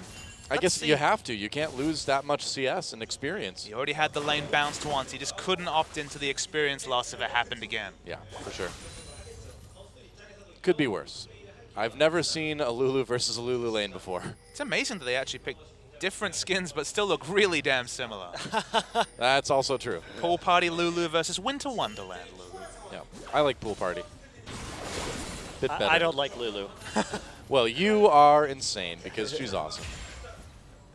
I don't know what's wrong with you. I really don't like Lulu mirror lanes either. Well, it may There's not be the most basically aggressive lane. zero kill pressure in that Yeah. lane. But man, you can make such big statements if there is ever a solo kill. That's what I do, man. I'll get the solo kills. Oh, Kuro getting a lot of damage early on from that Sand Soldier, but what do you expect? I mean, that's pretty par for the course in the early Victor Azir matchup. Yeah, you do expect to lose this, and there's that possibility that Azir does get the fast turret against the Victor. You can push forward and deal enough damage. Now, there is the kill pressure on the top side. Should Score try and go gank, basically, Prey is dead.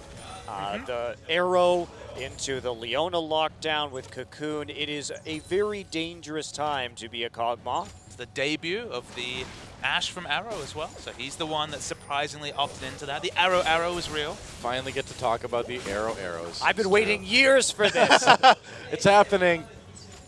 All right, but you wonder too, in the typical Juggermaw positioning from Coup Tigers, Prey does get out ahead. He has the wild growth, he's got the speed. If you're KT, do you just hit him with an arrow when Yes. he comes up? Even if he's got the shields, you can jump on him and probably burst him down. The stun lock is insane. Yeah. Even for a Juggernaut, it's going to be difficult before a Crucible or a QSS comes down for Prey to really play the front line. If this had been a standard draft game, obviously we wouldn't have Mirror Lulu matchups, but we probably would have seen Summoner Spell Cleanse, just because the cleanse effect of actually taking reduced CC after the fact would have been relevant when the stun lock is just this insane from KT. And remember, Prey opted into taking cleanse previously in a Kalista lane, so he is one of those players that will give up the laning power that heal grants for a Summoner Spell Cleanse. You think Gorilla's going to have to go for a pretty fast cleanse himself here for Prey. They're going to need it. Mikhail's will be important, QSS, but Yeah. fitting in QSS when you're in a Juggernaut comp, when you're so relied on for damage, it's actually sometimes quite awkward to fit in, maybe after Blade the Ruined King, but that's still 8,000 gold into a build. That's why I'm wondering if we're going to see Gorilla Rush that instead. Because, yeah, they really do need Prey to do the damage. Haha! The hidden Lulu is the deadliest. Wow, nice lead onto Someday from Smeb. The Yordle combat is real. That's true. Not going to yell it. Well, no. Not this time. Gotta save that one for later. We'll see if there really is an all-in, and then I can use it. There we go. There's a couple occasions, you know, Yordle combat, supportal combat. It's true. If one of them had Ignite, I'd be much happier. But no, of course, you need that teleport these days. Prey's alone up here.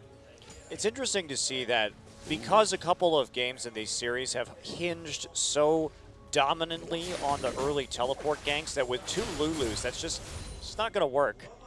So bizarre. The Lulu ganks are not going to be a major factor. Hello, Prey. Peekaboo coming around from behind, teleport coming in. Yeah, they need to do it. They saw the Leona coming. A little bit too dangerous. Nice assertive teleport. Here comes Kuro. He's gonna have to flash. Peekaboo in a little bit of trouble.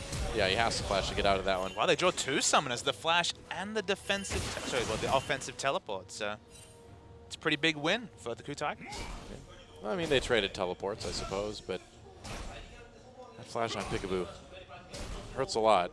And now Leona, positioning in a lane without flashes, Leona is super awkward. So yeah, it's gonna be tough for Peekaboo to make much of an impact in the next 5 minutes. Well, regardless, a nice little CS lead developed for Arrow in that lane. And interesting build divergences here. Looks like it's going to be Athene's Unholy Grail for Smeb, whereas it will be a Rod of Ages for Someday. Now, what do you prefer? What do you think is better in this situation? I mean, Someday was actually the one who was watching Smeb play the Lulu in Game 1, and it was Smeb that went the Rod of Ages. It was surprising to see him modify his build in this direction. I feel like the wave clear is going to be, it's just immense from Ku. The pressure they can apply with effectively infinite mana and short cooldowns on both Victor and Lulu. I think you have to go for the Athenes if you're the Juggernaut comp, just because wave clear is such a premium when you're effectively always defensive minded. You want those shields too. It's a fight over the blue buff as well. Are they going to be able to do it? Whoa, Hojin going in on the score here. Gorilla is there. Prey is there as well. They don't get the knockup. And wow, Hojin's going to get engaged on by Peekaboo. Arrow coming down. Hojin's going to get taken out. First blood going over to Nagne. Can't go in. Peekaboo low too. Gorilla, almost taken out. There's a repel. And score is all over them. 2 more kills for KT. That's a 3-0 in that fight. And Kuro just doesn't get there in time. They use the vision. They can just dive this, can't they? Well, they're going to poke him out first. They're going to try for it, but Gravity Field makes that a very unattractive prospect. Arrow is so lucky he didn't have turret aggro. Otherwise, he would be dead. So they try and make that work, but Kuro plays defensively, but 3 kills, and you just can't walk through those chokes against Azir. That was a massive problem. But Nagne did a good job, ulted at the right time, managed to isolate Prey, and Arrow had such a great flash, knew when to go aggressive in that fight. I mean, it was a bit of a brain explosion from Ku in general, because remember, Hojin was the one who went in aggressively, opting into a fight. They knew Arrow was already level 6. The stun lock was real, so it was always going to go only one way, and 3-0 is a big advantage early for KT. Certainly does help.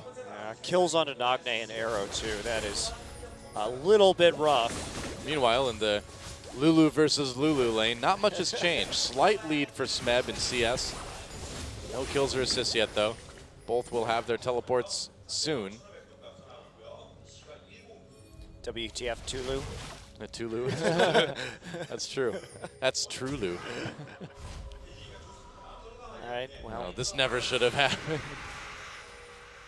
You know, I thought we would actually have a chance to be able to say WTF 2 Shens, but no. They pick Lulu. After Shen's been banned every game tonight, dual Lulu. Of all the matchups, a Lulu top mirror is... Remember, this is the 2 best carry top laners in the league. It's an elimination match playing top Lulu mirror. Could have been double ribbon, but it's no. It's a high-level troll coming out from these teams, I think. It really is. It really is. I think you just want the reliable wave clear. I think that's why the pick is there. So you make sure that there's no possibility that you're going to get brutally counterpicked. Lulu just incredibly stable for top lane players or for mid lane players, very low risk champion. You and your logic. Hey, I don't like it, but you tolerate it strategically. You're chained to logic and facts and things like that. You're like, I must. You're like George Washington. You can't tell a lie or something. I can't tell in illogic. I can't be illogical. All right, Mr. Spock. Well, looks like equilibrium's been restored somewhat. There's the arrow. Nice arrow on the Prey. That's going to go right into his Zenith Blade, and he has got No solar flare. He's not 6 just yet, but Prey is going to go down anyway as Score comes in to clean that one up.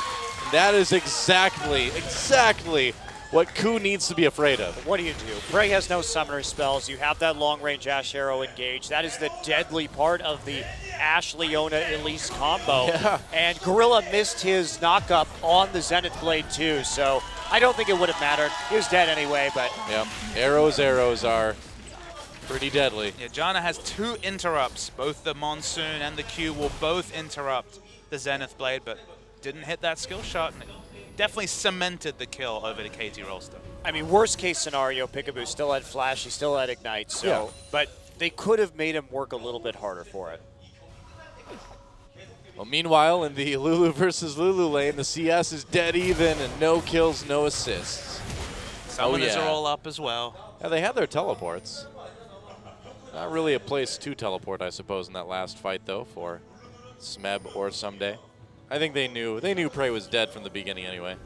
Rod of Ages to be fully charged at 21 minutes for Someday. You have to go for the cooldown reduction and mana regen just because it's a Juggernaut comp, just because they want to keep the game as even as possible till Prey specifically hits an item like Infinity Edge, which we expect to be his 3rd or 4th item depending on which build rate he goes. So don't really have the flexibility to go into a more carry-orientated build with the Rod of Ages. Well, the nice thing for Prey is even though Ku is behind right now, that damage late game is going to be terrifying. And having that Infinity Edge against a really not any tank composition besides Leona from KT will mean without a lot of armor that he not really going to need a Last Whisper this game. And we saw what Ku could do earlier in this series. Against squishy compositions, Kuro really knows how to burst people on Victor. Wow, and Arrow's just going to take this bottom turret. No threat really on him. Well, he built for tower taking. He got the Berserker's Greaves ahead of finishing the Infinity Edge. The entire purpose of this is to get that auto attack speed because Prey cannot walk. Whoa, supportal combat! Oh, but it's an ult. All right, never mind. It was a good timing. And KT goes for their first dragon. They should be able to take that easily. Doing so well in that trade means there's no threat whatsoever of Ku trying to contest this dragon. Setting timers against a Juggernaut is what you want to do. Establish a win condition early and ensure that the game is effectively over before an item like Infinity Edge comes into the pocket of Prey. I really like what we saw KT do there. Just move down to the bottom side. Whoa! Nice dodge with the Q. Dodge that point-blank arrow. But get the Berserker Greaves now because there's no way that Prey can walk up to you. He has to be constantly afraid of a tower dive from this combo. So basically, you know you're going to get free auto attacks on the turret. Maximize your turret damage with the Berserker's Greaves instead of getting something like a pickaxe or trying to finish that Infinity Edge early. And just get the gold for the rest of your team. Get the pressure on the map. Yeah. Because it's really a catch-22 for Prey. If he walks up, he gets dove. If he lets his turret die, well, now he has to farm super dangerously pushed forward. It's just a terrible situation. Letting your turret dive is never an attractive thing to do just because you know that eventually will lead to the deep wards. That eventually will mean that even picking up the raptors and golems will be that much more difficult. So finding safe farm to get to late game, that's the big counterplay. Wow, Nagne got that red buff. Very nice still. That's the big counterplay. It's just denying resources to Prey wherever possible. And that was great. Greedy. Hojin had his smite, and he really just wanted to hand it off to Prey. For gold, really. Yeah. Well, it would be nice at least to give him a bit more survivability, too. He is getting chased around. Definitely. Well, KT already about 4K gold ahead here, and we've seen Ku make some amazing comebacks in this series, but keep in mind, they haven't won any of those comebacks. They've only been able to make it close. And I think it's going to be more difficult than either of those other 2 games in this one. Still the burst. The damage late game gives hope, right? Yeah, they got some, yeah. Kuro is the one who isn't behind. He stayed relatively even in CS. He's held on to his turret against this Azir in a tough matchup. And now he's going to be able to get at least some items. And even a Victor with some items, if he can find the right target in a fight, will be able to destroy the members of KT. Prey's only just hit level 9, so he's about a level and a half behind Ash, who's been level 10 for a little while now. So how can Ku rotate their members to give Prey safe farm without effectively donating all of their jungle over to KT? You can already see the red side. Here we go. No, Prey does not get hit by that arrow, I believe. They saw it with wards coming out, Yeah. so he had plenty of warning. Play around the Kog'Maw. That's what KT want to do, to delay this power spike as late as possible. Push the wave into the turret, make sure he can miss some of that CS, and Kuro really has been doing perfectly fine this game, though, while everything has been falling around him. And fortunately Here we for go. Let's Ku, do it. Oh. Fortunately for Ku, they do have a Lulu top, so they can give some of the Lulu farm over to the Kog'Maw without it being too devastating. These Lulus have managed to successfully navigate themselves away from every bit of action on the map. Yeah, they really have done nothing this entire game. Oh, man.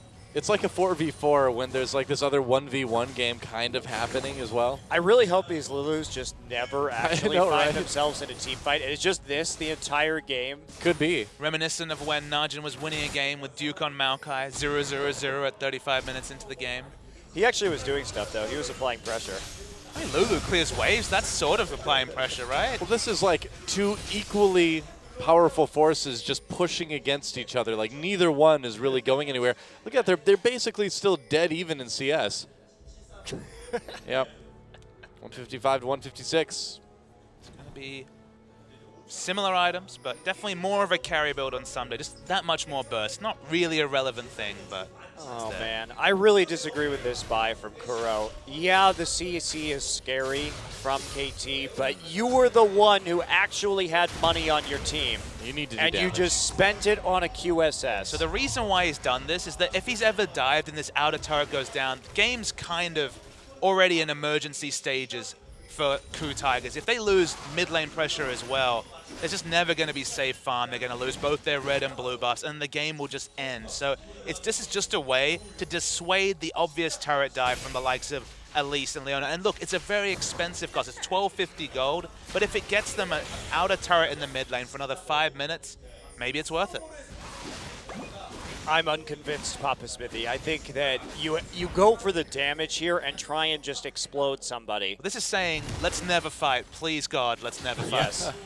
Well, speaking of fighting and farming, Prey's been able to avoid both of those things and, well, avoid the fighting anyway. He's gotten a little bit more farm. He's avoided some farm too, but at least he's catching up in CS a little bit now. I wonder if the Ashe is something that KT really wanted to hang on to for the finals. Remember that they're coming in as a favorite, and we hadn't seen them play Ashe. We've seen several other teams play it.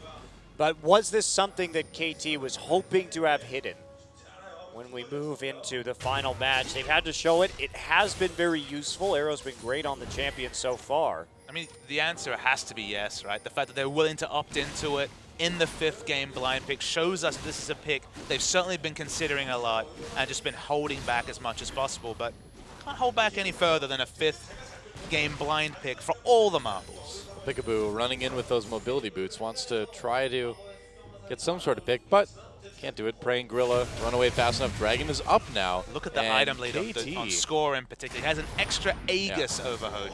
It's pretty big. They should be able to get this Dragon fairly easily unless Smeb steals it with Glitter Lance. Which is possible. Glitter I don't Lance. think it's going to happen, no. I've done that. And if Doa can do it, That's why right. can't Smeb? Yeah, Fair Smeb, come on. question. I've stolen Dragon with Glitter Lance before. What's wrong? I mean, the moment they opted into a QSS on their mid laner, they were never going to be fighting for dragons pre about 4th dragon, so expected result for KD Rolster, as Prey just desperately hopes no one else on the same side of the map. Well, they've gotten some nice wards down for him at least, so he's he's actually been catching up in farm. Take a look at it. Finally has his Trinity Force as late as it is. Yeah. But even if he's matching farm, remember Arrow has had that Avarice Blade for a long time, so is banking in a superior fashion. And look, Kog'Maw will do more damage. Kog'Maw is more empowered by the team comp he has, but Oh boy, this Lulu may not be able to avoid combat for much longer. Someday has gotten a little CS lead, but he's going to be forced back, and Smeb's getting plenty of time to farm by himself in bottom lane too. palpable excitement about the I Lulu know. coming from you, Doa. When the Lulu enters the battle, you know things are about to get real. Score's been standing in that shadow for a while, but finally figures out that's not the place to be. But he was waiting for Peekaboo just to make sure they got some free time to clear some wards on that side of the map. They have to dissuade Prey from feeling safe as he pushes forward to the tier 1. A fight over the red buff. KT's been able to keep, or blue buff rather, KT's been able to keep some buffs away from KOO, and it looks like they will get this one as well too. Score smites it away. No funny business there. Not like Hojin earlier, who didn't actually smite and accidentally gave the red buff over to Nagne this time, taking all the precautions, take it away. You have your blue buff up. There's literally no way that KOO can invade to try and contest that whatsoever unless they all want to die. I don't think they do. You don't know that. I would wager. I imagine that some of the KOO players might be feeling like they want to end this game a little bit sooner after this immense deficit they have accrued early. Doesn't mean they want to die, though. They want the other team to die. That's how League of Legends works, Monteker. So you kill the other team, and then you win the game. That's about all there is to it. I Pretty guess sure. There's just such a long shot that KOO is going to be able to come back in this one. I mean, KOO's showing their hand in such a simple way by the fact that they have Cogmore farming in the bot lane with no teleport against Someday here. So this should be the go button for Baron. They have excellent Baron damage. It's a big strategic hole that's very obvious and easy to take advantage of if you're the KT roles. Well, you can fight this too. Double QSS coming out of KOO. Oh, Dragon misses. Teleport coming in. They're going to try to flank the KOO Tiger. Smeb on the run. Okay, Teleport 4v4. canceled, actually. Yeah, Baron gets taken by KT, zoning Solar Flare. And KOO's just going to back away. And this is not an unexpected thing for KOO Tigers. Specifically, remember. Look out. Oh boy, Prey, wow, gets very low. Has to burn his QSS to avoid that slow. Wow, he actually bought QSS before his second damage item. The one thing you can say for the KOO Tigers, they understand the spot they're in. That's why we saw 2 early QSSs. The big thing for this team is they have excellent wave clear, but will it be enough to stop the Baron buff minions? That's the question. We don't know the answer. Teleport, they're going to try to catch Someday, and these Lulus are entering. Yordle comment now. There's the first wild growth. Where's the second one? Someday getting low. There's his wild growth. Can they catch him? Flash. There's the knockup from the whirlwind. Lulu. Goodbye, Lulu. Lulu is killed, partially by Lulu. Oh. It was That the must best have of felt Lulus. It was the worst of Lulus. Well, they got 1 kill. They tried to use the TP advantage that they had, but in the meantime, Arrow just pressing forward onto a tier 2 turret. He's going to get some damage, but he can always just go mid right afterwards. Rek'Sai coming on down. Oh, Nice flash. Slow. Wow, this Lulu's getting bloodthirsty now. Coming in, Hojin looking for the knockup. Can't quite get to Arrow in time, and those minions are doing a decent amount of damage. Azir Alright, back rotated, off. didn't try and take this out of mid lane turret. Okay, didn't have a wave to do it easily, but KT really need to push down turrets with this Baron buff that they invested so much into. It's a nice flash by Smeb. He flashed the volley. Yeah. Well, Prey is here to defend his turret, but it's going to take him a little while to burn through all these Baron He minions. doesn't have any damage, so it'll take a very long while. That's right. Oh, Arrow comes in. Whoa, Kuro cleanse flash, gets out of that one. Close call, but they're still not going to be able to save their turret. Nope. Lulu shield coming on through. Don't even need that minion wave. Yep. Oh, Kuro recalls. This could be another turret. Could be. They're going to go after Score, though. Smeb and Prey trying to make a play here. Repel. Flash after repelling onto Smeb. Nice little move there from Score. Whoa, they managed to take out Hojin as well. There goes the tier 2. KT just totally running away with this game. 10,000 gold ahead at 24 minutes, guys. I think this one is pretty much over. Oh, Pikaboo gets a lot of damage done to him, but they get the inhibitor turret going back in. Pikaboo goes deep. Smeb low. Has to ult himself. Can they get a kill? He gets out of the fight. Nagne getting chunked down by that Chaos Storm from Kuro. But Kuro and Prey both doing free damage, but 1250 gold each spent on the QSS is the difference between these low flashing health bars from KT and a couple of kills for the KOO Tigers. Someday not even using his wild growth there. They sort of filed in one by one from KT. It didn't end up making a big difference just because of how far in the lead they are. Third Dragon will go over to KT quite shortly. They have all the vision prepared already. Yep, looking very, very good for KT. And I mean, really, summer is the KT season. You've seen them make it to every finals since 2013. Obviously, they didn't make the very first one. But there's the third dragon. It looks like they're certainly on track to make this one. KT has made every finals in which KT has existed in League of Legends in the summer season. So 2013 Bullets, 2014 Arrows, and now it is looking almost certainly like KT will get their third consecutive summer final. And guess what? All of those finals have been awesome too. Oh yeah. Fifth games in both of those matchups. Some of the most exciting moments we've ever seen in Korean League of Legends. And we've seen some pretty exciting ones today, but this game looks like it's going to be a bit more one-sided than games 1 through 4. Well, it's not just Korean League of Legends, Doa. I think we can pretty definitively say that both of those finals are top 5 in the history of League of Legends, if not 1 and 2. Absolutely. I mean, summer finals in general. I mean, you look back to 2012, and it was the famous Azubu versus CLG EU final, Frost versus CLG EU, that was another 5-game series. So if that's the only thing we can bank on, and it's going to go to 5 games, we have a very exciting final there for us next week. I think so. And what a season for KT as well. What a second half to the season. What an addition of a player like Peekaboo. Well, that's really it, right? I mean, looking good but mediocre. Arrow comes through. It hits Gorilla. There's a solar flare. They jump onto him. Easy kill for KT Nagne. Hojin goes down as well, and they take the tier 2. KT have just taken one more large step towards the grand finals. Not much left. The death timer's still fairly low. Wow, Kuro poked out hard by those Sand Soldiers. Feels like it feels like the Ku Tigers put up the white flag early with these QSS purchases. I didn't mind the one on Kuro given his unique situation. Prey opting into as well just means woeful damage. It's a 2-threat comp that aren't even threats, so they literally have no control over whether this game ends in the next few minutes or goes another 10 minutes. All on KT to make things happen. Baron in a minute 30 now. Oh, Nagne recall prevented by Prey, for a moment anyway. Well, what can you say? An incredibly clean game from KT after they snowballed off of a huge advantage in the top side. Arrow now with the Bloodthirster.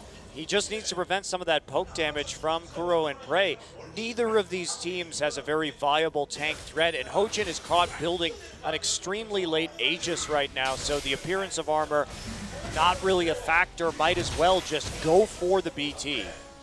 Gold lead among the junglers is just disgusting. We talked about the Aegis being a snowball purchase. It was Aegis against Sightstone. Now it's 2 parts of an Aegis compared to Locket, Frozen Heart, and Sightstone. Boots 2 for both the players. The score is a monster compared to Hojin. Well, he made it work, of course. If Ku had gone to the late game with his composition, they would have had that advantage. KT had to go in early. They had to take advantage of that crowd control trio of Elise, Leona, and Ashe, but they executed, and now what they're able to do with that is just continuously dive. It's nearly a perfect game for KT at this point as well. Only 1 kill on the side of the Ku Tigers. No turrets, no dragons, no barons. Pretty impressive stuff. And in spite of KT, or Ku rather, being in this situation. Well, Peekaboo goes in, a little bit of action in the mid lane. Solar Flare dropped, but they're not able to follow that up. You know, one of the questions we had coming in, would Ku tilt? And I think the answer is no. They're not. They're actually making reasonable decisions.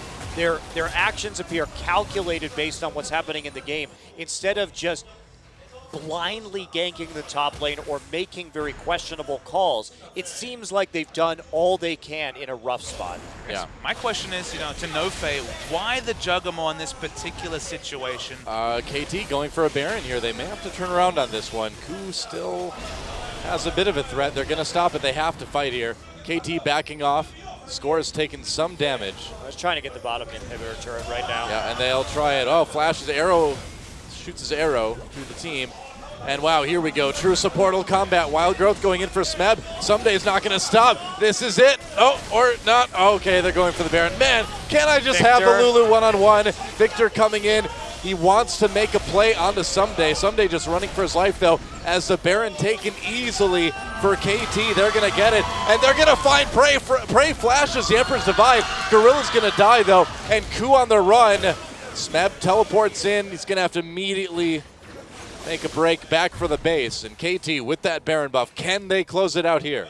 Well, they have a naked inhibitor now, thanks to the effort of Someday. They juggled Ku very nicely around the Baron so that they could take both objectives, just pushing them back and forth between the Baron and the bottom side of the map, and Kuro even committing down there right as Someday was whimsying himself away. Sometimes wonder what a gold lead buys you, and you just look at between these members, everyone is at least a major item ahead of their lane opponent. It's just massive disadvantages. Look, the jungle, for example, 3,600 gold is the lead for score. It's pretty huge.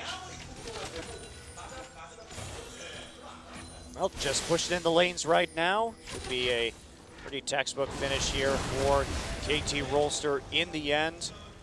They have that inhibitor respawning in the mid lane, but without any kind of protection. And it's just so dangerous for Ku to walk forward. Even Gorilla has a QSS now. Huh. I mean, they're counting on being able to ditch all that CC that KT is going to put onto them. And if they can do that, maybe they can win a team fight, but it's looking so unlikely. And KT playing this very methodically as well, too. You don't play around with a game like this. KT coming in now, pushing slowly towards that inhibitor. They've got the mid lane vulnerable as well. Solar Flare doesn't quite hit Kuro. Gets the shield from Lulu. Peekaboo getting very low, actually. They need to be careful here. Knock up onto Arrow. No follow-up, though. Death Ray attempted by Kuro. He's gaining some health back. Arrow comes through. It connects with Prey. Prey QSSs, of course, but that lets KT get some damage onto the inhibitor. They need to be careful, though.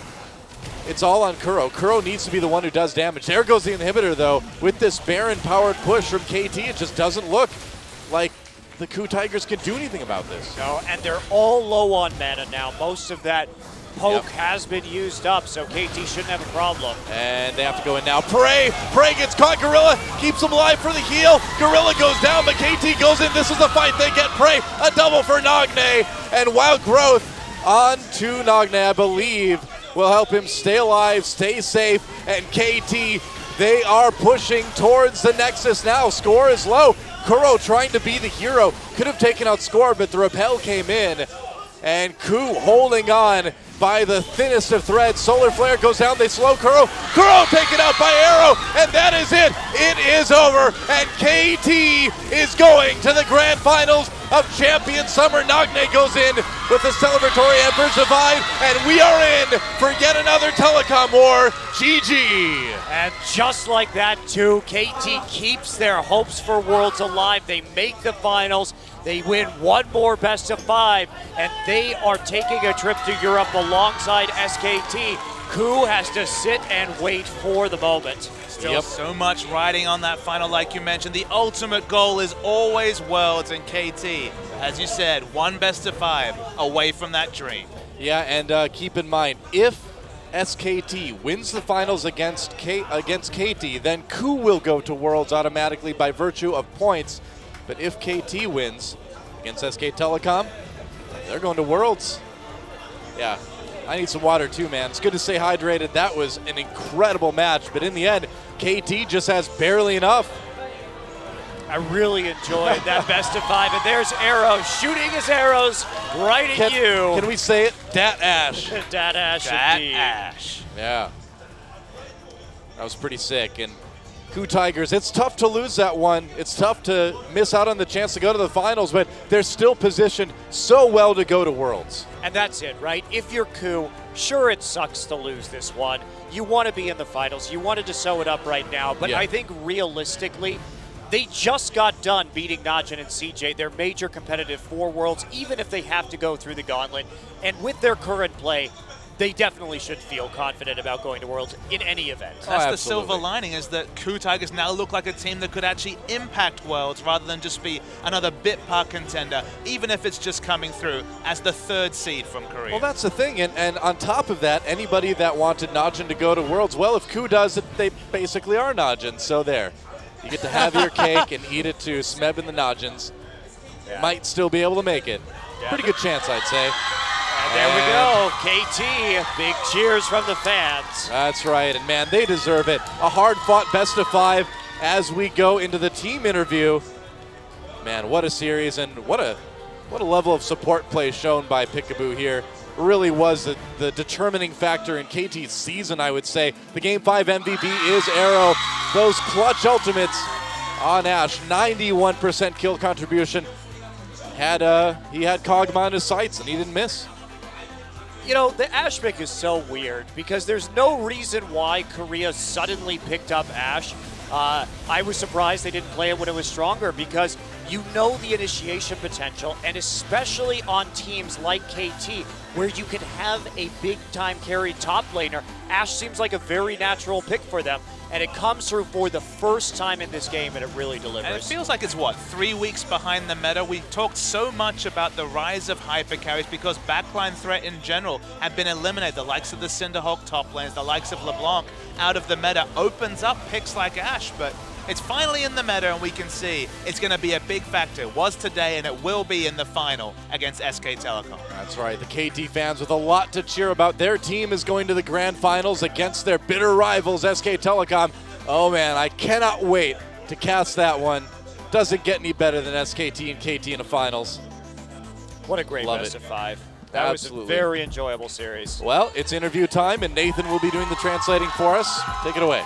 Hello, this is Nathan. Today, KT Rollsters beat the Ku Tigers 3-2, and they are now in the LCK finals with SK Telecom. And let's meet our players, KT Rollster. Let's welcome our players. Congratulations on your win to first someday. You guys are in the summer finals for 3 years in a row. How do you feel? I really didn't know our team could win today, and we were anxious, but we had a great result, and we're gonna prepare a lot for the finals, and we're hoping to win.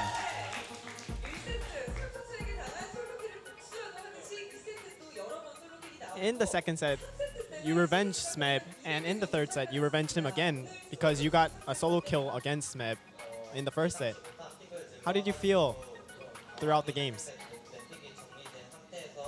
In the first game, we didn't expect their picks, so we weren't that good. But when we got their picks ready and when we knew what they're going to do, we got better, and I hope we showed great games today. The fifth game was a blind game. How do you feel when you saw your opponent's champions? When I expected a Yasuo Ma fight, but it wasn't that kind of composition. And we had a lead in the beginning of the game in the fifth game. So, yeah, and in the last game, I didn't do a great job in the Lulu mirror, so I think I was carried. Portal combat is tough. Right now, the season ended with you on the top of the chain with the MVP points. How do you feel with that? I think our team game is more important than my MVP solo points because we want to win the finals and we want to go to the LOL World Championships, in which that means we have to win the finals. So I hope we can do that.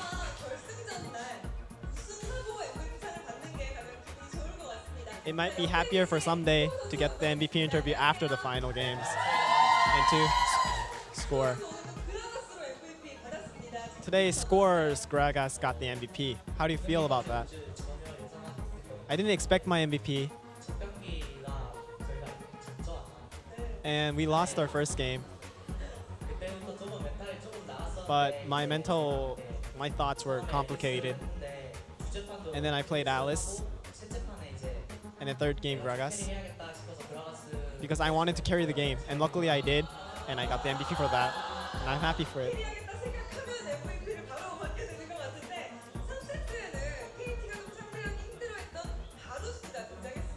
In the third game, the opponent chose Varus for mid. What did you guys feel when you saw that pick? We didn't know that the opponent was gonna choose Varus because it's an old-time champion. But we thought their confidence was great, so we played against it and we won.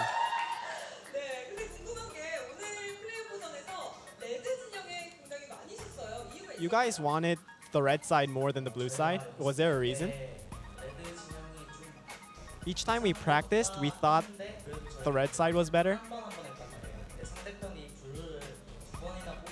And the opponent wanted the blue more, so that's why we got the more red sides. 이제 결승전 2년 만에 만나게 된 SKT인데 SKT와 KT 대결을 하면 또 류 선수가 Against SKT Telecom. 마지막으로 유럽에서 또 2 years ago, there was an incident where Ryu and Faker had a match off.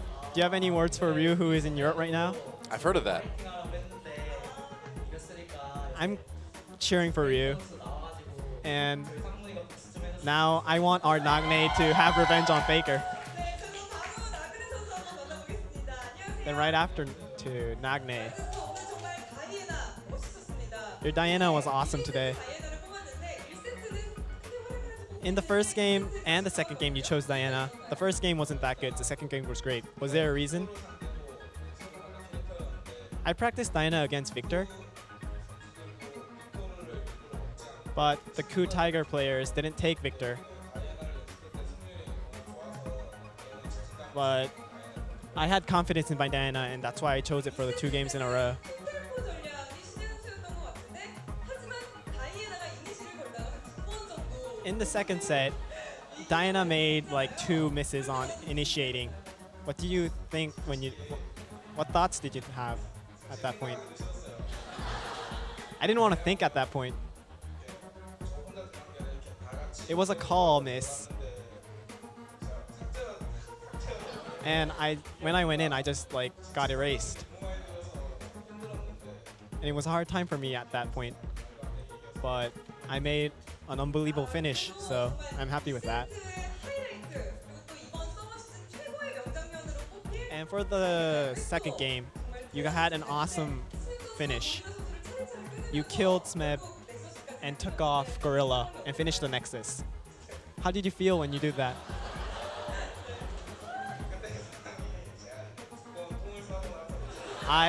At that point, I lost all my confidence because I made 2 mistakes in a row. And when I saw a lot of minions going through the bot lane, I made the call. I will finish the game through. And I was attacking the towers when Rumble came, and I thought I was gonna die here. And I just clicked all the keys, but then Rumble died. So I think it was lucky.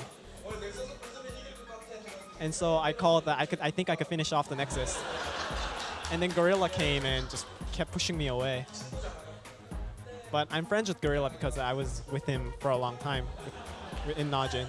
So I hope, and I think he gave me a chance. 꼭 만나서 이기고 싶다고 했었거든요. 오늘 고릴라 선수 만나서 이겼는데 어떠신가요? Last time, Gorilla said he wanted to beat you, Nagne. You met him today and you beat him. Do you have any words to him?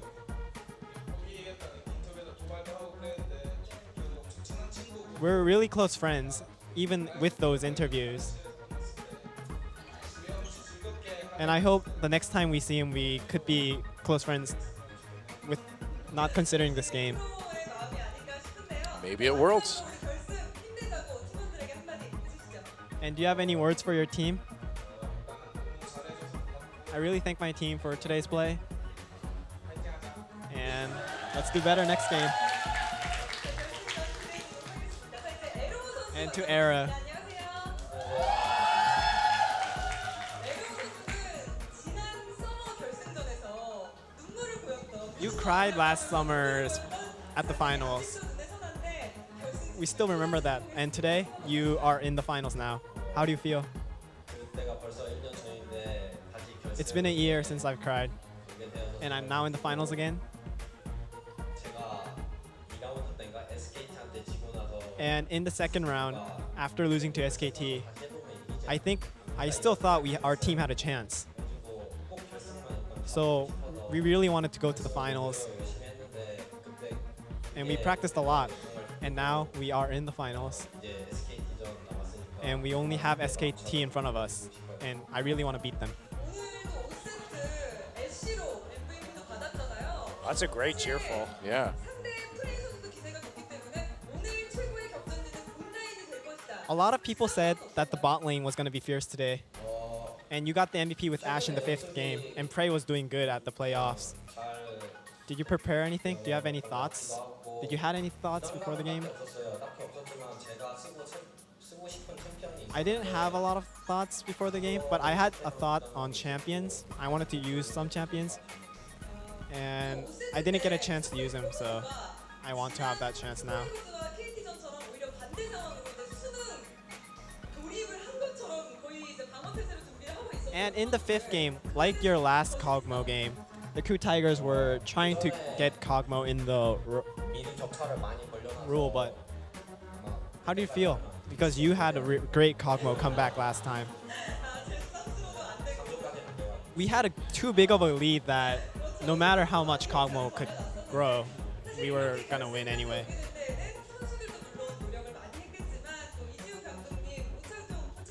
When you guys are in the finals, the players have done a great job, but it's the coaches and head coaches who also helped you guys from the behind. Do you have any words to them? KT 코칭 스태프분들 단장님, 팀장님 I want to say thank you to all the people who are in the KT roster, coaches, head coaches, 항상 옆에서 응원해주는 다른 연습생 and I really want to say thank you to the players who aren't playing with me right now, but who helped me in the practice room.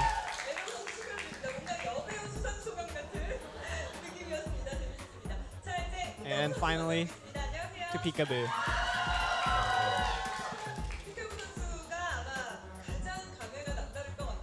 You might feel a little bit weird because you are now meeting SKT in the finals. How do you feel right now?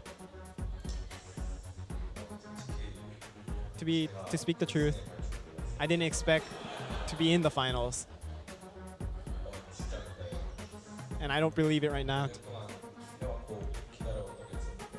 And I've waited 2 years and I've played 2 years. And I'm really happy with the results right now.